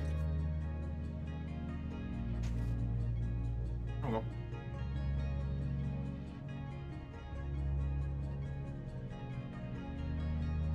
Time travel shenanigans. Don't threaten me with a good time. Right? You would never, I'm sure. Your mom salutes you with her blep tea. She looks more relaxed than you've seen her for a year at least. Maybe since before you landed on Vertumna. You know it could have been so much worse, but you push those dream memories from your mind. Your dad sighs happily. I'm already looking forward to dinner. I haven't really cooked in ages. What should we have, Merc?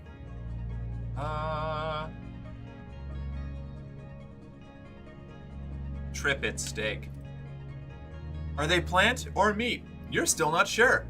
Eating meat is still pretty weird after a lifetime of being vegan, but it's so delicious. You and your parents cook a private meal in your kitchenette. Your dad does most of the work, but you help. When you sit down for a quiet family dinner, you realize this is the first time you've done this in... you can't even remember how long. You talk about your day in the most mundane way possible. It's so pleasantly normal. Status ended. Starving. Hungry no more. Ended the famine. I did it.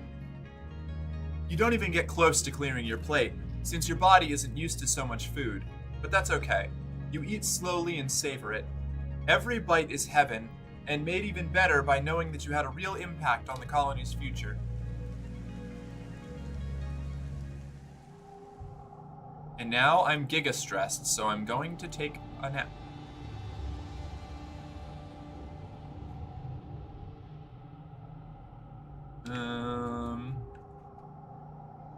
What are you, some kind of who doctor?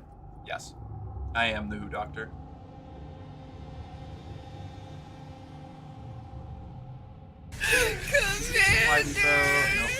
What? Oh, hey Rye, how you doing? New fixation on Cyberpunk 2077.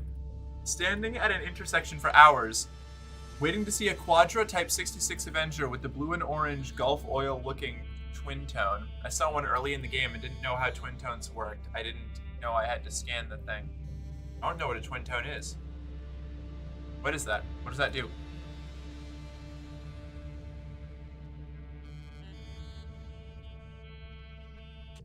View the notice board. Sufficient colony food. Okay, and this is the part where everybody dies.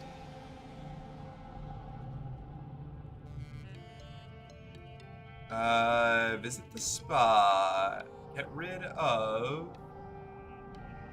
I don't know, this one.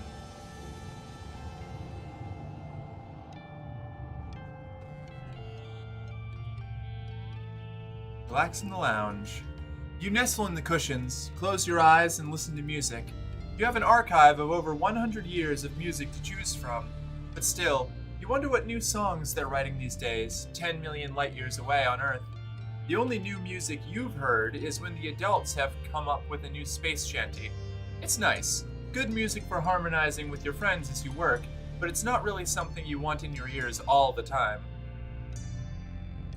What's going on here? I'm saving the colony. We'll get rid of Popeye facts. Yep. Okay.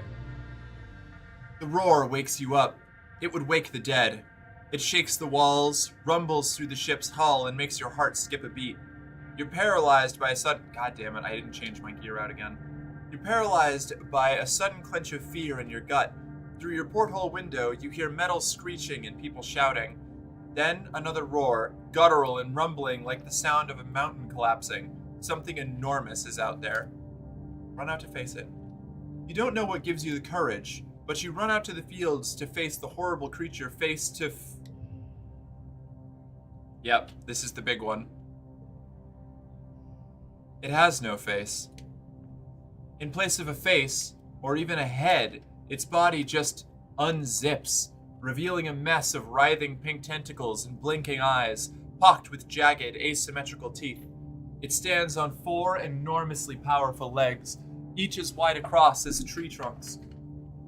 Clinging to its back and its thick, slug-like tail are clumps of lichen that glow faintly in the night. The creature is nearly twice the height of a greenhouse.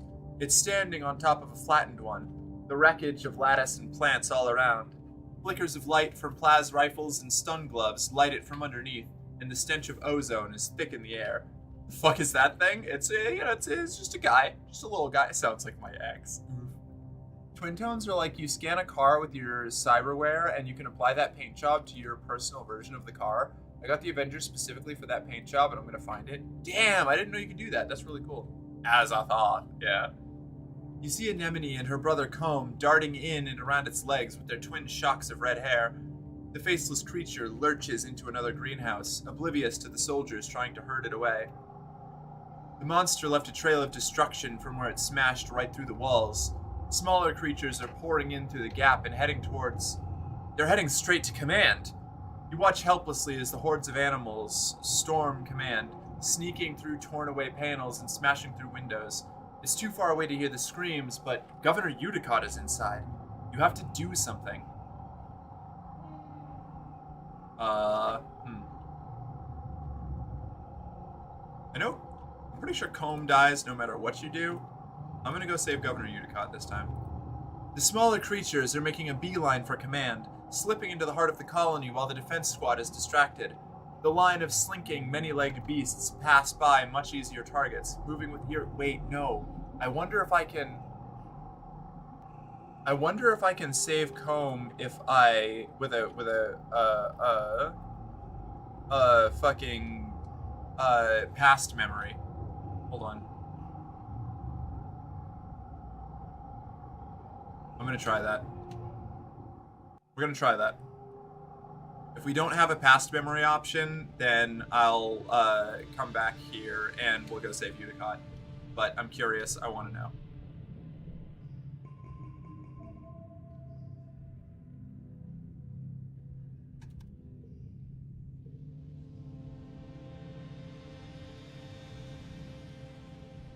Dang it. Good hop effects, yes. Run out and face it. Don't have the courage. Or you have the courage. It has no face. Destruction. Help Anemone and Calm. Challenge. You run towards Geoponics, picking up a handful of rocks as you cross through the barren fields. When Calm sees you, he gestures for you to flee. "Get out of here, Merc," he says. "You're gonna get yourself killed." You grip your rocks in defiance. You're sick of being told to hide like a child. You want to help. I don't know if we're gonna do this. Let's see, 5, 5. Wait, no, let's do 5, 5, 5. Here we go. Next round. 6. I have no other gem cards. 2 to neighboring yellow cards. Could do that. Hold on. Do like this, and then use you to make you. I can't change you. Okay, never mind. I see. In that case, maybe we do this, uncheck you, move you here. That's a pair, that's a pair, that's a pair. Next round. Then 3, 1, 1. For Tumna group, go here. +3. +2 to neighboring cards. We'll just throw you in for good measure. Win. I've seen approximately 5 quadrillion of the normal Quadra-type 65 and none of the Avenger for a long while. No, that's so sad. You try your hardest, but even with the full force of the defense squad, you can barely keep it contained near the farms. You dart in and around the battle, throwing rocks and making noise to keep the abomination's attention away from the rest of the colony. Its tentacles whip around, slapping the ground and knocking into people, picking them up and throwing their helpless bodies like dolls, only to be crushed under its massive trunk-like feet. The fields are littered with bodies of the fallen. Sweat stings your eyes, but somehow you stay on your feet. Others aren't so lucky. "Merc, watch out!" Calm cries out, and you look up just in time to dodge the wet slap of a tentacle, tripping over a body and sprawling to the dirt yourself. The Faceless makes a horrible noise from deep inside its craw, flecking you with spittle as your guts liquefy from the near miss. You're close enough to feel the sick heat radiating off of it. It doesn't have a face, but you realize with horror that it sees you. Zzzt! The beam of a plasma rifle arcs over your head, and the Faceless roars again and turns its terrible attention to Calm. You scream and uselessly cover your head as it lumbers over you. As you scramble to your feet, you see Calm go flying through the air. He lands a few meters away with a sickeningly wet crunch. Yeah, okay, we can't change it. Never mind. I thought that we had the, I thought that we would have the, like, ability to, like, warn him, maybe? But if we don't, then I'm gonna go save Unicott instead.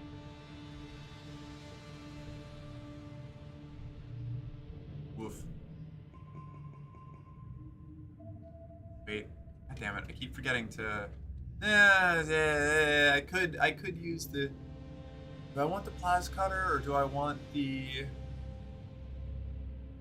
+1 to all cards with gem? No, we want the Plas Cutter. Lily going off tonight? Yeah. Yeah, she desires our attention. I will provide it later. Alright, here we go.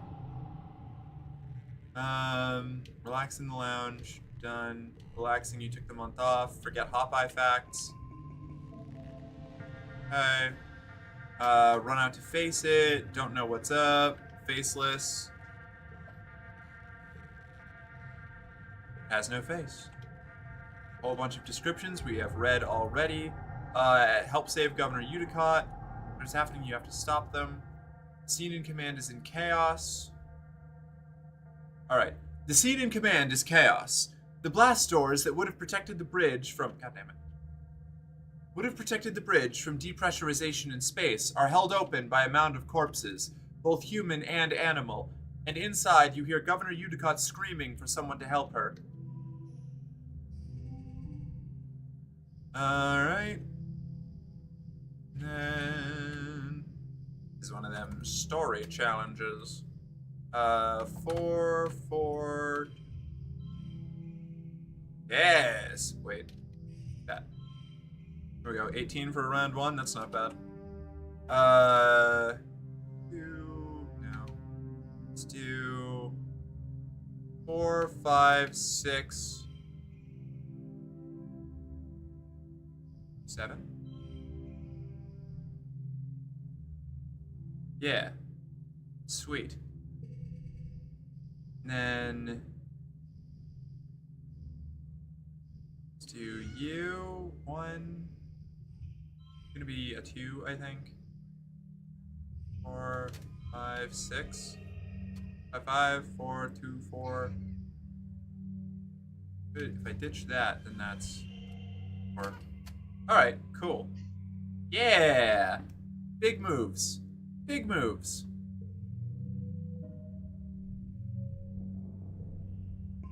You beat back enough beasts to help Unicott escape the bridge. As you shelter under a meeting room table, you hear horrible noises from the rest of the ship. Metal screeching, that terrible abomination roaring, the sounds of the creatures outside tearing their way through the hallways and trashing everything. Suddenly, the ship lurches and drops a few feet, buckling under the weight of something massive.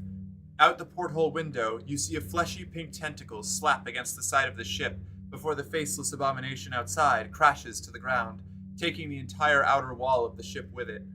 Udicott sobs quietly into her hands in the sudden silence. You wait a long time until congruence gives you the all clear. The council calls an all-colony meeting to face the aftermath of the attack. In the oppressive gloom of glow, you gather near engineering with the other survivors. It's one of the few buildings still standing.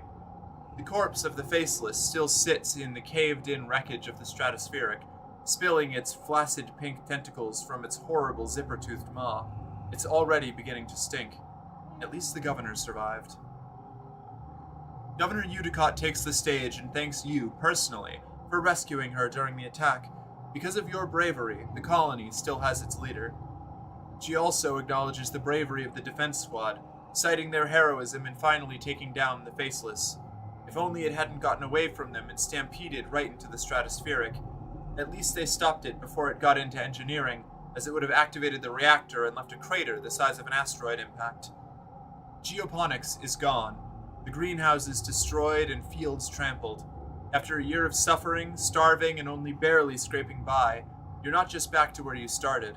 It's even worse. The entire front half of the stratospheric has been destroyed. The living quarters, the canteen, the garrison, the lounge, even the creche, it's all gone. It's only by some stroke of luck that people hiding in the creche weren't all killed. Governor Udicott solemnly reads the names of those who lost their lives. Too many. You all stand for a moment of silence. You feel the weight of loss like a blow to your chest. Anemone and her family cry out when her brother Calm's name is called, and their quiet sobbing continues through the silence. With the living quarters destroyed, everyone moves into the engineering wing for shelter. You're crowded into the classroom with other families. The adults try to make it seem like a sleepover, but you're all still so shaken. Tammy doesn't return to the classroom. The little ones got out okay, but she's still in medbay and will be for a while. Anemone cries about her brother and screams at anyone who tries to comfort her. Eventually, you just ignore her grief, as painful as it is to hear her sobbing at night. You feel like you've been awake for days, and you'll never fully sleep again. You try, but you keep jerking awake, crying out in fear. Eventually, you fall asleep sitting up, held in your father's arms. Your sleep is fitful, but mercifully dreamless. Lily going off tonight. Oh, God Queen Lily, Dark Lady of all, yes. She has made her demands known and is being appeased.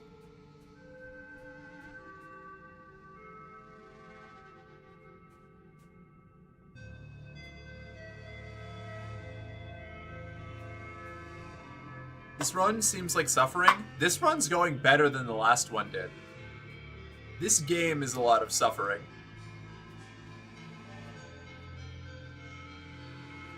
At least Tammy and our mom are alive in this one. Tonin died though. I need to do better. If I do a third run, I need to make sure that I'm able to go out and save him. I think you need to. It's like, I think it's third month of pollen of the second year is when he dies if you don't save that. I missed that last one. Yeah, the last one was brutal. It looks like next month we won't have internet. We will be moving and starting over again. Dang. Well, that's gonna be wild. Good luck, Dragon. I hope that everything goes well. Oh no, not Toenail. Not Toenail. Mars crosses her arms and sulks. What's the point of having all these kudos if I can't actually use them to, like, buy stuff we need? Like, hello? It's not like I can mail order more supplies through the wormhole. Tangent frowns. I just don't understand, she says. Why now? Why does it keep getting worse? Uncle Tonin? Yeah, Uncle Tonin.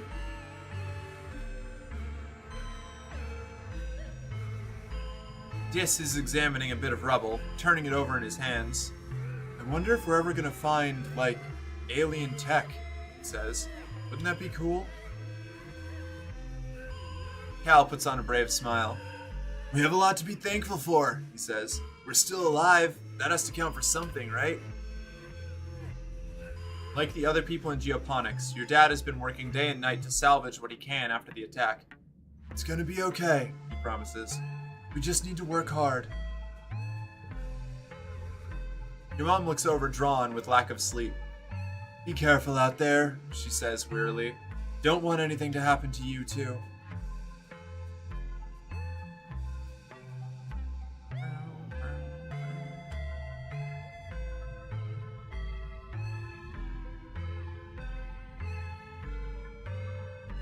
Born, rebuild. I'm gonna do rebuild. Because I'm not too stressed out. I'm just gonna help out with rebuilding then. Off we go. Love this game. This is a good game. The first month of quiet passes, each day plodding one after the other. You still have trouble sleeping in the classroom barracks, but there's nowhere else to go. Every day you wake with the others and try to make the best of it. Grief and anger come in waves, not just for you, but for everyone. Some days are better than others. You're assigned to help rebuild the walls. The first part of the month is spent just dragging away the wreckage, sorting it into salvage or recycling. By the time that's done, crews disassembling parts of the stratospheric have delivered enough salvage that you can begin work patching up the walls. A sense of urgency permeates the crew. After everything, people need to feel safe. Dis is on the work crew with you, something he does begrudgingly. Walls didn't help the first time, he grumbles whenever anyone asks for his opinion. We should just tear them all down and live like the animals do. If someone planted a bunch of buildings on my land, I'd be pissed off too. Work hard. By the end of the month, you've made noticeable progress. There are other priorities and not a lot of construction material, but when last year's mushwood harvest is done drying out, you'll be able to do more. Even if Dis is right that it didn't help the first time, it's better than nothing. His full name is Melatonin, Chief Surveyor Melatonin? Yes. It will be moving to Texas. Not the best of places, but if I keep my head down, oof. I mean, where in Texas? Some places are better than other, but that is a bit of a rough relocation. Well, I mean, obviously don't give like your exact location or anything, but I hope it's at least one of the less I don't know, aggressively difficult to live in areas.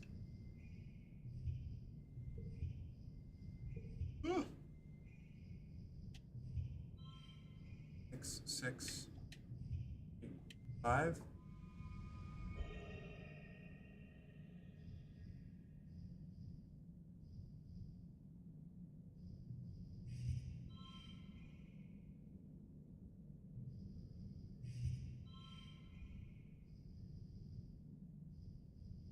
Okay. Got that. Victorious, you worked well this month. The sun's finally dawn again on your birthday. You wake early and climb to the top of engineering to watch the first sun's watery rays break the horizon as the wormhole recedes across the sky. Dawn should represent hope after a long period of darkness, but this light only reveals the full extent of the damage to the colony. You've been having trouble sleeping, like most people. It's hard to find rest, crammed into the classroom with all the other kids and their families. And every time you close your eyes, you shake your head to clear the memories. Is there anything you could have done? Or is the colony destined to be destroyed, no matter what you do? You pull your blanket more tightly around your shoulders. Not your blanket. That one's gone.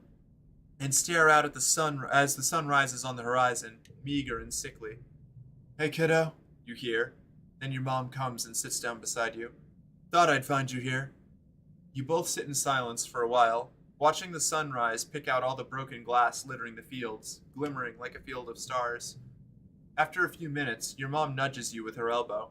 So, she says, your first apocalypse, huh? She huffs, smiling self-deprecatingly. First one's always the hardest, she sighs. When the first colony was attacked, back on Earth, I thought that was it. Everything my parents told me about, the power of community, all that, I thought they were full of shit too.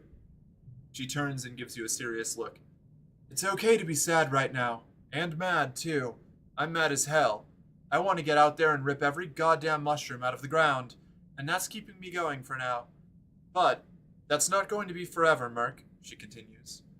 Everything that sadness and rage is going to cool. Eventually, that sadness and rage is going to cool, and you have to figure out how to feel after that. She points at your chest. Hope lives here, she says. It's the human condition. We just don't know when to give up. Your mom squints out into the sunrise. I had to figure out how to have hope too. I needed it. To get on a busted up spaceship with your dad and launch myself through a wormhole? Hope is why we had you. She smiles. Things work out in unusual ways, Merc. It just takes time. I'm glad that we went back and fixed the famine. This is kind of a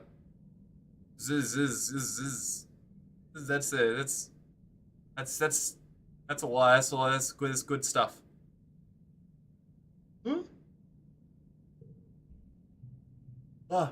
That's painfully relevant stuff.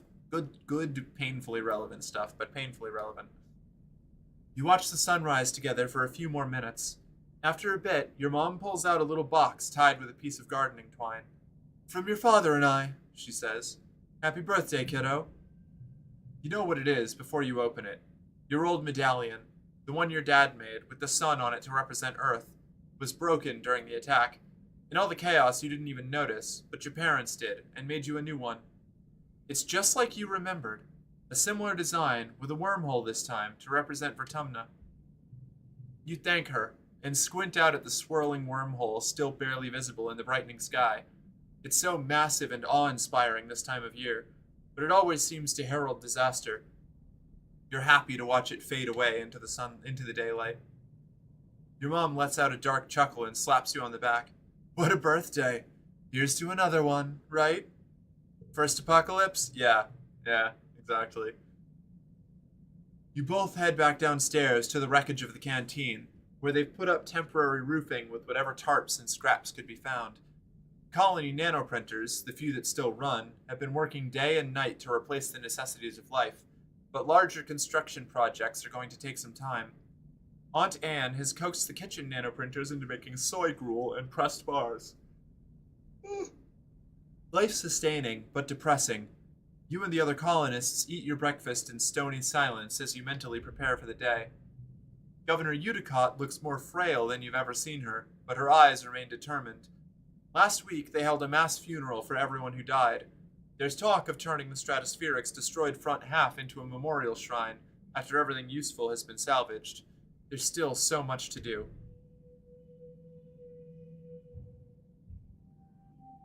Mid-quiet. I think we just keep rebuilding.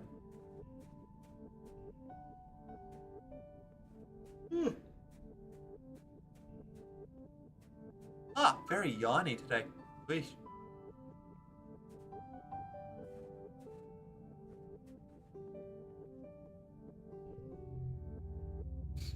Alright, rebuild.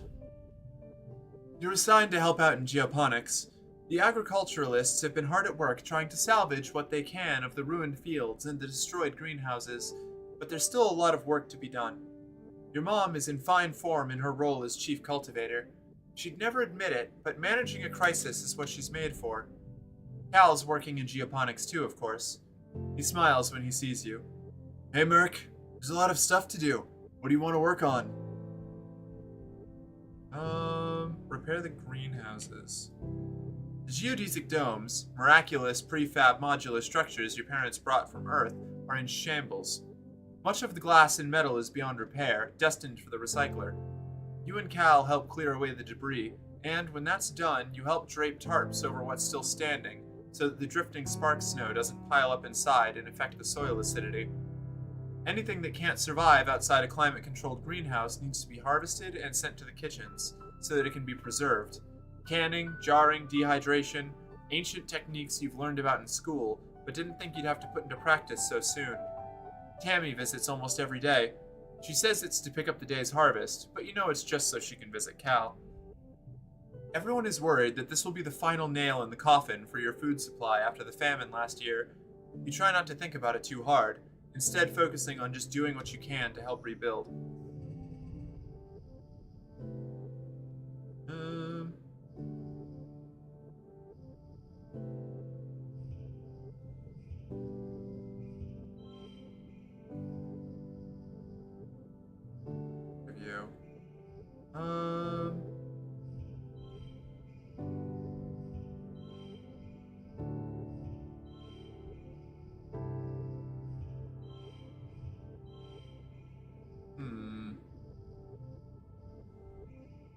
Review. Two.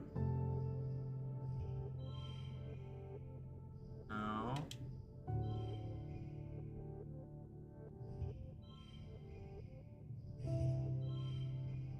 Guess I could just...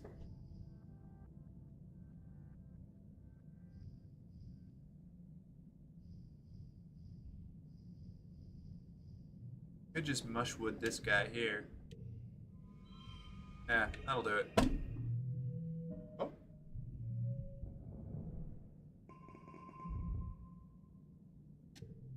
Alright. You're eating in the mess tents when you hear something rumbling. Your bowl and cutlery start rattling. People look around in alarm. Could it be another attack? So soon? You begin to hear shouting from outside. Someone runs into the tent. There's something falling from the sky, they shout. It's on fire. You join the crowd of people leaving your temporary structures to gather in the colony square.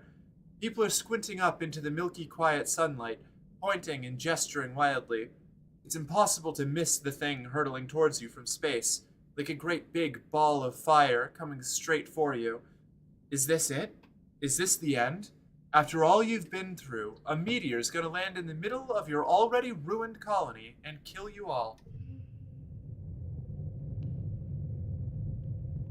No? Mars grabs your shoulder. It's another ship, she exclaims. Look, it's another spaceship from Earth.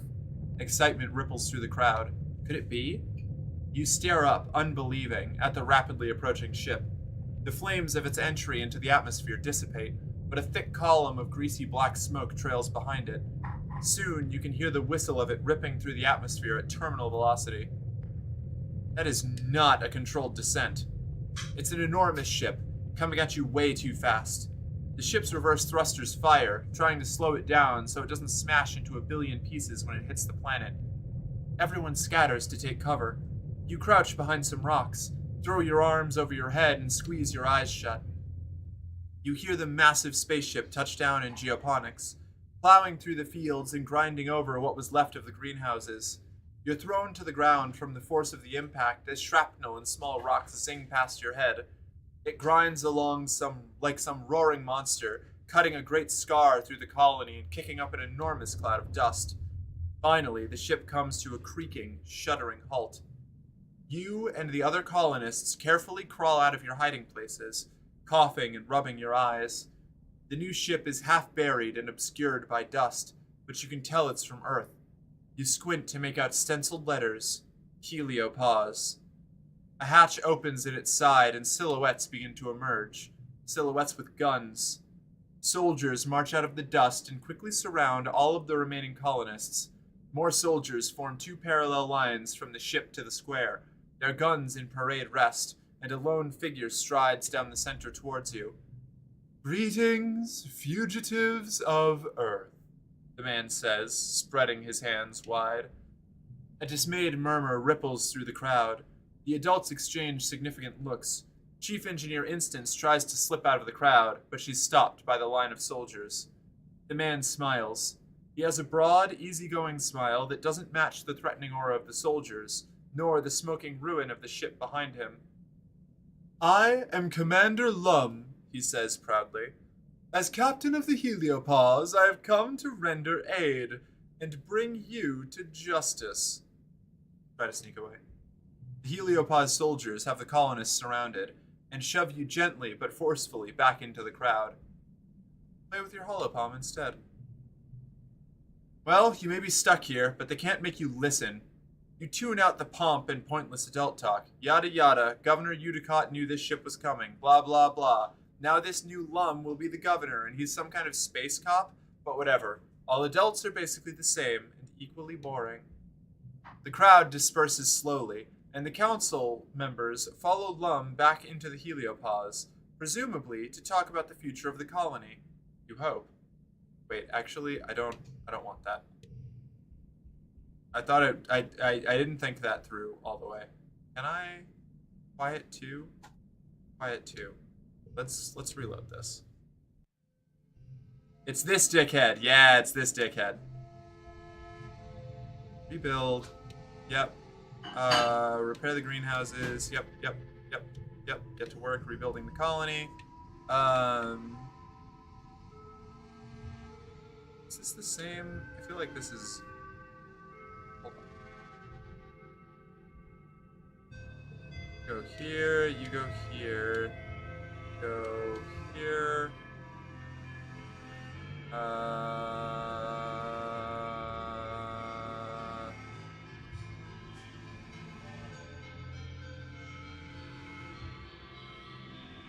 Shoot. I have made mistakes. 20, 23, 22. I think I used a mush log. Yeah. Mush log. Go.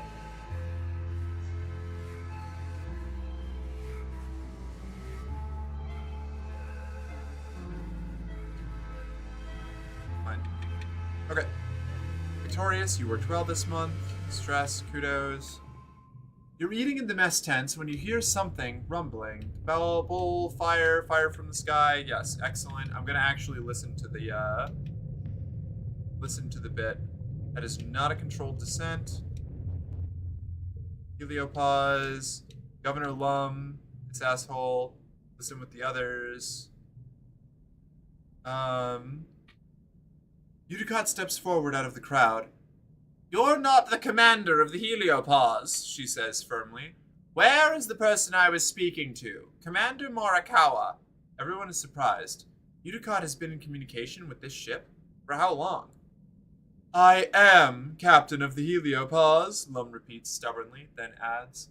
According to the chain of command, we, sustained significant loss of personnel when we went through the wormhole. Listening to Dickface, McFucker not, yeah. Because I want to see what happens when you have Udicott here, because I think Udicott was dead in my my playthrough. You can't help but notice many of the soldiers exchange looks this time. You wonder how many people had to die before Lum became commander. As the commanding officer, Lum continues, I declare this colony to be under our protection. As such, you are all now subject to the laws of Earth.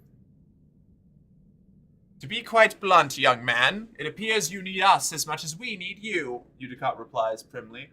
The Vertumnian colony, such as it is, offers our hospitality to our guests from Earth. Lum opens his mouth, but Udicott cuts him off. Now, there's no need for this posturing. Whatever the purpose of your mission here, you'll soon learn that on this side of the wormhole, we are all human. Right now, we need each other more than we need mandates from Earth. Damn, having Udicott alive changes this by a lot. Udicott turns to the assembled colonists. Effective immediately, I will be stepping down as governor and turning leadership of the council to Lum of the heliopause, she says. She smiles genially at him. I hope that will satisfy your craving for justice, at least while we get our feet under us. Judging from the number of guns on display, you don't think you have a choice in this. It's good to know the colony is in such pathetic shape right now. It's a good thing the colony is in such pathetic shape right now, your mom mutters under her breath. If they thought we were a threat, they'd probably have just shot us. Your dad squeezes your shoulders and tells her to be quiet. No one knows how to react. A new governor from Earth? Nearly 100 new colonists? Most of them trained soldiers? What does this mean for the colony? The crowd disperses slowly, and the council members follow Lum back into the heliopause, presumably to talk about the future of the colony. You hope. You track down your friends. So what do you think about these new people? Mars asks. They're just going to boss us around, Tangent nods. They don't live here. They don't know what it's like. And they're just going to swoop in and act like they're better than us? She hugs her arms around herself. Did you see what they were doing to Instance? The entire colony, now twice as many of you, sets to work on salvaging the wreckage of the heliopause, tearing it down and combining it with the Stratospheric's remaining engine section. Spirits are high, though these new colonists from the heliopause aren't like any people you've ever met before. With their uniforms and weapons, they're moving more like an invading force than a rescue. You aren't sure what this means for the colony, or for your future. Need quiet. Wait, quiet.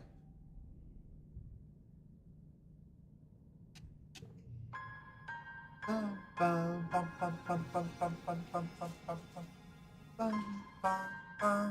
love the main theme of this game. It's so good.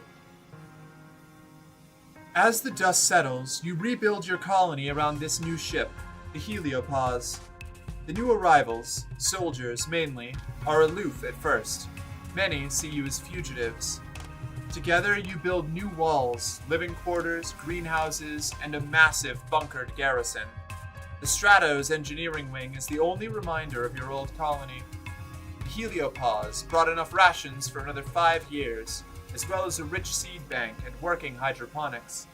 They also have more guns and explosives than you've ever seen in your life. Even the ship has guns. A full stomach, a roof over your heads, and the promise of safety convinces most Strato colonists to accept the Helios. In turn, the Helios decide that you criminals pose little threat. A grudging peace is brokered between the two groups. You decide they aren't so different, really. There are even Helio children, born among the stars just like you. After a month of hard work, you and your parents move into your new quarters. You get your own room for the first time in your life. You step out onto your very own balcony to watch the new colony, its grounds bustling with so many strangers and strange new ideas. You feel something rising in your chest that you haven't felt in some time. Hope. Excitement. What will the new day bring? You better get out there and find out. Cautiously step outside. Can't wait to see Dickface, see their first gloom. Yeah, right. Cal, what's up? Cal is building some trellises in the garden. Hey, Merc, he says. Can you pass me that thing? You push one of the supporting beams into position, and he hammers it together. He hangs from the top beam, kicking his feet before dropping to the ground. There, stable as anything. He dusts off his hands. I'm glad you found me. I was talking to Tammy earlier, and she said some things, about you, and it got me thinking.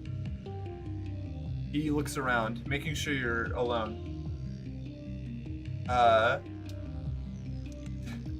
Look, you and her, you don't like her or anything, right?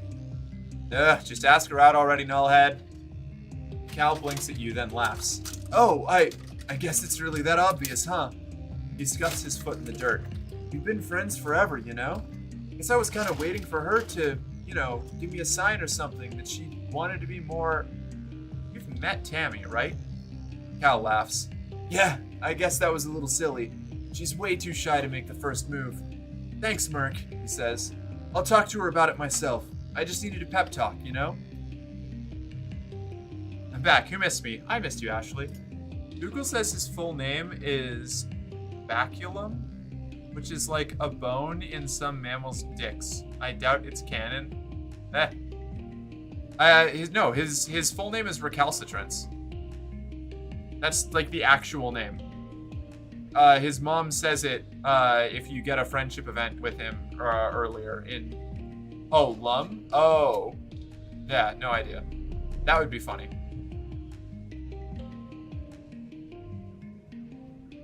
Nomi! Sup? You've seen Nomi around since the heliopause landed. They're around your age and barely 1.5 meters tall, only coming up to your shoulder. You've never seen anyone dress as strangely as they do. Hi! Their voice is high-pitched and quick. I'm Nomi. It's short for nomination. They do a little twirl and bow. You introduce yourself and ask about their outfit. Oh, this old thing? I designed it myself. a Nomi Nomi original, based on the outfit Lavendula Starlifter wears in the 3rd season of Turbo Girl Hyperjet Transform. When she has to work on... What, Ashley? In the middle of a dialogue.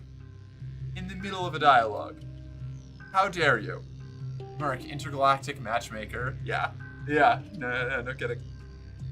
I'm gonna go date Mars, so Cal and Tammy can go hang out. When she has to work undercover as the lead singer of an idol group, they stick their leg out.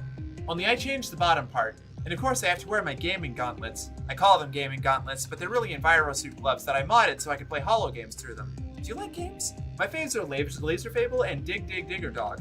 The Laser Fable is so much more fun now that we can play outside with room to run around. What kind of holo games do Strato kids like to play? Nomi Nomi stops to catch their breath, winded after their extended outburst. Challenge them to a game of Laser Fable. You're on. Nomi Nomi helps you install it on your holopalm and explains the rules. Laser Fable is an augmented reality game where you bounce hologram lasers off real objects nearby. It's speed-based, so you're running and bumping into each other, and there are extended house rules about when it's legal to block each other's lasers. Dum dum dum dum bum bum bum bum bum bum bum bum bum. 3. Oh no, wait, hold on.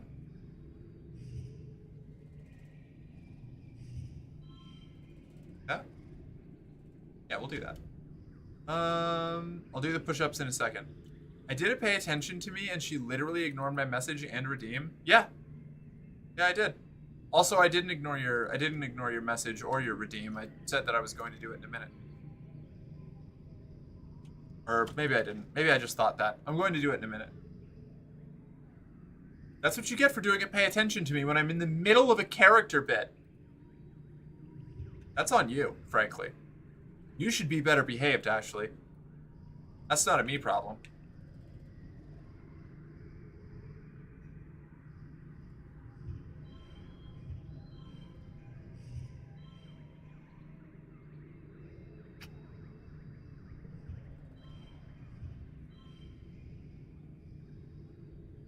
Okay. Next round. Now she's yelling at me? Yes. And you deserve it. Let's see. If I do this, and that can go here. You can go, nope. You can go here, go here, you can go there. Cool. A verbal dressing down and accostation? Merc must really like Ashley. I demand that you say something nice about me as an apology for hurting my feelings. No. No. You're getting a delayed bullying. You couldn't get it on demand, so you're getting it now. Right on, sister! Nomi gives you a high five, then, with a couple quick flicks on her gauntlet, gives you a kudos for winning. With the, they explain this is how they always play Laser Fable with the kids from the Heliosphere.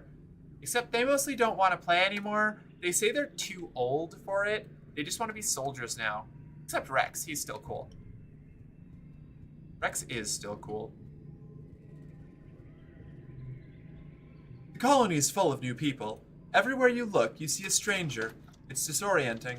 After growing up in a closed spaceship, you never expected to meet any other humans that weren't made here on Vertumna. You bump straight into one of these new people while you're jogging through the colony. Oof! He laughs and holds you steady, brushing the imaginary dust off of you and giving you a wide, fanged smile. Hey, it's one of the kids from the Heliopause. Think his name is Rex? Alright, I'll do my push-ups before I continue on. Who's the twink? That's Rex. It's Rex. He's just a little guy. He's just a little friend, you know? He's a little dog boy friend. You like Rex.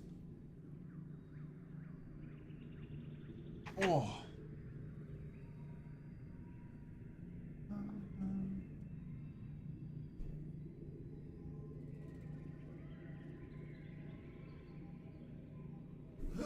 Oh, man.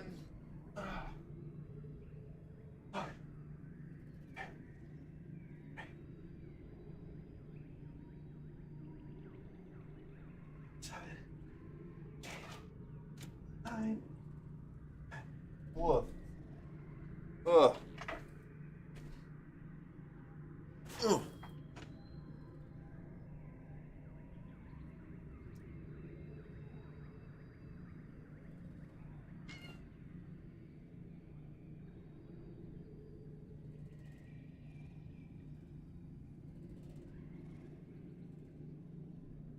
Oh. All right. Push-ups are way more tiring than the squats.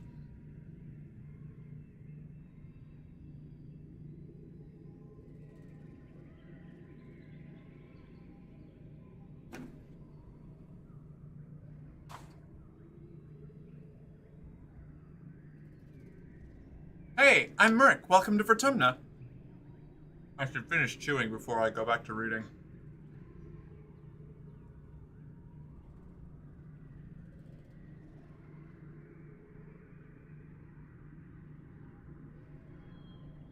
You stick out your hand and shake his, and he laughs.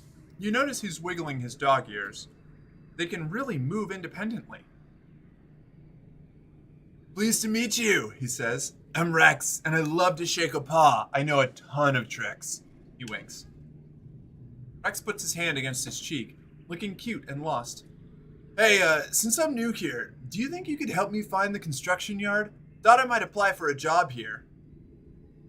For you, anything. His eyes widen as you wink suggestively and he grins, wiggling his ears and lolling his tongue out like a dog. So adorable. I might just take you up on that, he says. You tell him everything is a bit changed since the heliopause landed, but you think the construction yard is still near command. He thanks you for the directions. You approach Mars, who's deep in negotiations of some kind with Tangent. When Tange sees you over Mars's shoulder, she points and says your name. Thank you, forces of chance and chaos, Tange mutters, slipping away as Mars's attention turns to you. She's your problem now, Merc. Mars pretends not to hear her. Merc, she exclaims. You're looking hideous today, darling. Luckily, I'm doing makeovers and fashion advice, free of charge.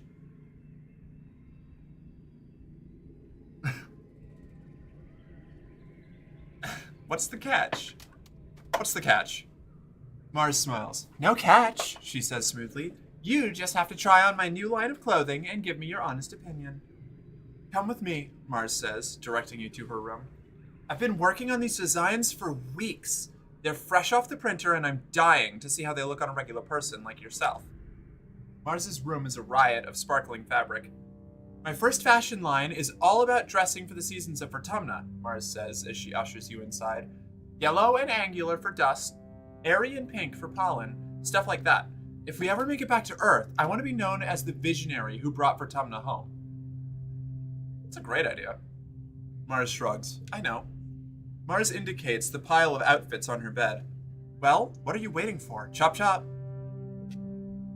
You try on outfit after outfit, letting Mars scrutinize your silhouette and bearing.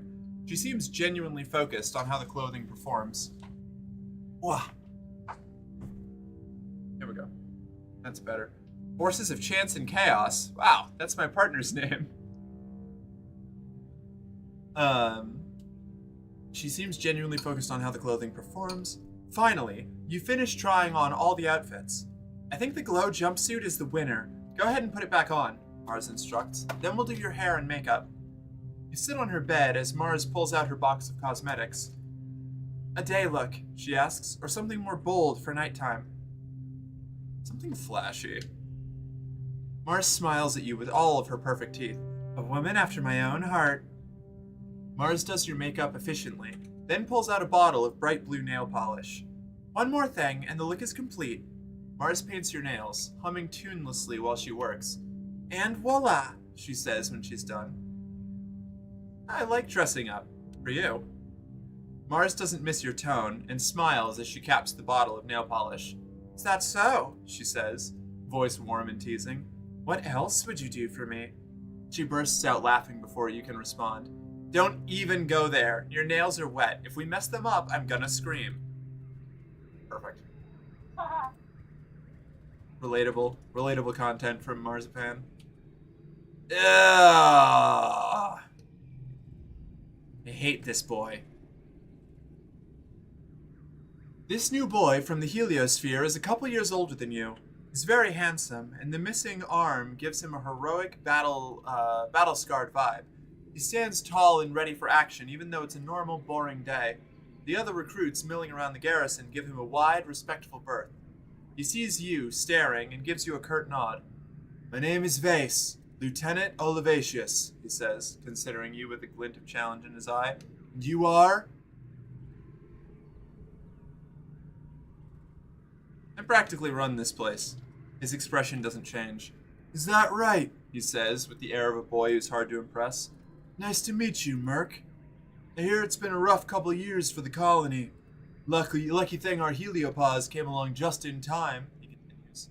"Don't worry, we have some of the best soldiers. The very best. We'll keep the colony safe." "Are you one of those best soldiers?" "We train as a team, but," Vase says, then clears his throat. "Yes, I've won more than my share of zero-G judo matches and virtual riflery tournaments. Even competing against adults," he adds. Being planetside is totally different. You tell Vase that firing a virtual gun is nothing compared to running for your life through the jungle while a wild unisaur hunts you down. "A unisaur?" Vase says, leaning forward a little. His eyebrows raise. "Did you actually say something to interest him?" "That sounds like a fun sport. I'd like to try it sometime." I don't like him. I don't like him. He's gonna get worse.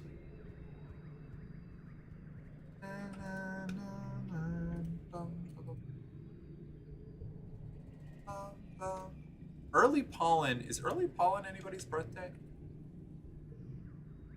I have more people that I need to... Okay, so early dust, late wet, early wet. Tammy is late pollen. Nomi, mid dust.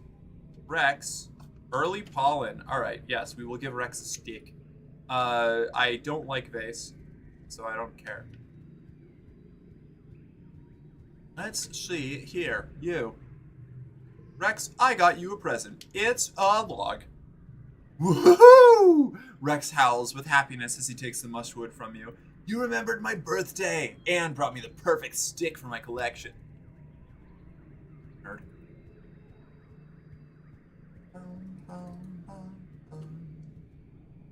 So, we have all of our stuff back. Should I start doing like science and engineering things? Or let's open up with, where's command? Gotta work in command. I've gotta do spy shit. It's time for some spy shit. Work in the depot. Well, let's make sure that I didn't miss any... Yeah, see, I would have missed 2 things. And I got a mushwood log back. Free mushwood. We love mushwood logs.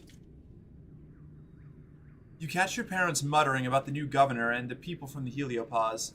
Your mom seems to be upset. The word fascists catches your ear. This might be your chance to ask some of the burning questions you've had. It's true, they won't. Don't bother. They won't tell you anyway.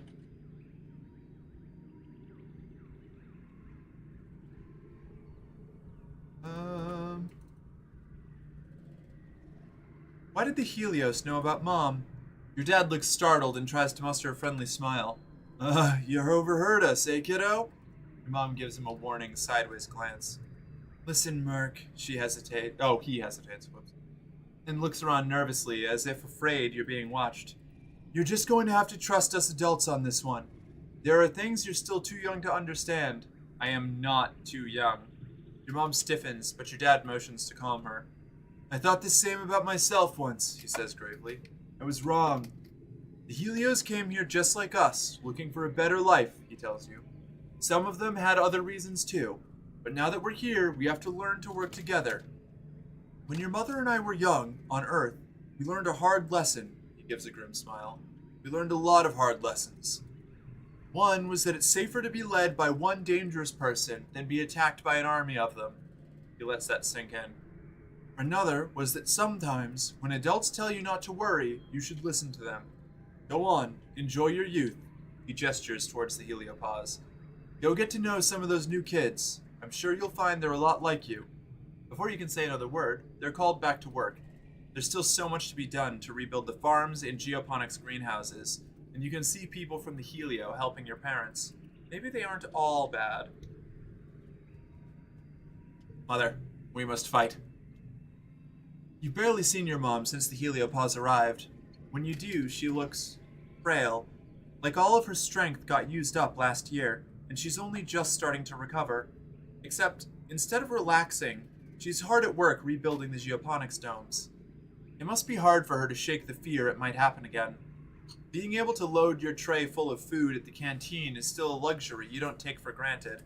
Sometimes you make up a tiffin for your mom so she doesn't miss lunch. Hey Merc, she says, smiling as you approach. Is that lunch? I've been smelling the caramelized onions all morning. Can't wait.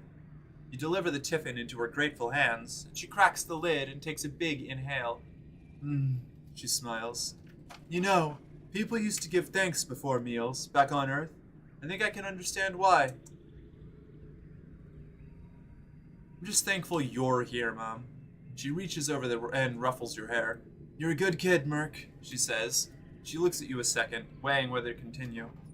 I know we don't talk about it, but I know how hard you busted your butt back then, making sure the colony didn't starve. Her smile twists in dark humor.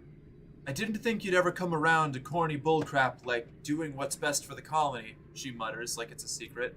But she really came through. I've been doing that the whole time, Mom. You just don't know because you can't see the weft and weave of wormhole time.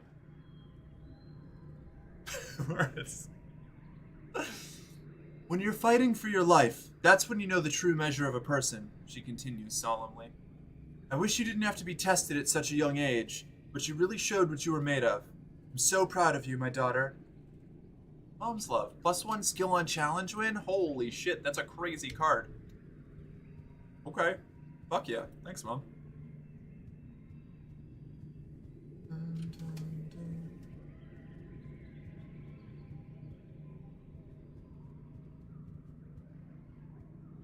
Alright, back to command.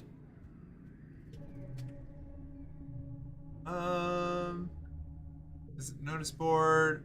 Food supplies are good. Colony security is bad. Work in the depot.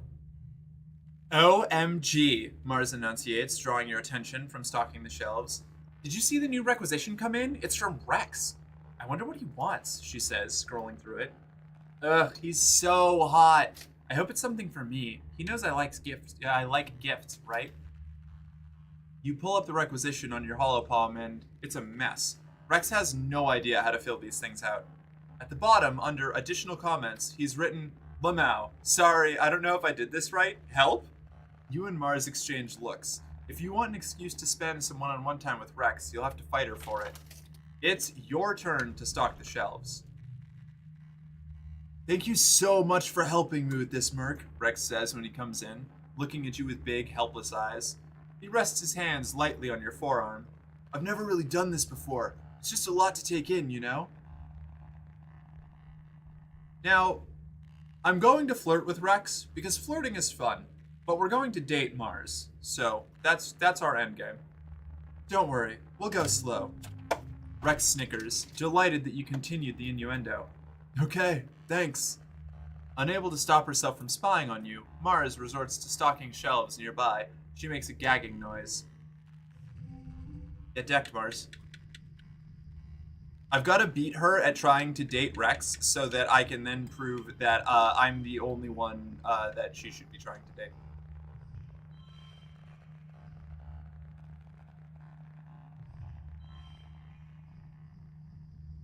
Two, 2, 4, 5, 2. 5. 3, 2, 2, 2, 2. One for each unplayed card. It's only 5 stress to push through. I think that's better than using any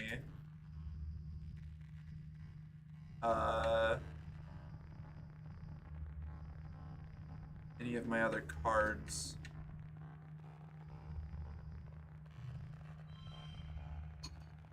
It's also 24. It doesn't change. Applying this changes nothing. If I had Tammy's gift, this would succeed, but I don't. So, +2 bonus to straights. Eh. 4, 6, 4. Wait. 5, 5, 6.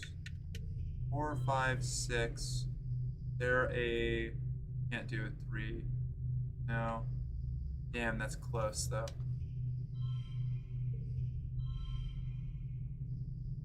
4.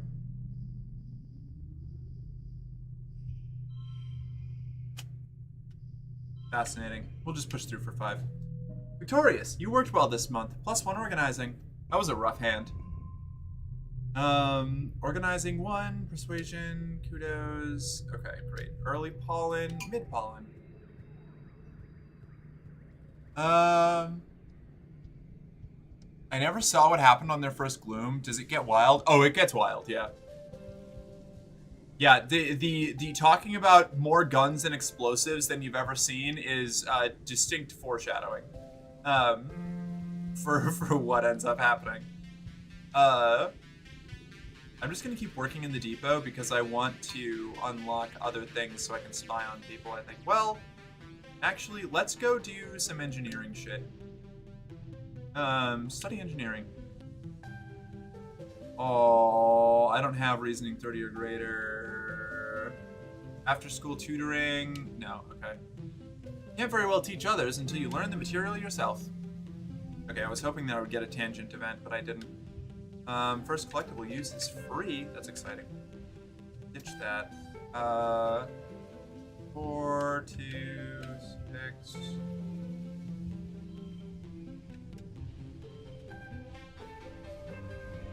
All right. You worked well this month. +1 engineering. As in they get fucked up, or like they get shelled to oblivion. It's like a bit of column A, a bit of column B. They detonate like a massive mine. Like they plant a huge mine and like blow it up in the center of the colony to kill one of the faceless, and it's horrifying. And they use, if I remember correctly, I think they use like Helio people as bait a lot. Like Lum is a piece of shit. Work in the depot. Oh wait, hold on. Wait, what do I need here? Persuasion 60 or greater. Rebellion less than 30. Spy on them. What's my persuasion at? 56. That's so tragic. Hold on. Wait a second. I'm going to load autosave because I didn't actually go check to see if I could talk to people. And also, let's change out gear cards. Because I don't need this. I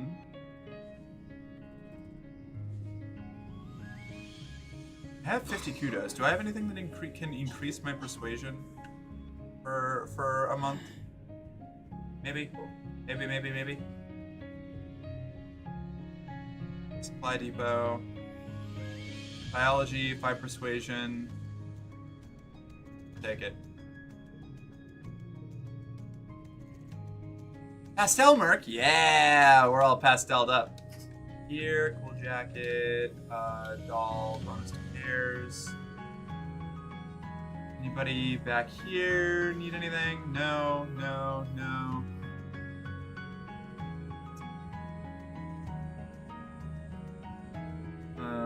Okay.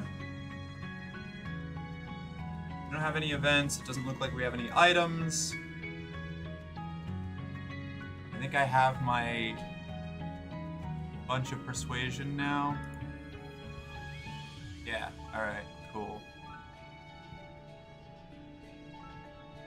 60. Right, yes, I was trying to get to 60. Alright, work in the depot. You're trying to find Administrator Seek to ask him about something and accidentally stumble into a meeting they're having with Governor Lum. You didn't catch the topic of the argument, but you managed to piece together that Seek is trying to get Lum to come up with a way to explain something important to the colony. Whatever it is, Lum is dismissive about it. You hear him say he's not here to hold people's hands, which frustrates Seek. Figure it out, Seek, Lum says. That's your job. Convince Lum you can help. You walk straight up to the two of them and declare you'd be a perfect governor's assistant. You can handle all this mindless busy work, freeing Lum up for his very important job of running the colony. Seek looks as annoyed with you as they are with Lum. The governor, however, is pleased by your audacity. He walks you to the bridge. We're going to spy on him and dismantle his organization from within. Good. You can share that desk over there with Mars, he says. You've worked with Mars before, right? Good kid. Strong image.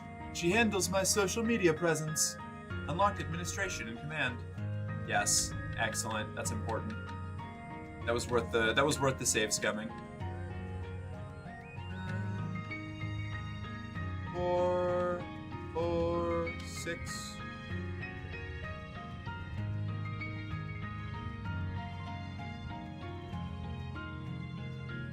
Actually, you know what? That cranks our numbers up by a lot more. Yeah, there we go. Victorious, you worked well this month. Alright, now we can start working in the government. Early dust. Mars, hey, what's up? Mars is working in the depot today. You find her sitting on a pile of boxes, drumming her feet against them as she flips dismissively through a magazine on her hollow palm. Every so often, she snorts at something she's read and rolls her eyes. Oh, hey Merc, she says as you approach. Would you rather have really bad body odor for a whole day, or have to spend the whole day naked?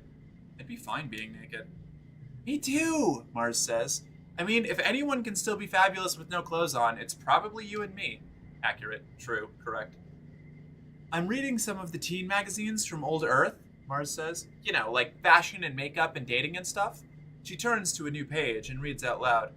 Don't be afraid to use green concealer. You may look like the Wicked Witch at first, but don't click your heels and go home. Stick with it and you'll be on that yellow brick road to clear, beautiful skin.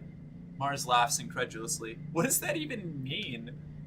Papa taught me to put on makeup because I wanted to be pretty, like him, Mars says. But it was never like, cover up your blemishes, make your nose smaller, hide your scungy pores. And that's all they ever talk about in these things. And it's like, was Earth fashion really about making everyone look as small as possible? What was wrong with them? Mars gestures to herself. I was the biggest kid the whole time we were growing up, and I've always been gorgeous. And that's not just my genetic enhancement talking. Sometimes I feel like they should have just made everyone unable to feel shame, Mars says. Like all these magazines talk about is how to fix your flaws or act different so people will like you. It's such a waste of time. Mars tosses her hair over her shoulder. If people don't like me, they can flick off. I literally don't care what they think. Mars pats the box next to her, and you climb up and sit by her side. The dating advice in these is pee good though, she says, flipping through a few pages. Like, my dad's taught me about reproduction and stuff, but they got so squicked out when I asked how you actually get someone to have sex with you. She rolled her eyes. Teenagers on Earth were apparently very worried about getting boys to like them, Mars says. Like, look at this quiz. 10 ways to tell if he's super into you? Mars smirks and angles her hollow screen away from you. Ooh, let's see how into me you are, Merc. First question. Do you have any cute nicknames for me? I do. Mars laughs. Really? Tell me. Actually, no, don't tell me. Second question. Do you get nervous around me? Sometimes. Mars gently prods you with her elbow. No. Really? She exclaims. Well, I guess that's understandable. Last question. Do you go out of your way to see me? A little bit. Aw, Merc, Mars beams. I am happy whenever you come talk to me. Us sophisticated folks gotta stick together. Mars makes a frustrated noise and dismisses her hollow screen. Ugh, this is so wimpy, she groans. What was wrong with Earth teens? If you want to know if someone likes you, just ask them. It's easy, if you're not a coward. Mars turns to you and leans in, bracketing your legs with her arms. You can smell her body lotion, light and floral, and feel the heat of her chest against your arm. She pouts and looks at you through her lashes. What about it, Merc? Do you like me? What's not to love about you, gorgeous? Mars's ambition too. Sweet. Mars smiles and tilts her head back. I didn't say love, she teases, but I'll take it. That depends on what the day's temperature is. What does? Wait, what does? I don't remember that line. It just went up 10 degrees. Oof. Gross. I'm so glad that it's been chillier lately. I do not miss summer heat at all.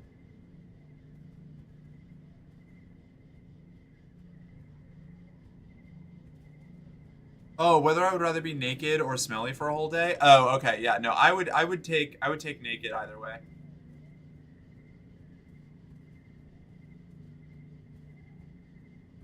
Absolutely, 100%. Granted that, you know, would definitely cause problems for me if it was cold out, but I'll take the issues. I'll suffer.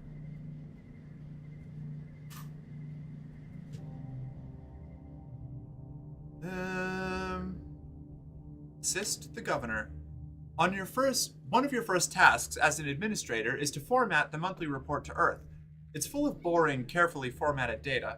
Seek is very specific about it, and makes you redo it 3 times until you get it right. You drop off the report at the comms desk and realize you've yet to be told how to process any reply from Earth. You wonder if they reply at all. Ask Seek, ask Lum, investigate on your own. Investigation.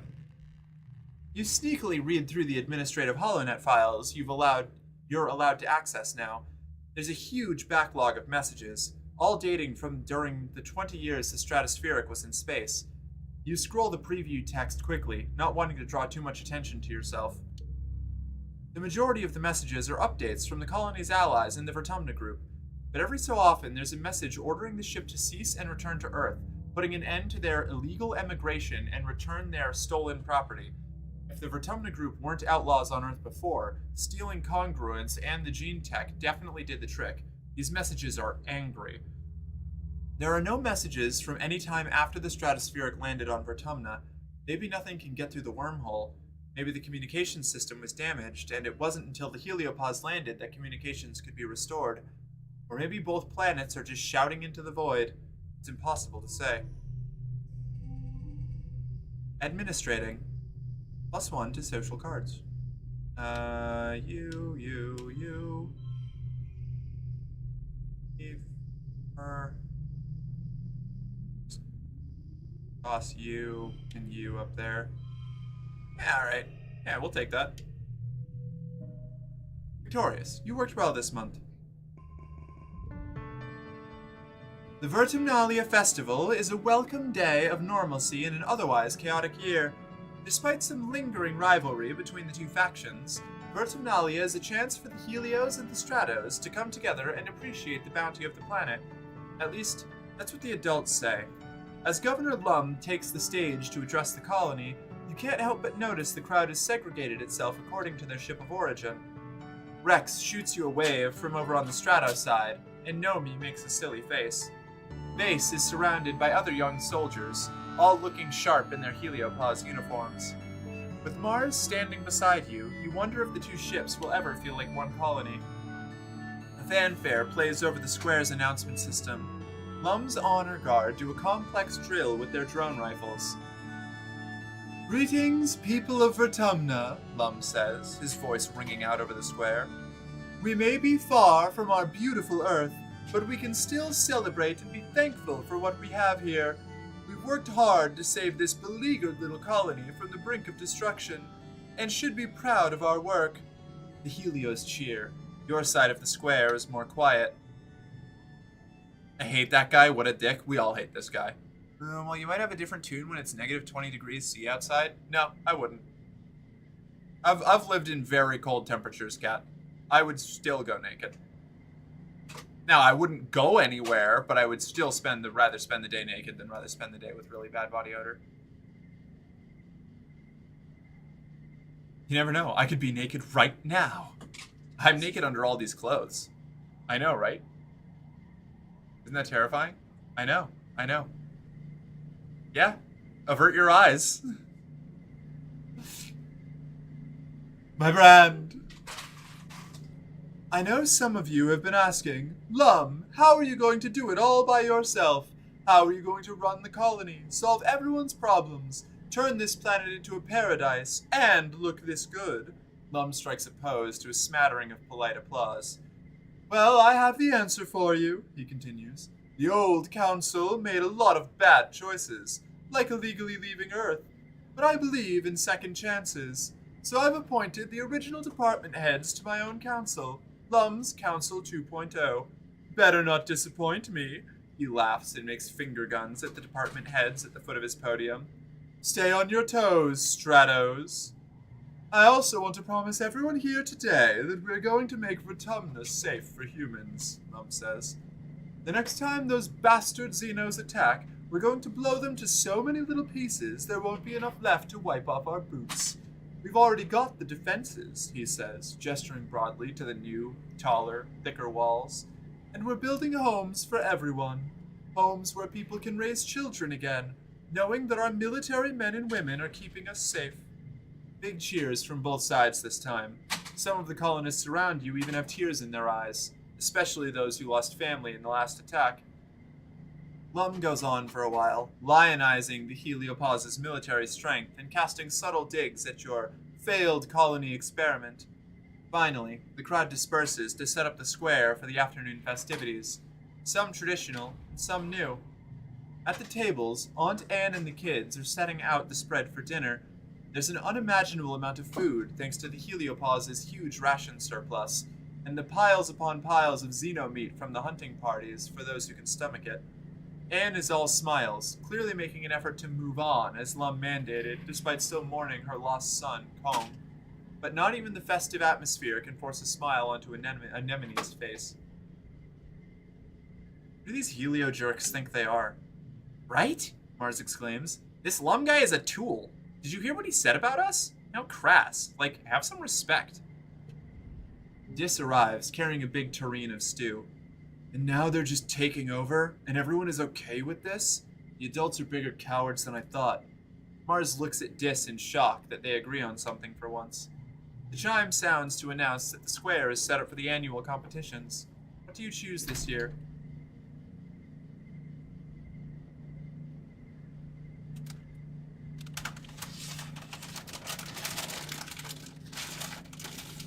Do I ditch the event? I feel like I ditched the event. I think I ditched the event. Ditch the event. You head off to the wall where you find Dis. Oh, it's you, he says.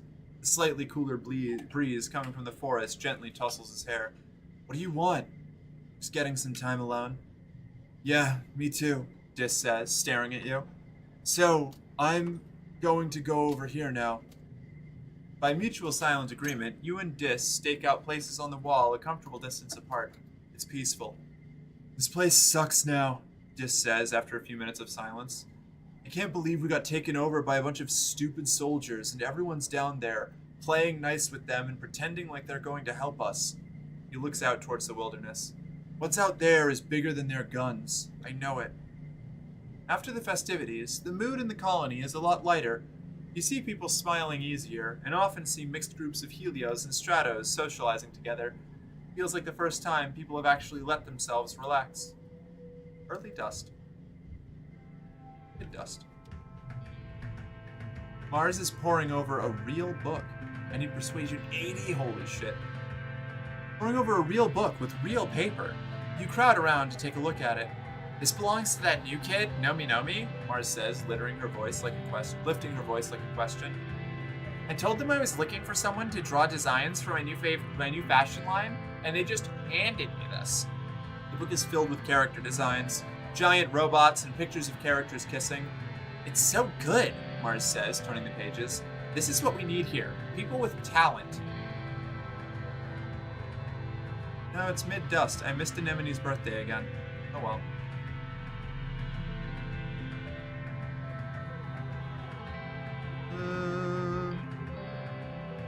Mid-dust is Nomi's birthday, right?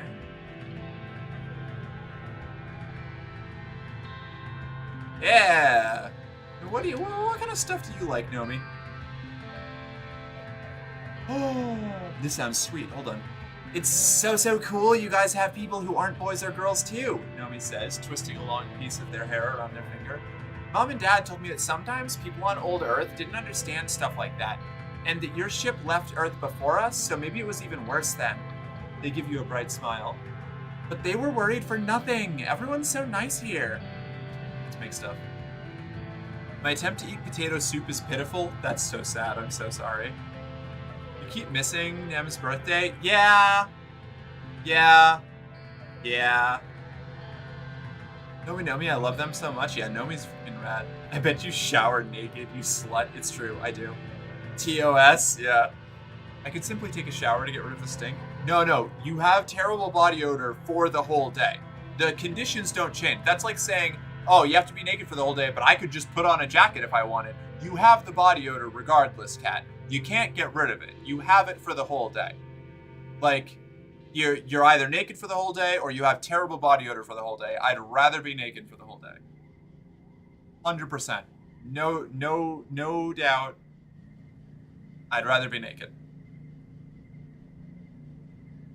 Hell, I could even go out by just sprinting to the car, turning it on to start the heat, and then running back into the house until it was warm. I would still rather be stinky. Nope, not me. Not me, not once, not ever. Nomi flaps their hand in front of their face. I do, but it's so hot on this planet, don't you think? You shrug. Sure, it's different than living on a climate-controlled spaceship, but you're kind of used to it by now. Nomi snaps their fingers. Wait, we should make something to stay cool. You and Nomi brainstorm all sorts of weird and wonderful ways to stay cool. Umbrella hats, sunglasses with funny shapes, giant vats of cooling goop, but it all seems too complicated. Eventually, you just end up doodling on some of Nomi's paper and folding it to make paper fans. Sometimes, the best solutions are the most simple. They smile, fanning themselves with their new Turbo Girl Hyperjet Transform fan. Okay. I need better reasoning for tangent, which I don't have. And I'm probably not going to get better reasoning either because I'm going to start cranking my social skills.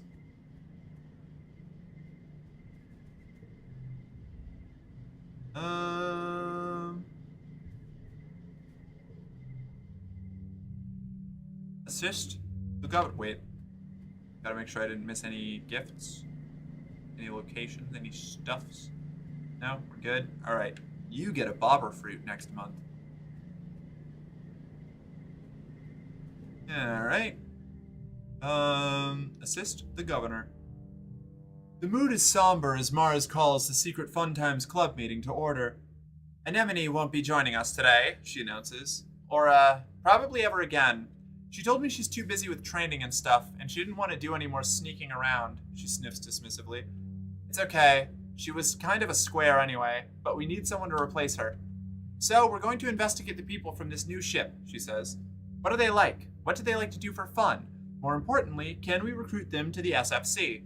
Mars stops and holds up her finger. Oh, and it's just SFC now. The Secret Fun Times Club was okay when we were little, but we're practically adults now. What about the new Governor Lum? Tange asks. I know he's technically adult, but he's fairly young. It would be beneficial to have someone with some actual clout on our side. Mars gives Tange a withering look. We already have someone important in the club, Tange, but thank you for your contribution. She crosses her arms and thanks. I mean, Lum's alright. Kind of dumb, but like, you don't have to be smart to be hot, you know? I can't believe Uticott just let him be in charge. I've listened in on some of his council meetings, and they are total chaos. It's like he has no idea what he's doing. Aw, shit. I don't have... Wait a second. Damn it.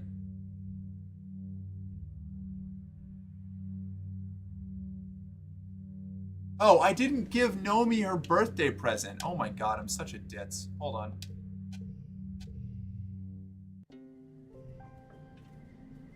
Straight up cranking it. Social skill style. Exactly. What does Nomi like for gifts? What is my friendship with Nomi? 5.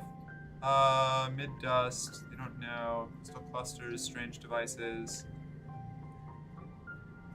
Do I have a crystal cluster? I have a present for you. I do not. That is tragic. Okay, you know what? Okay. All dits, no tits. Hey. It's true. I have a present for you. Cake. Cake? Nomi exclaims, holding their hands to their cheeks. On my birthday? Merc, you're the best by light years. It's true, I am. That's unfortunate. I'm going to have to avoid doing that event until I can invite somebody else. I don't want to miss out on that. Let's go exploring, I guess. We'll go exploring. Then we'll have to rest. Then, ooh, flower. Then we can give Nomi another gift, and then we can go and get that event.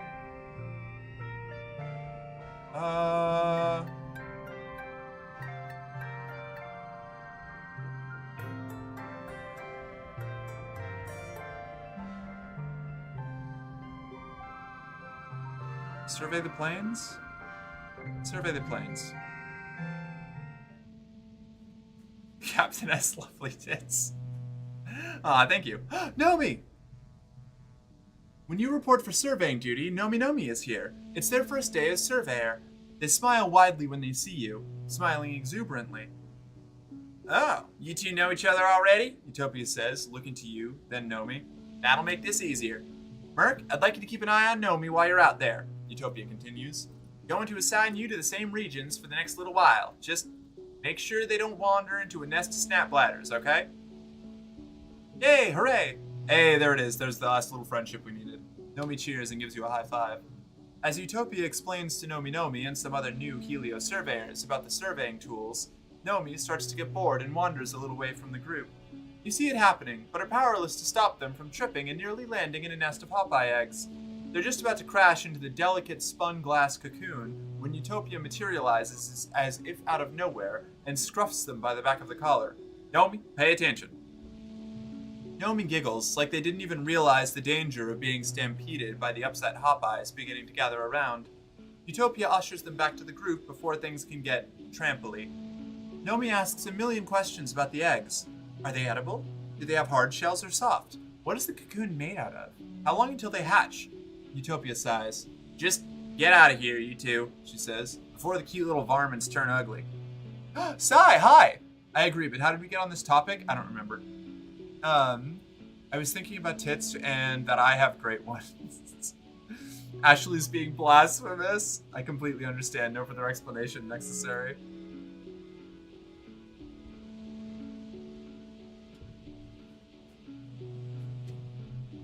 Let's see. Chief Surveyor Utopia stops you and Dis near the depot. Feel that? She asks. You can kind of feel an ominous distant thumping, pulsing regularly through the ground. You stand still, you can feel it vibrate up into your own body too, like a massive global pulse. Utopia says, checking a reader on her holopalm.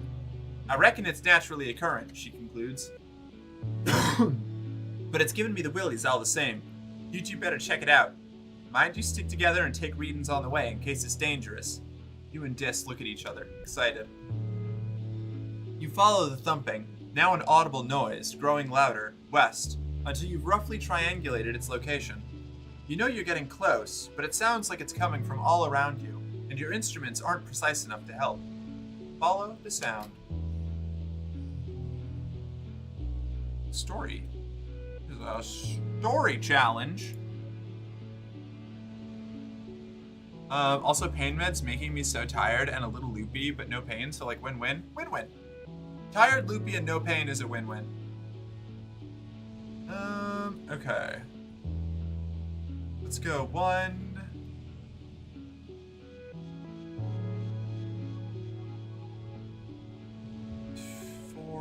4. Alternatively, I could... No. Yeah, 14's not bad for a round 1. You. You.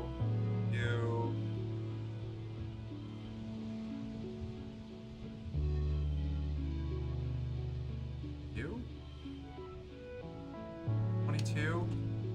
Ah, there we go. That got us back some yellow cards. Alright, so 3, 5, 5, 7. It's gonna be a 4.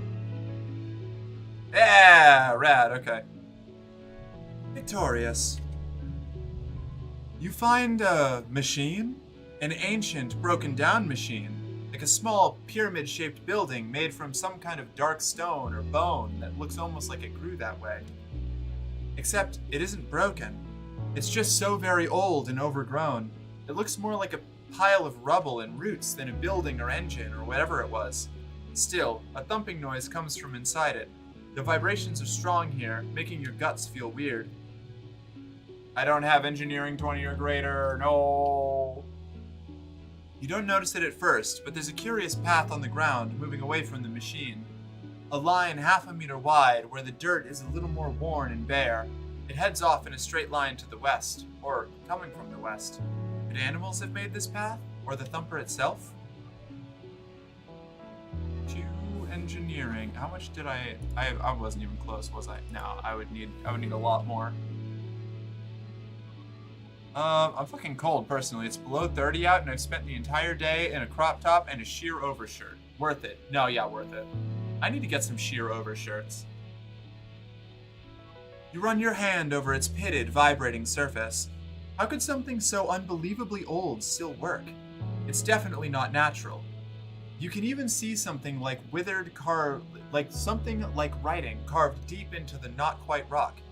Dis starts making noises under his breath to the beat of the thumper. It's a pretty sick beat. Eventually, you head back to share your findings with Utopia. Totally an alien civilization, Dis insists. Utopia scratches her head. I suppose, maybe, she says. You said it looks ancient, right? Perhaps there could have been another civ here long ago. We have found other signs, but nothing active like this. Unlocked survey the ridge. Very cool. It seems to be pointing west or receiving something. She snaps her fingers. There's some right ugly ridge lines out there that have kept us from checking that direction, but we got gliders and motivation. That's half the battle. She makes a note in her hollow palm. I'll open up the western wrestling ridges for surveyors, she says, then grins. Whew! Say that 3 times fast. This is right. It's definitely aliens. Dis nods solemnly. Alright, well, all of our objectives for this exploration were achieved, so I can go back before totally expiring. Repeat the pattern. We've already seen this one. Play memory game. Are they creatures or rocks? We don't know. I don't want to deal with bush bubs. Ooh, crystal.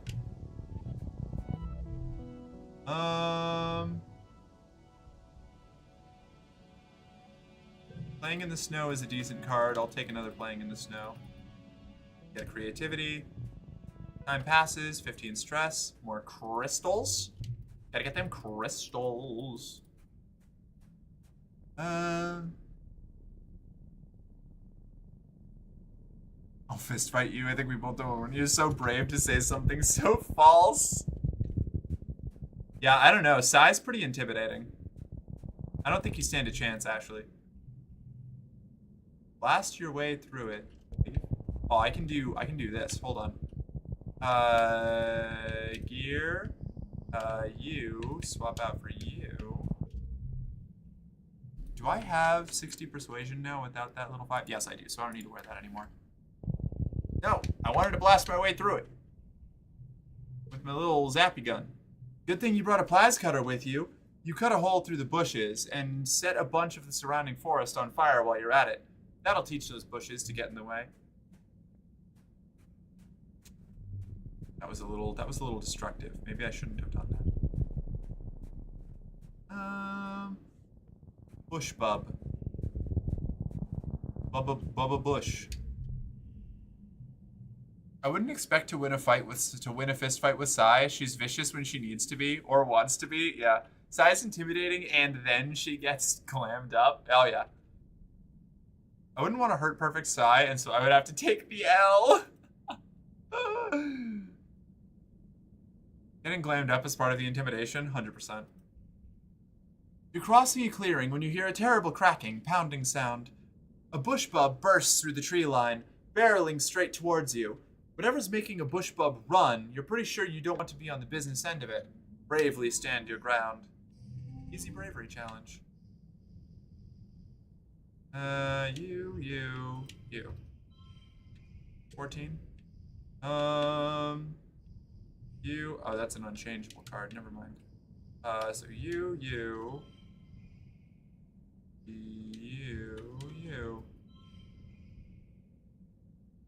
Next round. 1, you. Cool. Nailed it. The creature pounds past you, its powerful stone-like gorilla arms smashing the ground. It doesn't even seem to see you, and goes around you without even looking. You look around, but there's no sign of whatever motivated the bushbub to run so fast. At least that's something to be grateful about. Graceful. To be graceful about. Oh, it's a Jawboys! No, a whole herd of them. Your creatures that you personally discovered and got to name. Whoops. It should just be Jawboy. I guess now it's pronounced like a Jawbois. Study them. I will study the Jawboys. Getting glammed up is what I think. If I can give my opponent gay panic, that's just another advantage in my corner. That's my primary strategy these days. Yeah, alright, that was pretty sweet. You. Let's see. Well, that's gonna go down. Although, well, maybe I just leave that, actually. I think I just leave that. That's pretty card efficient right there. 4, so let's do 3, 4, 5. 7, I guess. Super goal! Victorious. You've seen this herd a few times traveling through this stretch of wilderness. All day, they bask in the sun on the top of a plateau. Now that evening is coming, they're coming down into the plains to forage. They like to hang out in big groups, and mostly lie around all day being lazy. Sounds like the life. Submit the data. Kudos, animals. Utopia's happy to have more information about the Jawboys. Nomi! Sup? You hear Nomi shouting for help nearby. Run over there. You sprint to the sound of distress. Nomi seems to have fallen headfirst into some kind of Nomi-sized flower. Is it eating them? It's engulfed Nomi's upper torso, its petals pulsing as it pulls them down further. You could use your plas cutter to cut them out of there, if you can figure out what part of this creature to cut without hurting Nomi. Nomi's struggling and you hear muffled sounds of distress from inside. You have to try. Save Nomi. You.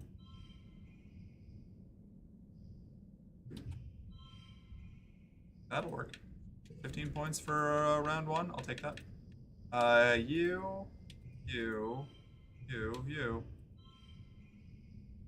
33 points. I'll take that. Let's see. You. Nailed it. Animals, +1. You delicately slice the lyre flower at the underside of the base of its flower, which you guess is the creature's neck. Up close, it actually looks more reptilian than plant-like. Just a little nick, and the creature coughs and convulses. Nomi spills forth in a flood of digestive juices. Ew, yuck, my outfit, stupid flower. Nomi stomps and shakes their fist at the flower, which lurches away on a fat, snake-like body. You're too worn out and tired to continue. You have to go home now. I wasn't planning. I never lose. Evidence contradicts you. Whatever it is. It's okay, Ashley. I still think you're a winner. Y'all are so mean to me. Yes. Yes, we are.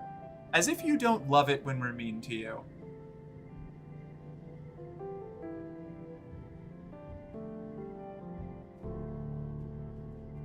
Also, Ashley, I never lose is tall talk, considering the last time we played Trench Crusade, I beat you. Unless you're trying to claim that you didn't actually lose there.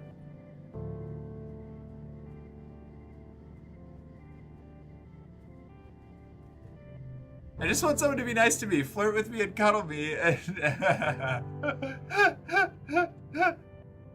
you won by a roll-off. I still won. That sounds complaining. It was a 50-50 on a tie. But I had the relic, and I won. So you admit she won. I won. A win by technicality is still a win. You find Nomi Nomi in the lounge, flanked by 2 holoscreens and doodling in a sketchbook with real paper. One holoscreen is playing an animated kids show, while the other is a wall of text that looks like it might be a translation guide of some kind. Nomi's attention moves between the 3 easily. When they see you, they jump and quickly close their holoscreens, sitting up straight and clutching their sketchbook to their chest. "Oh, hi, Merc," they giggle, rubbing the back of their head charmingly. "Hey, how you doing?" "It's okay, you can watch cartoons here." Nomi relaxes a little, breathing an exaggerated sigh of relief. "Good, because I really like cartoons." "Same, girl. Not girl. Same, friend, companion."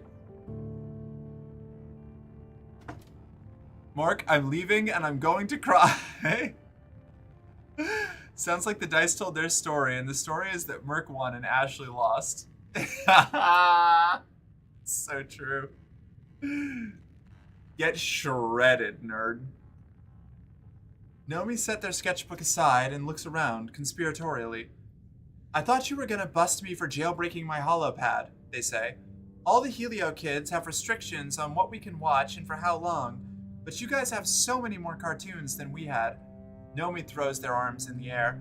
"Like the first season of Turbo Girl Hyperjet Transform." "What?" "I love that. Yeah, I love that one. It's great." "What?" Nomi cries, slapping their hands to their cheeks. "Really? It's the best cartoon ever made. What else has schoolgirls who look like aircraft from the waist down battling evil aliens while dealing with the stresses of high school life?" You have to agree. You were pretty fond of the arc in the 3rd season where Kamiya and Otoko disagreed about whether Haruka could truly be considered a hyperjet if she was part helicopter. The Helio made Media Archive only had seasons 2 through 9, and only 3 of the OVAs, Nomi said, puffing their cheeks out. "I can't believe the 4th OVA, Flight Captain Yumiko, gets captured by the aliens and brainwashed into thinking she's been an alien sleeper agent the whole time." "You hadn't seen the 1st season?" Nomi shrugs and pokes one finger into their cheek. "Spaceship kids make do." "You don't have to know everything about something you like in order to call yourself a fan," Nomi continues. "Just liking it with all your heart is good enough." "You're supposed to leave before you cried. Go on, cry over there. Damn." So mean. Yeah, get shredded. Nomi laughs and flips over their sketchbook, showing off some of their drawings. "I was drawing some fan art for the show," they say. "Well, it's kind of fan art. Okay, it's more like if I was a character in Hypergirl Turbojet Transform, what kind of aircraft would you be?" Nomi blinks at you, clearly stunned by your interest. Well, okay, kind of. You see, all the cool aircraft were already taken, and it's rude to be a double." They press the tips of their index fingers and look thoughtful. "Sometimes I draw my character, as something weird, like a hot air balloon. But then I think, it would be cool if I was the only regular human in the Turbo Girl Hyperjets, honestly based." We love to have regular humans in sets of like crazy fancy power crews. Does Nomi Nomi have an augment? They don't know their augment. "Hey y'all, I'm home, now with Wendy's." "Oh, fuck yeah. Love a Wendy's day." Late dust is Cal's birthday. I'm supposed to give Cal a bobber fruit." "Cal, dost thou desire a bobber fruit?" Want to hear a nature fact? You tell him about the time Tange brought a skunk bug for show and tell in biology, and it got scared and made the worst, most smelliest, grossest stink you ever smelled, and everyone thought Tange had farted. Then Professor Hal had to clear out the whole room, and it took weeks to get the smell out of the beanbags, and it was so gross. But also kind of neat, how such a tiny bug could make a whole room of kids run away. Hal laughs. "I remember that, Merc, except the way I heard it, it wasn't Tange, it was you." I don't know what she's talking about, it couldn't have been me. Definitely it was Tangent. The Wemby? I was supposed to give Cal a bobber fruit, and instead I just did a skill check. Do you have a skill check? Help Rex with something. Need engineering 40 or greater. Holy shit. Oh yeah. Also, hugs incoming. Well.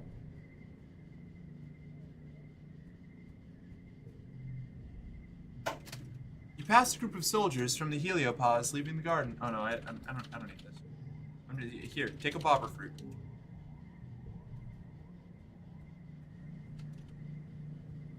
Everyone is being so mean to me. You get what you give, Tam.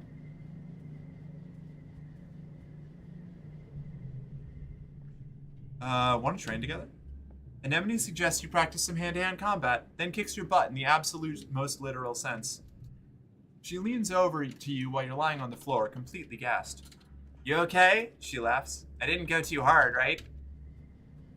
Okay, I don't have the reasoning for that skill check. Do I have the empathy for yours now? I need 80 empathy. Oh, how much do I have? 49? Alright, no.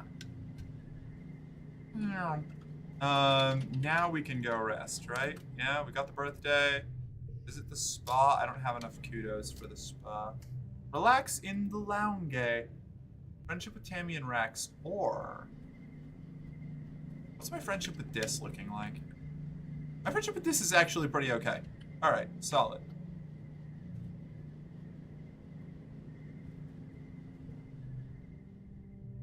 Relax in the lounge. The old lounge is toast. What was left over from the attack last glow was destroyed in the crash. The new lounge just isn't the same. You miss the bean bags and the walls covered with art you scrawled as kids. Someday, this place will feel like the heart of the colony again, but right now it just reminds you of how chaotic and horrible this past year has been.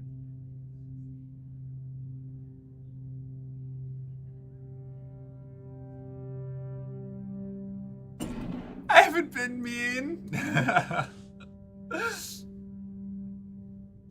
She's a liar.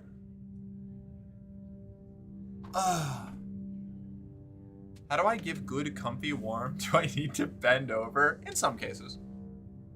Never a requirement, but often welcome. I'm not forgetting either of these. Those cards are both rad. Late dust. Early wet. Mars! Mars and Nomi are bent over one of Nomi's sketchbooks. Mars is talking animatedly with expansive hand gestures. Nomi is nodding along and taking notes. No, no, no, Mars exclaims. This neckline needs bolder lines. And down here, lots and lots of extra fabric. And make this part gold. I want it to scream, I don't have to work like everybody else. I'm only here to look beautiful and to have people adore me. But we do have to work, Nomi pouts.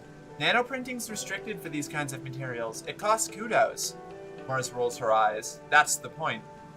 Nomi huffs. Not everyone's got as many kudos as you, Marzipan. Especially as Helios. We didn't have any at all when we landed.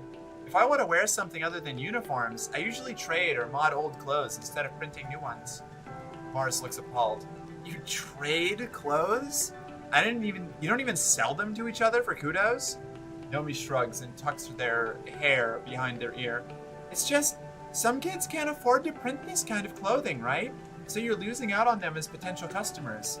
So maybe instead you could design clothes that are pretty, but also made from common materials, so everyone can have them? Nomi smiles brightly. Then maybe when you're in charge, you can get rid of kudos entirely. It doesn't seem right that we trade kudos for extra stuff when we're all supposed to only have what we need anyway.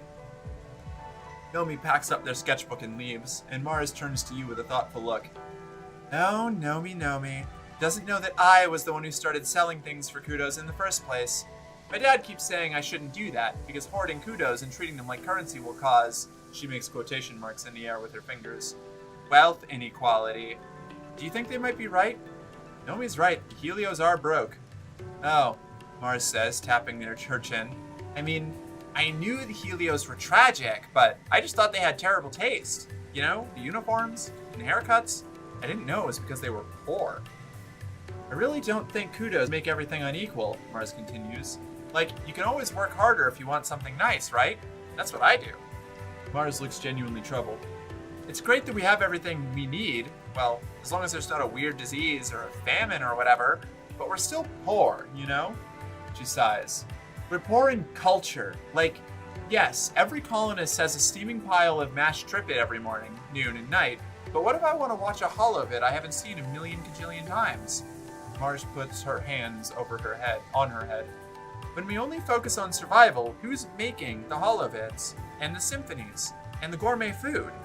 She throws her arms in the air and shouts, we have everything we need, but we're poor. Poor people don't care about art. Mars snaps her fingers. No. No, I've got it. I'm a genius. If the adults won't incentivize the creative class, we need to do it ourselves. We need to get the adults on board with adopting kudos and using it to pay for luxury goods. Instead of slaving away in the depot or the kitchen, people like Nomi could be artisans. She grabs you by the shoulders. If we have an actual creative class, maybe we can get some culture on this stupid rock.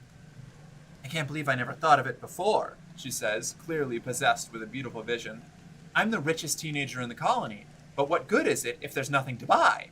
Here I am, sitting on more kudos than I could ever use, and I could have been using it to kickstart the creative economy. I could be a patron of the arts.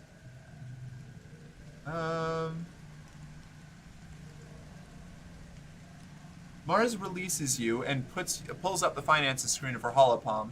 You catch a glimpse of her balance, which is more kudos than you've ever made in a year, at least. Yes, good, Mars says, thinking out loud. More than enough to start. She looks at you. Well, Merc, she says imperiously, you'll join me, right? Let's give away some kudos. Sure. Here's 10 kudos. Mars nods as you transfer 10 kudos into her account. It's not much, but it's a start.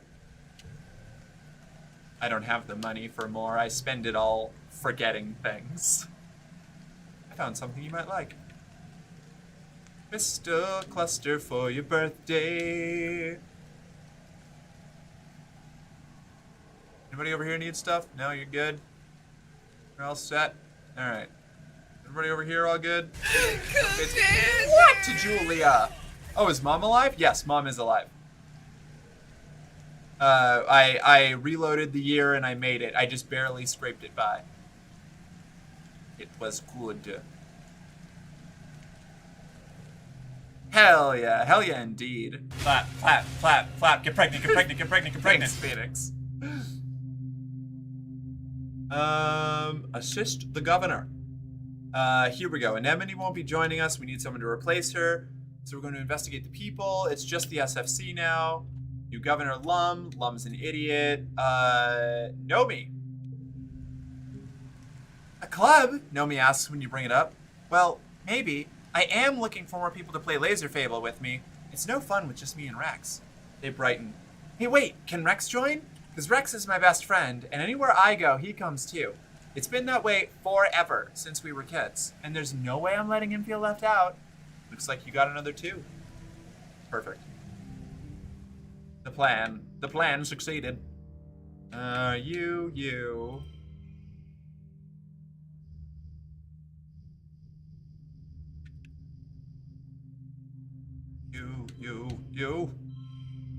No. Come on. Ah, there we go. 5, 6, 7. 2, 3, 2, 3, 5, 6. Yeah, okay. Yeah, cool. Call it. You worked well this month. +1 persuasion. Early wet. Mid-wet. Is anybody's birthday mid-wet? I don't think anybody's birthday is mid-wet.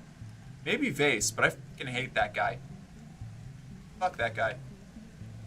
Nem's gonna end up dating him, and I'm gonna have to shoot Nem in the forehead, and it's gonna be tragic.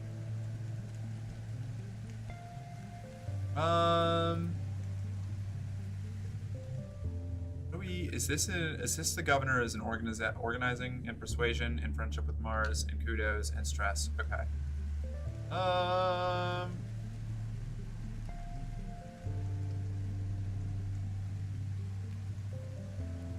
Okay, yeah, we'll do that one more time, and then we'll go and explore again, I think. Assist the governor. As chief administrator, Seek likes to think that they secretly run the colony behind the scenes. This manifests in them watching you very closely, suspicious of your motivations. To the adults, especially the older ones, you'll always be creche kids, not to be trusted with anything of importance. One day, they pull you aside. Merc, I need your assistance for a classified mission, they say. You're surprised. Seek never trusts anyone. Could this be a trap?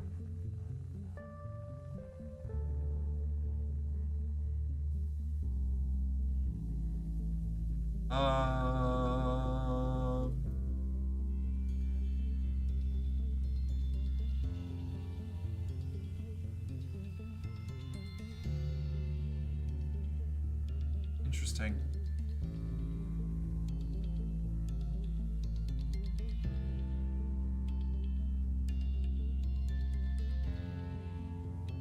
You probably shouldn't trust me. Seek narrows their eyes. How unusually candid of you, they reply, then walk away.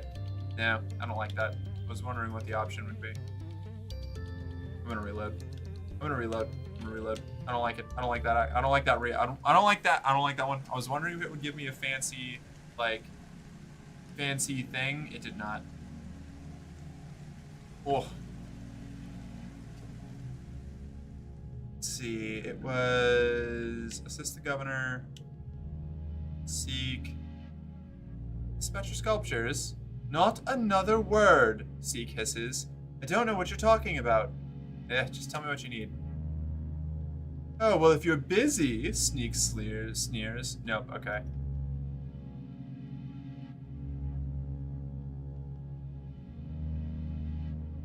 Alright, no, we'll go back and do the rebellion one. I don't want Seek to trust me. They are a wretched little dude. Probably shouldn't trust me, unusually candid. 3, 4, 5. Oh wait, hold on.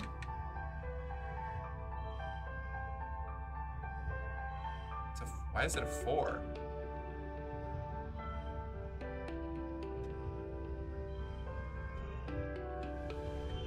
Okay. Alright. Off we go. Extra persuasion. What's my persuasion? My persuasion's very high now. We love to see it. Do I get my engineering up? No, I don't know. Do I keep working in administration? Do I go and explore? I feel like I should go and explore. Probably. I should probably go and explore. Log. Where's Tangent? I gotta give Tangent a birthday present.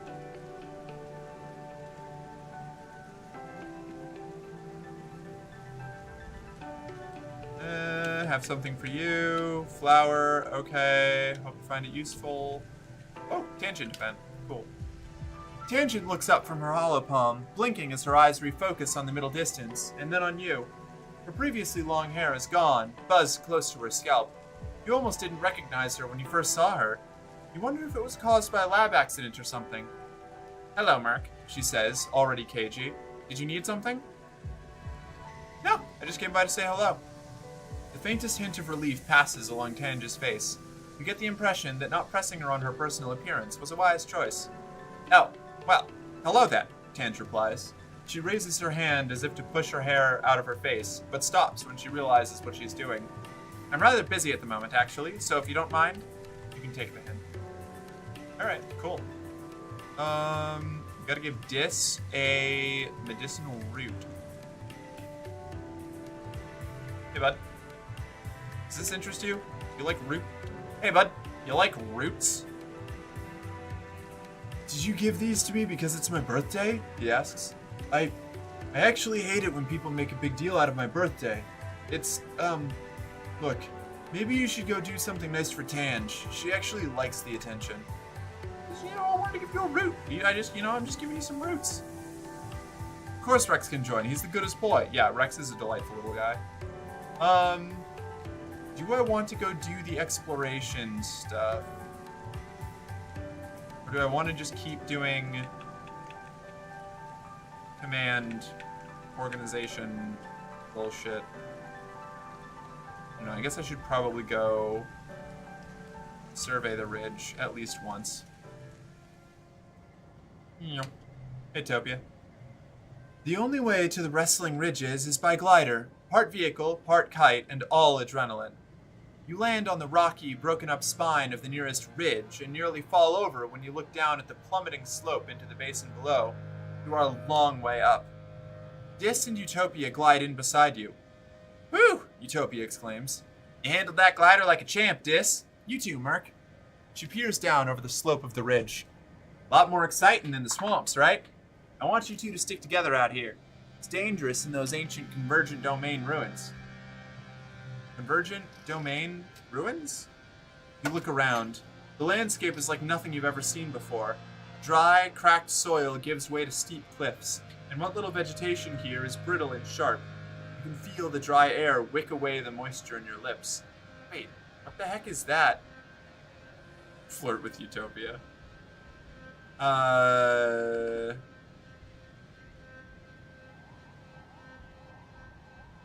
could get the glowing thingy, or I could flirt with Utopia, and we're gonna flirt with Utopia because we're a menace. Utopia narrows her eyes at you and just stares you down. She breaks into a grin. I don't know what you're playing at, Merc. She puts extra emphasis on her accent. But she ain't getting any special treatment from yours truly just for buttering me up. You'll have to pull your weight just like the rest of the surveyors here. Now go on, kid. Try not to fall off a cliff.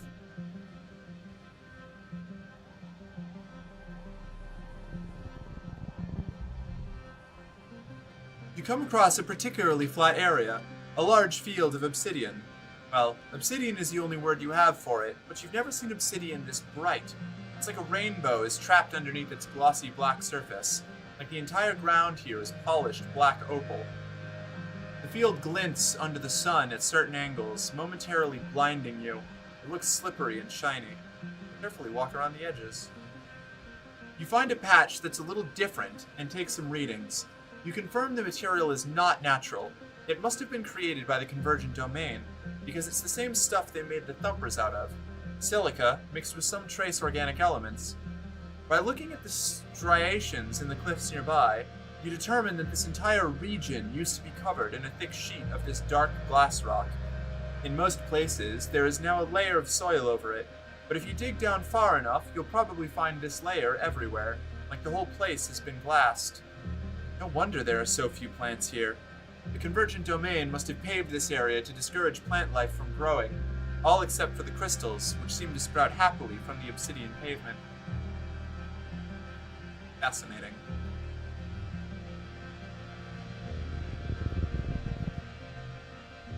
You're getting thirsty. You feel for your backup canteen, but it's missing. Somehow you lost it since you left this morning. You're all out of drinking water. The suns are high and hot in the sky, making the ground waver with heat haze and mirages. Your mouth feels dry, so dry, and your head is starting to ache. You're pretty far from the outpost. You could make it back, but that'd be it for this expedition. You'd have to go home. Head back to the colony, call Dis for help, top it out, search for water. Perception challenge. That card becomes what? No, wait, hold on. I want to save that. Plus one skill on challenge when... Okay. Card becomes physical.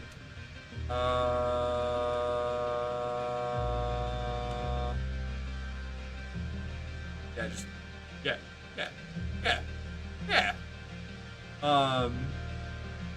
Okay. So... 3...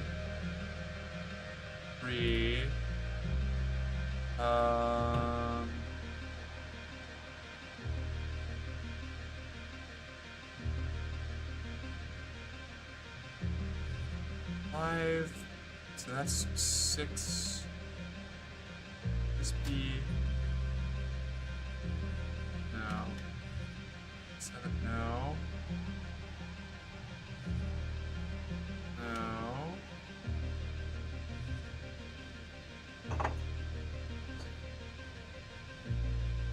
Six. Yeah. Yeah, alright. That's a good move. I'll take that. Let's see. 5... 6... 6... 4... We'll take that. Not optimal, but functional. There's no natural water around, but in your search, you turn up your lost canteen. Wow, that was lucky.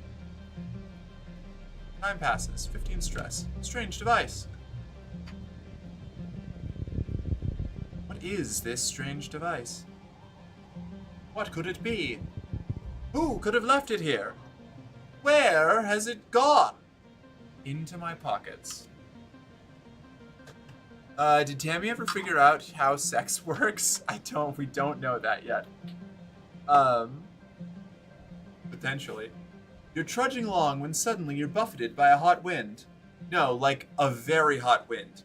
Lethally hot. The ridges are already baking, but all of a sudden it feels like you're trapped in a nuclear reactor.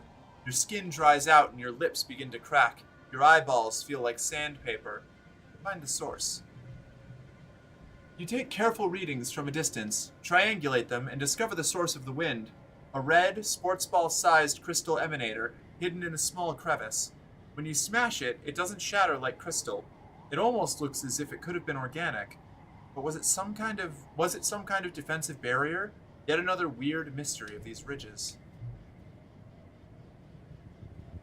Find out next time on Dragon Ball Z.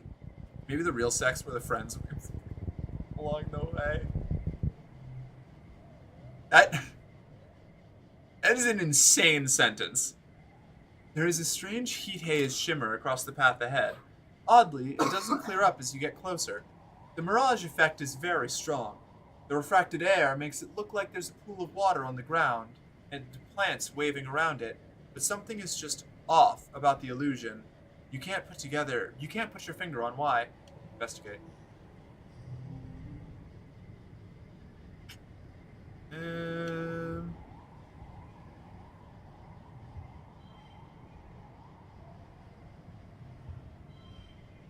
Okay.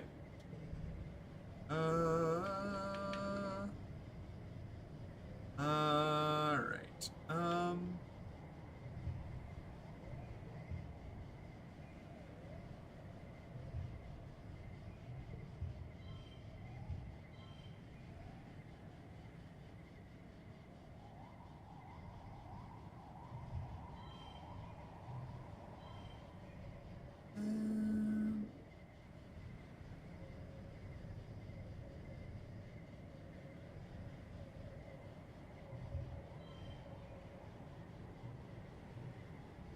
Yeah. What do you want to do? Or hold on. What if I do it like nope? That breaks everything. We'll just do that. It's not ideal, but it's service weight. You know, because +1 to the card, so that's always going to get mucked up. Yeah, okay. Thanks, Ron.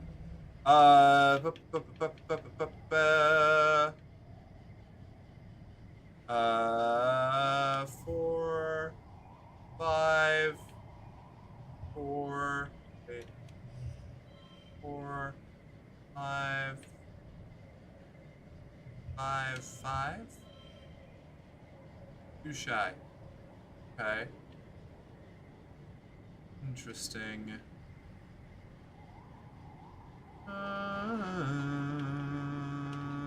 Let's go like this. Go out. This changes nothing, actually. I think we'll just use a mushwood log. Don't need to sweat over it. I fucked that up. There was a pair there. That's what was making it. Oh, 6, 5, 4, 29. Shit. I goofed it. I goofed it up something fierce. Yeah, we'll use a yellow flower too. No, you know, we'll use another mushwood log.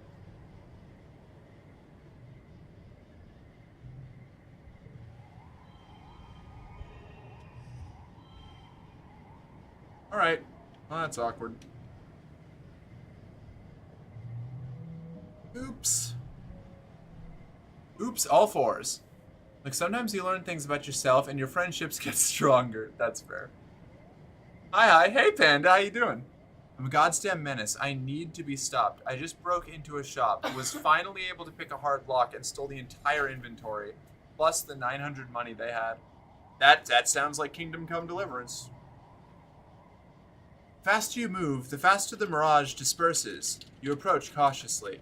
As you do, you realize what's wrong about the mirage. It's impossible. The plants on the other side of the haze are different. Not just wibbly-wobbly from the layers of air, but big. Back. I knew how to fix it this time. I think we're back online. Why is it like this? Why? Bastards. Whatever. Was it the same things last time? It was the same thing as last time, which is how I knew to just, like, immediately reset OBS. Okay. I think that should be... Should be good. We're good. We're good. We're good. We're good. We're good. Cursed. Ugh. Stupid little tech issues being annoying. We can all stop panicking now. Man. Okay, I hope I didn't have too much downtime there. Let's see. These flowers seem to be highly radioactive. Far too radioactive for the mild shielding your suit provides. You might be able to pass through if you don't mind feeling the effects of radiation sickness until you can detox at a medbed. Well, if it doesn't kill you outright. Radiation is unpredictable. Take a sample. You snag a sample you can study later in geoponics. Turn around. And I will go back and we will study that sample in geoponics. That's what we'll do for glow, I guess.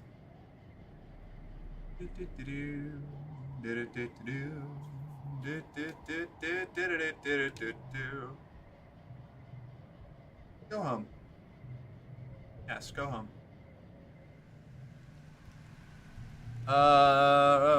It wasn't a ton, maybe a minute. Okay, that's not terrible.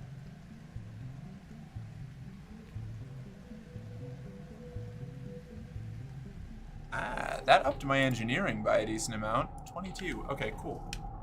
I might be able to actually complete some engineering challenges in the future. Does anybody have any kind of stuff during glow?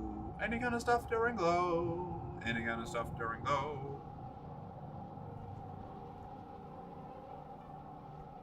Ace, you're the worst. It's like this for a whole month, he says. And then you say a bunch of animals attack? Here, I have something for you. Would you like this log? Would you like a mushwood log? Base gives you a curt nod and tosses your gift on a nearby table. Thanks. Alright, well his birthday is not in glow.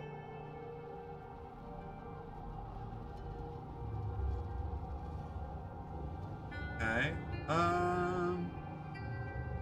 Geoponics. Study the radiation fruit.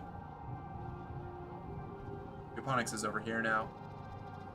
That's right. There's going to be another ad break because of that. Ugh. Ugh. Wretched. I hate that it does that. Like, counts my stream as a full reset. So annoying. Geoponics is abuzz with activity. Repairs to the domes are underway. The fields are being replanted and hydroponics from the heliopause are being installed. Explore the Xenobotany lab. Can you help me with the separator? Okay. Hey, kiddo, your dad says, looking up from his work desk, where he's dissecting a huge bell-shaped flower. Can you help me with that? Oh, got a towel. We already went through all this. That's right. I forgot that I rewound time. Research Xenobotany.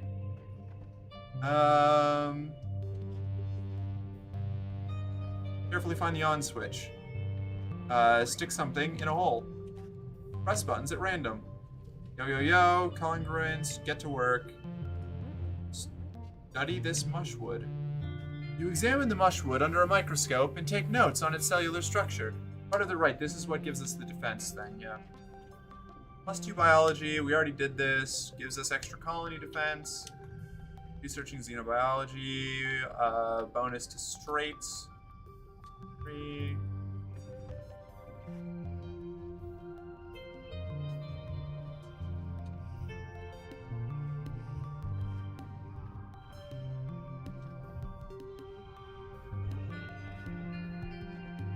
Alright, take that.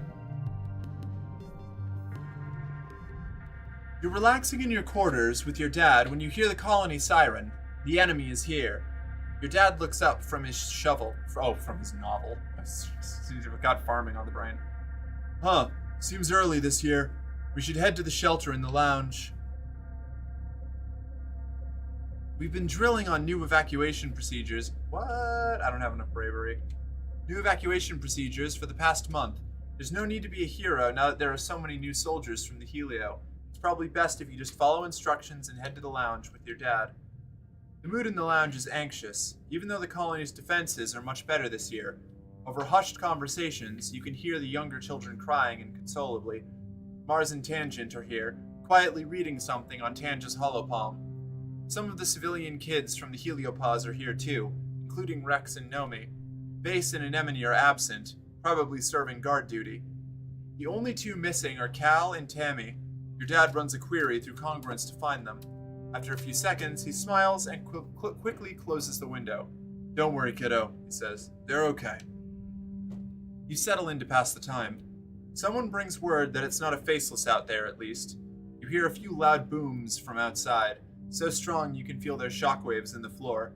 People gasp and cover their heads, but nothing else happens.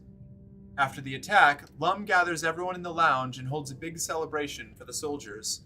There's feasting and drinking and songs of valor, and as the party goes on long into the night, some drift away in pairs, or more. Mars and Rex keep the dancing going.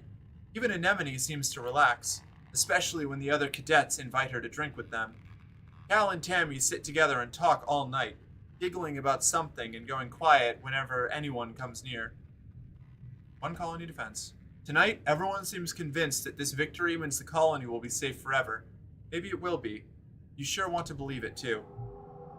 That's right. Everything goes fine the first glow. It's the second glow that things get weird. Start age 16.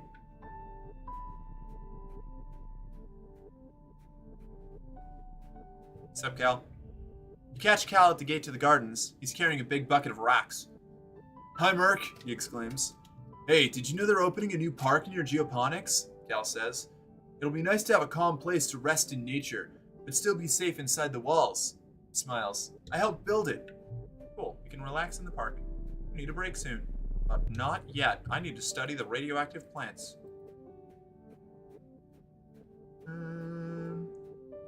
I'll sleep when I'm dead. Okay. Not missing anything out here. Is Dis alright? Chillin', buddy. Crystal. You find a glittering crystal cluster.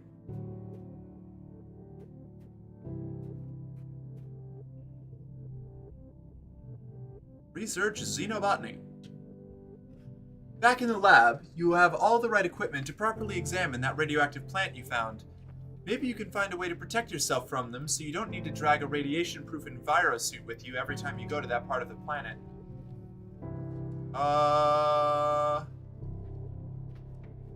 Radiation poisoning isn't the killer it used to be on Earth. With medbeds, you can flush out deadly doses of radiation in a few hours. It can still make you really sick, though, and high enough doses could kill you before you're even able to reach a medbed. How confident are you that you know how to protect yourself? I think I'll be okay.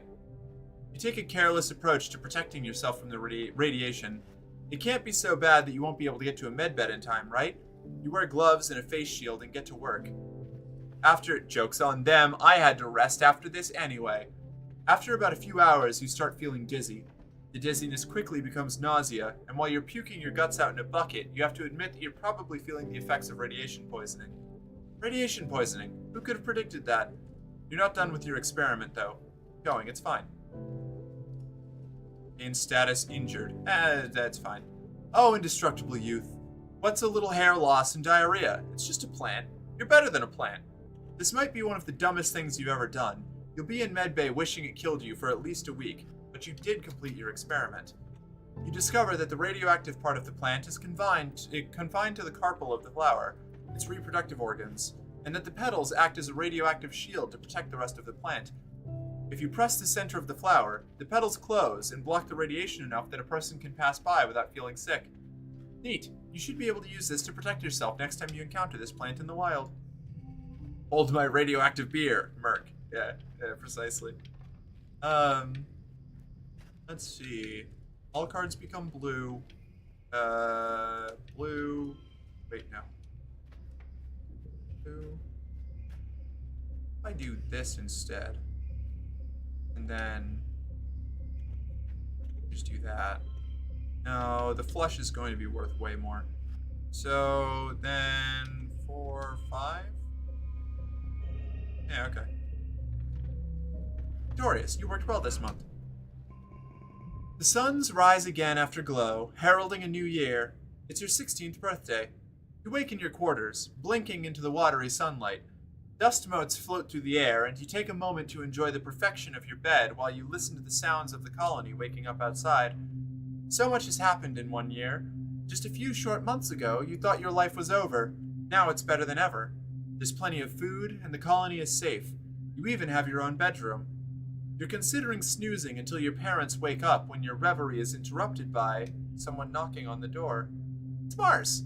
Aw, that buys me an extra day. I can do more work before I collapse.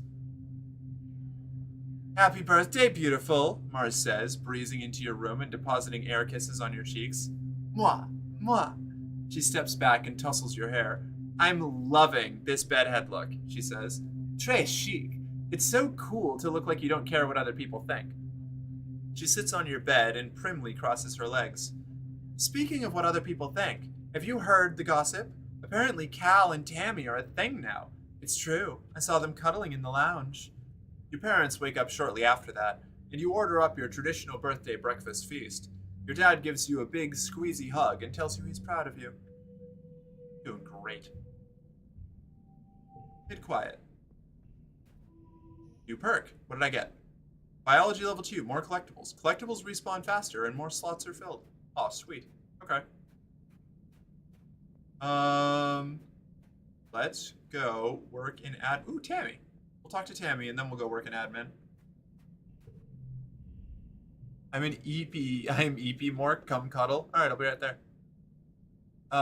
We're closing out pretty soon. Anyway, we've got like 24 minutes left, and then we're ending. We got a little bit more we can work on. Whoops. Tammy beams when she sees you, like there's nothing better in the world than the sight of your face.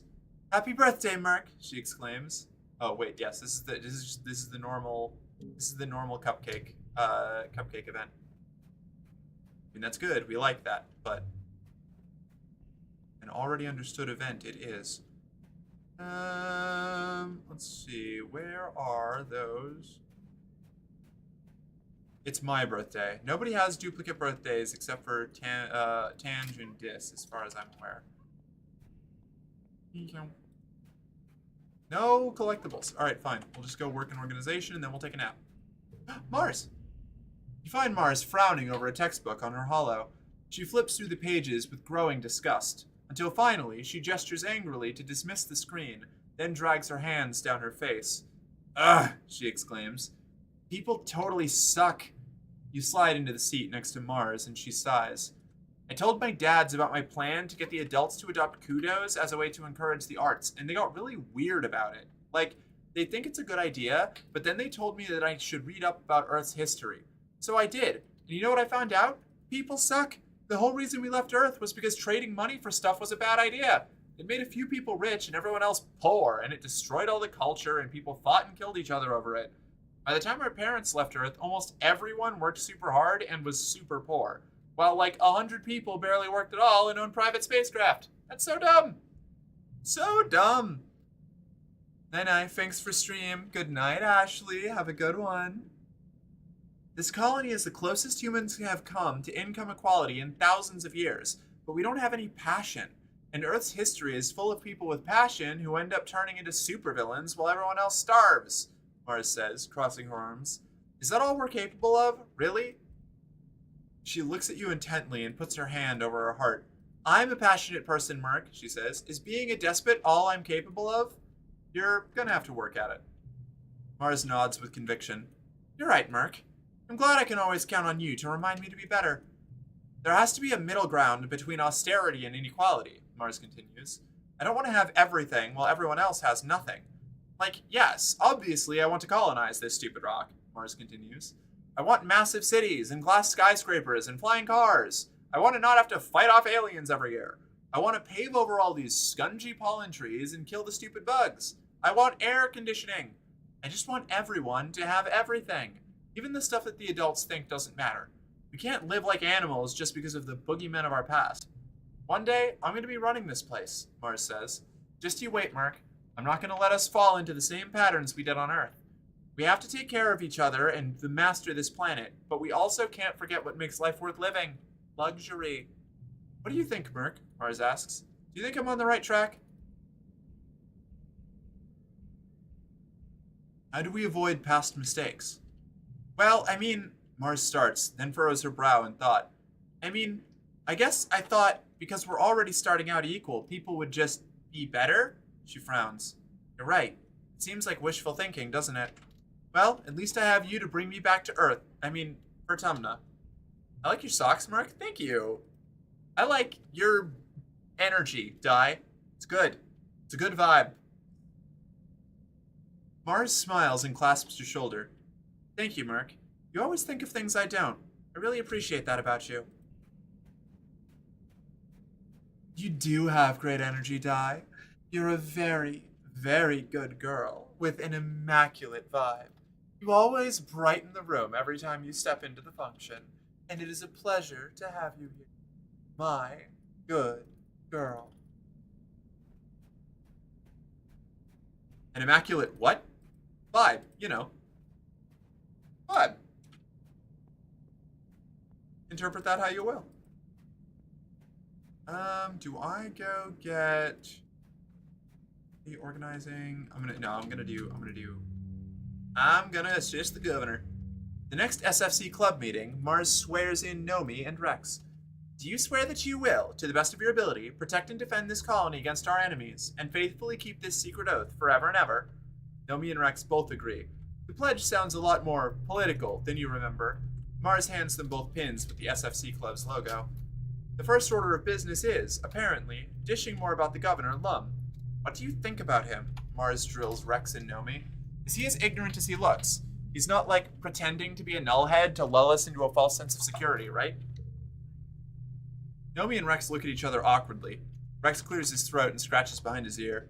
Nah, Lum's just another meathead military guy. Honestly, he wasn't even real good at doing that, so I think they gave him a desk job to keep him out of the way. Then we came to the wormhole and he makes a splat noise. Bunch of people up top died and he was the only one left. Nomi nods. Yeah, they confirm. He's pretty okay, I guess. We don't know him that well. Mars stares openly at Nomi and Rex. Wait, you're telling me that he's the leader of the whole colony and he has all the governing experience of a Trippet sandwich? Nomi and Rex look at each other again, then shrug and nod. Ugh! Mars exclaims, pulling her hair in indignation. I would be a better governor than this idiot. He just sits in his office recording stupid HoloNet videos about how we're winning and winning. It's so pointless. Mars slumps in her chair and puts her head in her hands. What are we going to do about this planky nullhead? We should overthrow the governor. Mars's eyes go wide. Well, we could. Why not? If we want a better future, we're going to have to build it ourselves. I liked Governor Udicott, Cal speaks up for once. She was really thoughtful and nice. Lum is letting people with guns run everything. Just makes me uncomfortable, man. So true. Tammy nods her head in agreement. You look at the little SFC pin on your shirt and realize your silly childhood secret club might be turning into a bit of a political organization. Let's get to work.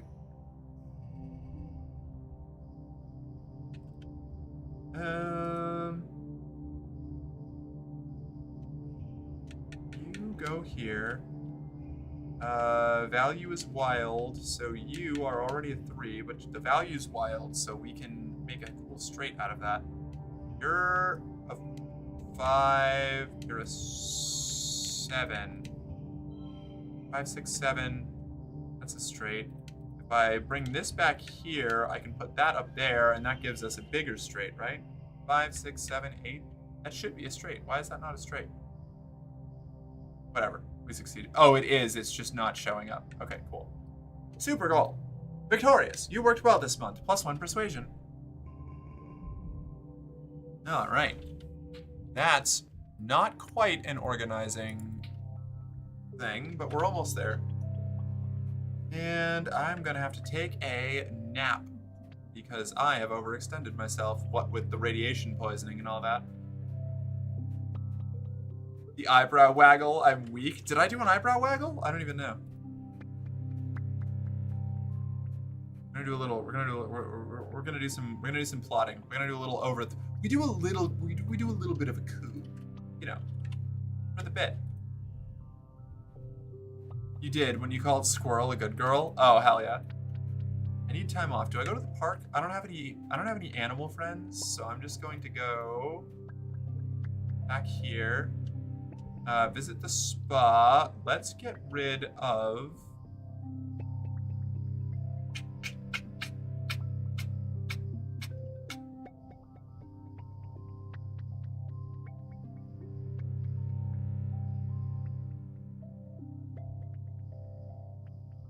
Let's get rid of this one.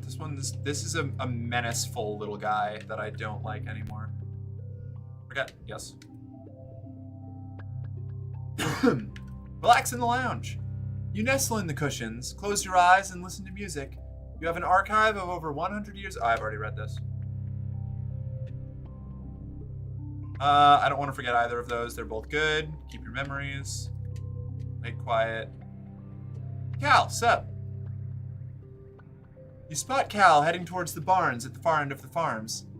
Hi, Merc, he waves. What's going on? No, nothing, Cal sighs. Just thinking about, well, he trails off and scuffs his foot in the dirt. I guess it's not like you can get me in trouble now, so... Yeah, I used to have a pet. She was like a little pink caterpillar. I called her Socks. She lived in a trunk up in the storage barn. Nobody knew. He scrubs the back of his arms over his face. But she didn't stay little forever.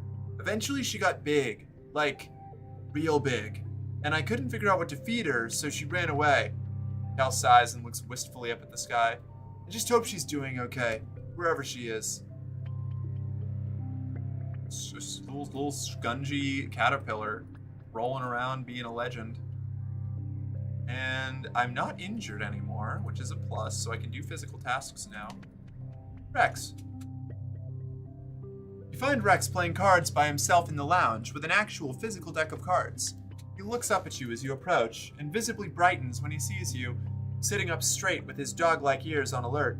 Well, hey, Merc, he exclaims. How's it hanging? Do you want to play a game with me? Is it bottoms up? I love that game. Rex blinks at you, surprised. Oh, I didn't know they played it in the colony, he says. You don't know how to explain to him that you don't. You just remember him explaining it to you in another life, so you keep your mouth shut. Well, since you already know how to play, Rex asks, what do you want to bet? Is 20 kudos okay? Of course, Rex exclaims. Whatever you feel comfortable with is fine by me. He winks. Look at him go. Rex shuffles the cards and deals half the deck to each of you, and you begin to play the game. The best thing about this game is that it's not very hard to play. Oh, the best thing about this game is that it's not very hard to play, Rex says, scooping up his winning cards. It's all about how well you know the other person, and, well, we don't know each other very well yet, so what do you want to know about me? What do you like to do for fun? Talk to people mostly, Rex says, and puts down a low card to win the hand. I like to see what everyone's doing, and help them with stuff if I can. I just really like being around other people. I like doing whatever they're doing. Oh, and cuddling, of course. I love cuddling, and running, and chasing stuff. He rubs the soft inner part of his ear and smiles sheepishly. Have you made any friends yet? Oh yeah, of course, Rex says. He looks happy. All the adults are so much nicer than the ones I grew up with. Like, they care so much about how and why they do stuff. I love being around them. And the other teens, like, whoa, you guys are all so cool. Anemone and Tange are so passionate. Cal and Tammy are so sweet. And Mars is like a galactic level hottie. Wow. He trails off, lost in thought. Oh, and that disc guy seems interesting too. What are your plans for the future? Rex blinks at you. Oh wow, big question. I don't know. I think if I stayed on the heliopause, I probably would have ended up becoming a soldier like everyone else, but planet side? Rex smiles to himself as he puts down a high card. I could do anything. I've always liked making things with my hands, and I like to make other people happy. Maybe I can do something with that. Enough talking. Let's just play.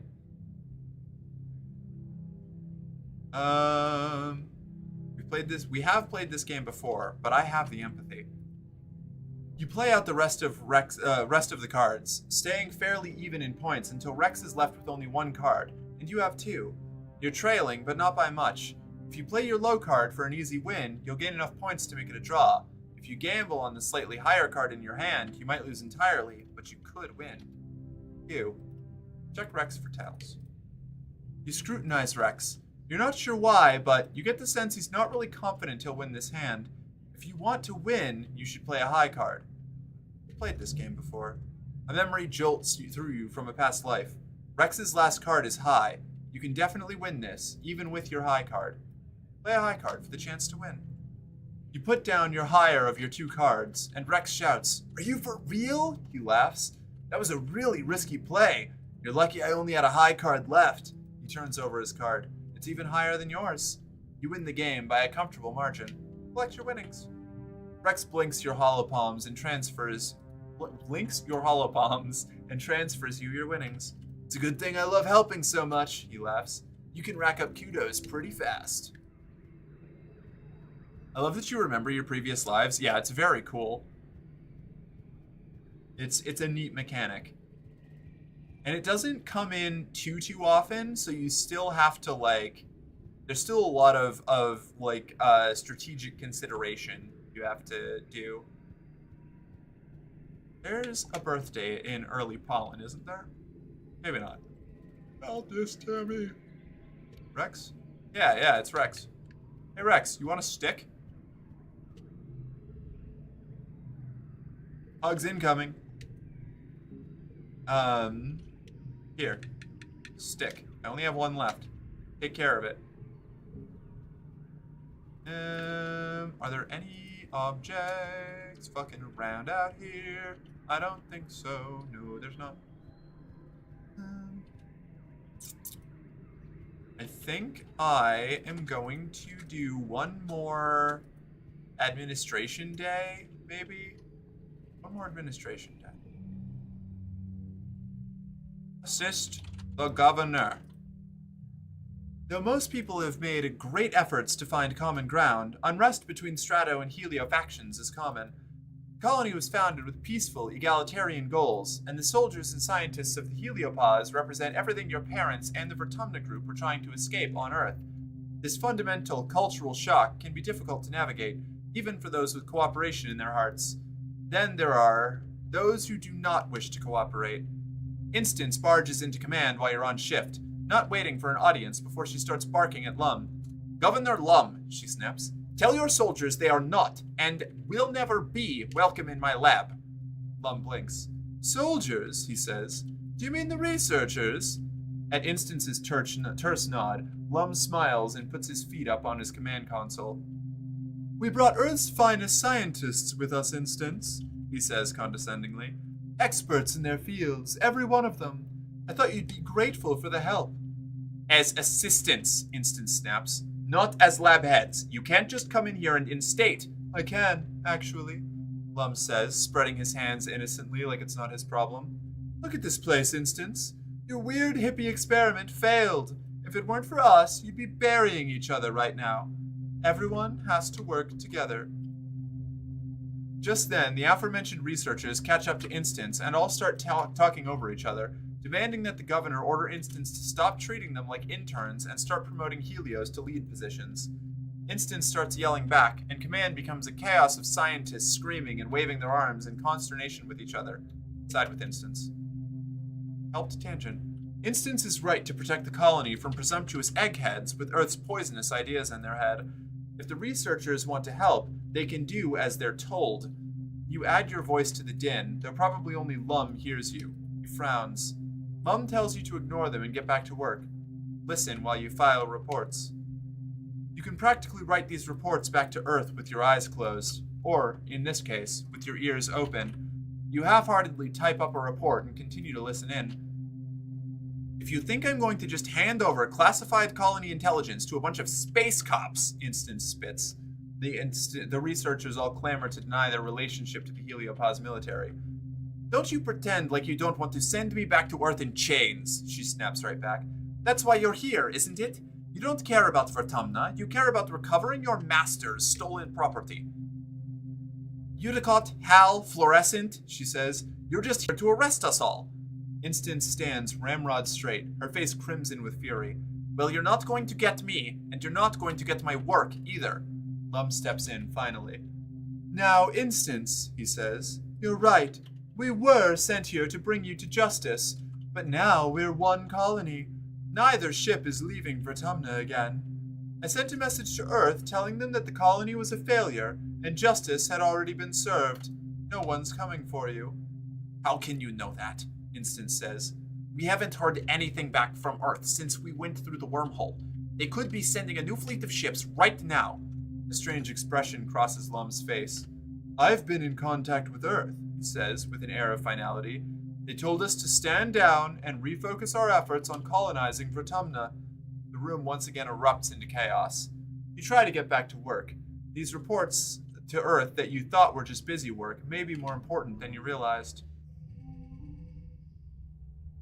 Okay. 3, 4, 5.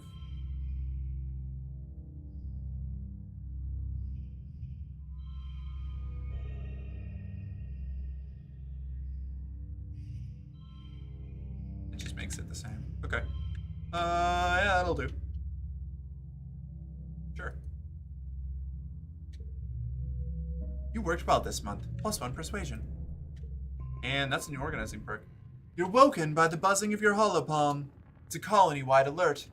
You rub your eyes and ponder the thickness of the air seeping into your bedroom through the open veranda door. It's an ominous but powerful sight. The seasonal pale pink haze has turned to deep fuchsia, with scintillating silver sparkles floating through it. The shimmer.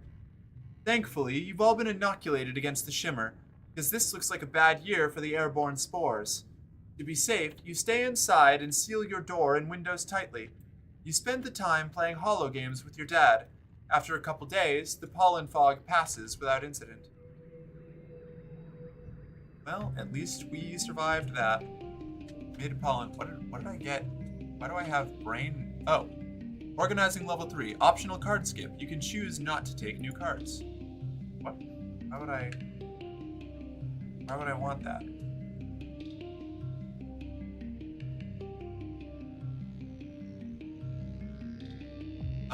Does that mean that I keep my previous cards? Or enlightened. You've been enlightened by mastering a skill. +1 to all mental skill increases for 3 months. Oh, that's crazy. Okay, so we're going straight to the science base.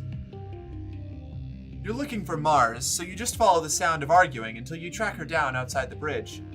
I can't believe how short-sighted you're all being, she fumes. Do you think we can just take this planet by force by killing everything that threatens us? It's like you've never thought about anything other than your own ego for 1 second in your stupid life. Who do you think you are? Lum roars. You'd all be dead in the ground if it weren't for me and my soldiers. We're the only thing standing between this colony and destruction. That's the problem? Mars retorts, sticking her finger in Lum's face. You only care about defense and not about growth. She gestures wildly all around her. This place is a backwater. There's nothing here worth protecting, she continues. We need to start thinking about economic and social policies that encourage growth and creativity, or all we're ever going to do is scrape by a miserable existence on this stupid fungus rock. What do you think we're doing? Lum counters. We can't grow until the enemy is defeated. There will be time for all of your, he waves his hand at Mars's extravagant outfit, nice jewelry and fancy clothing when our work is done. Yeah, the work is never done, is it? He crosses his arms, looking smug. You think you can just walk in here and tell me what to do, little girl? You don't know the first thing about what it's like to run a colony. You just play pretend. At Mars's shocked look, he continues. Yeah, I know about you and your little club, Lum sneers. You're a rich little princess playing politics. You should go back to what you're good at, looking pretty. Hey, that's not fair. I can handle this smirk, Mars says, gritting her teeth. At least I'm doing politics and not just jerking off with my buddies about killing things, Mars spits. If every eye in the room wasn't on her before, it sure is now. While Lum is sputtering, Mars tosses her hair over the shoulder and smirks. See? Not so nice when other people do it, is it? Mudslinging politics is so old Earth, she coos. Don't worry. I don't take your lack of class personally. Get out, Lum roars, and Mars turns on her heel in Leave's command, grabbing you on the way out. Oh, fuck this guy? Yeah, fuck this guy. Lum is actively the worst. But I think that is where we are going to call it for tonight. Politico, Mark. Overwrite. Yes.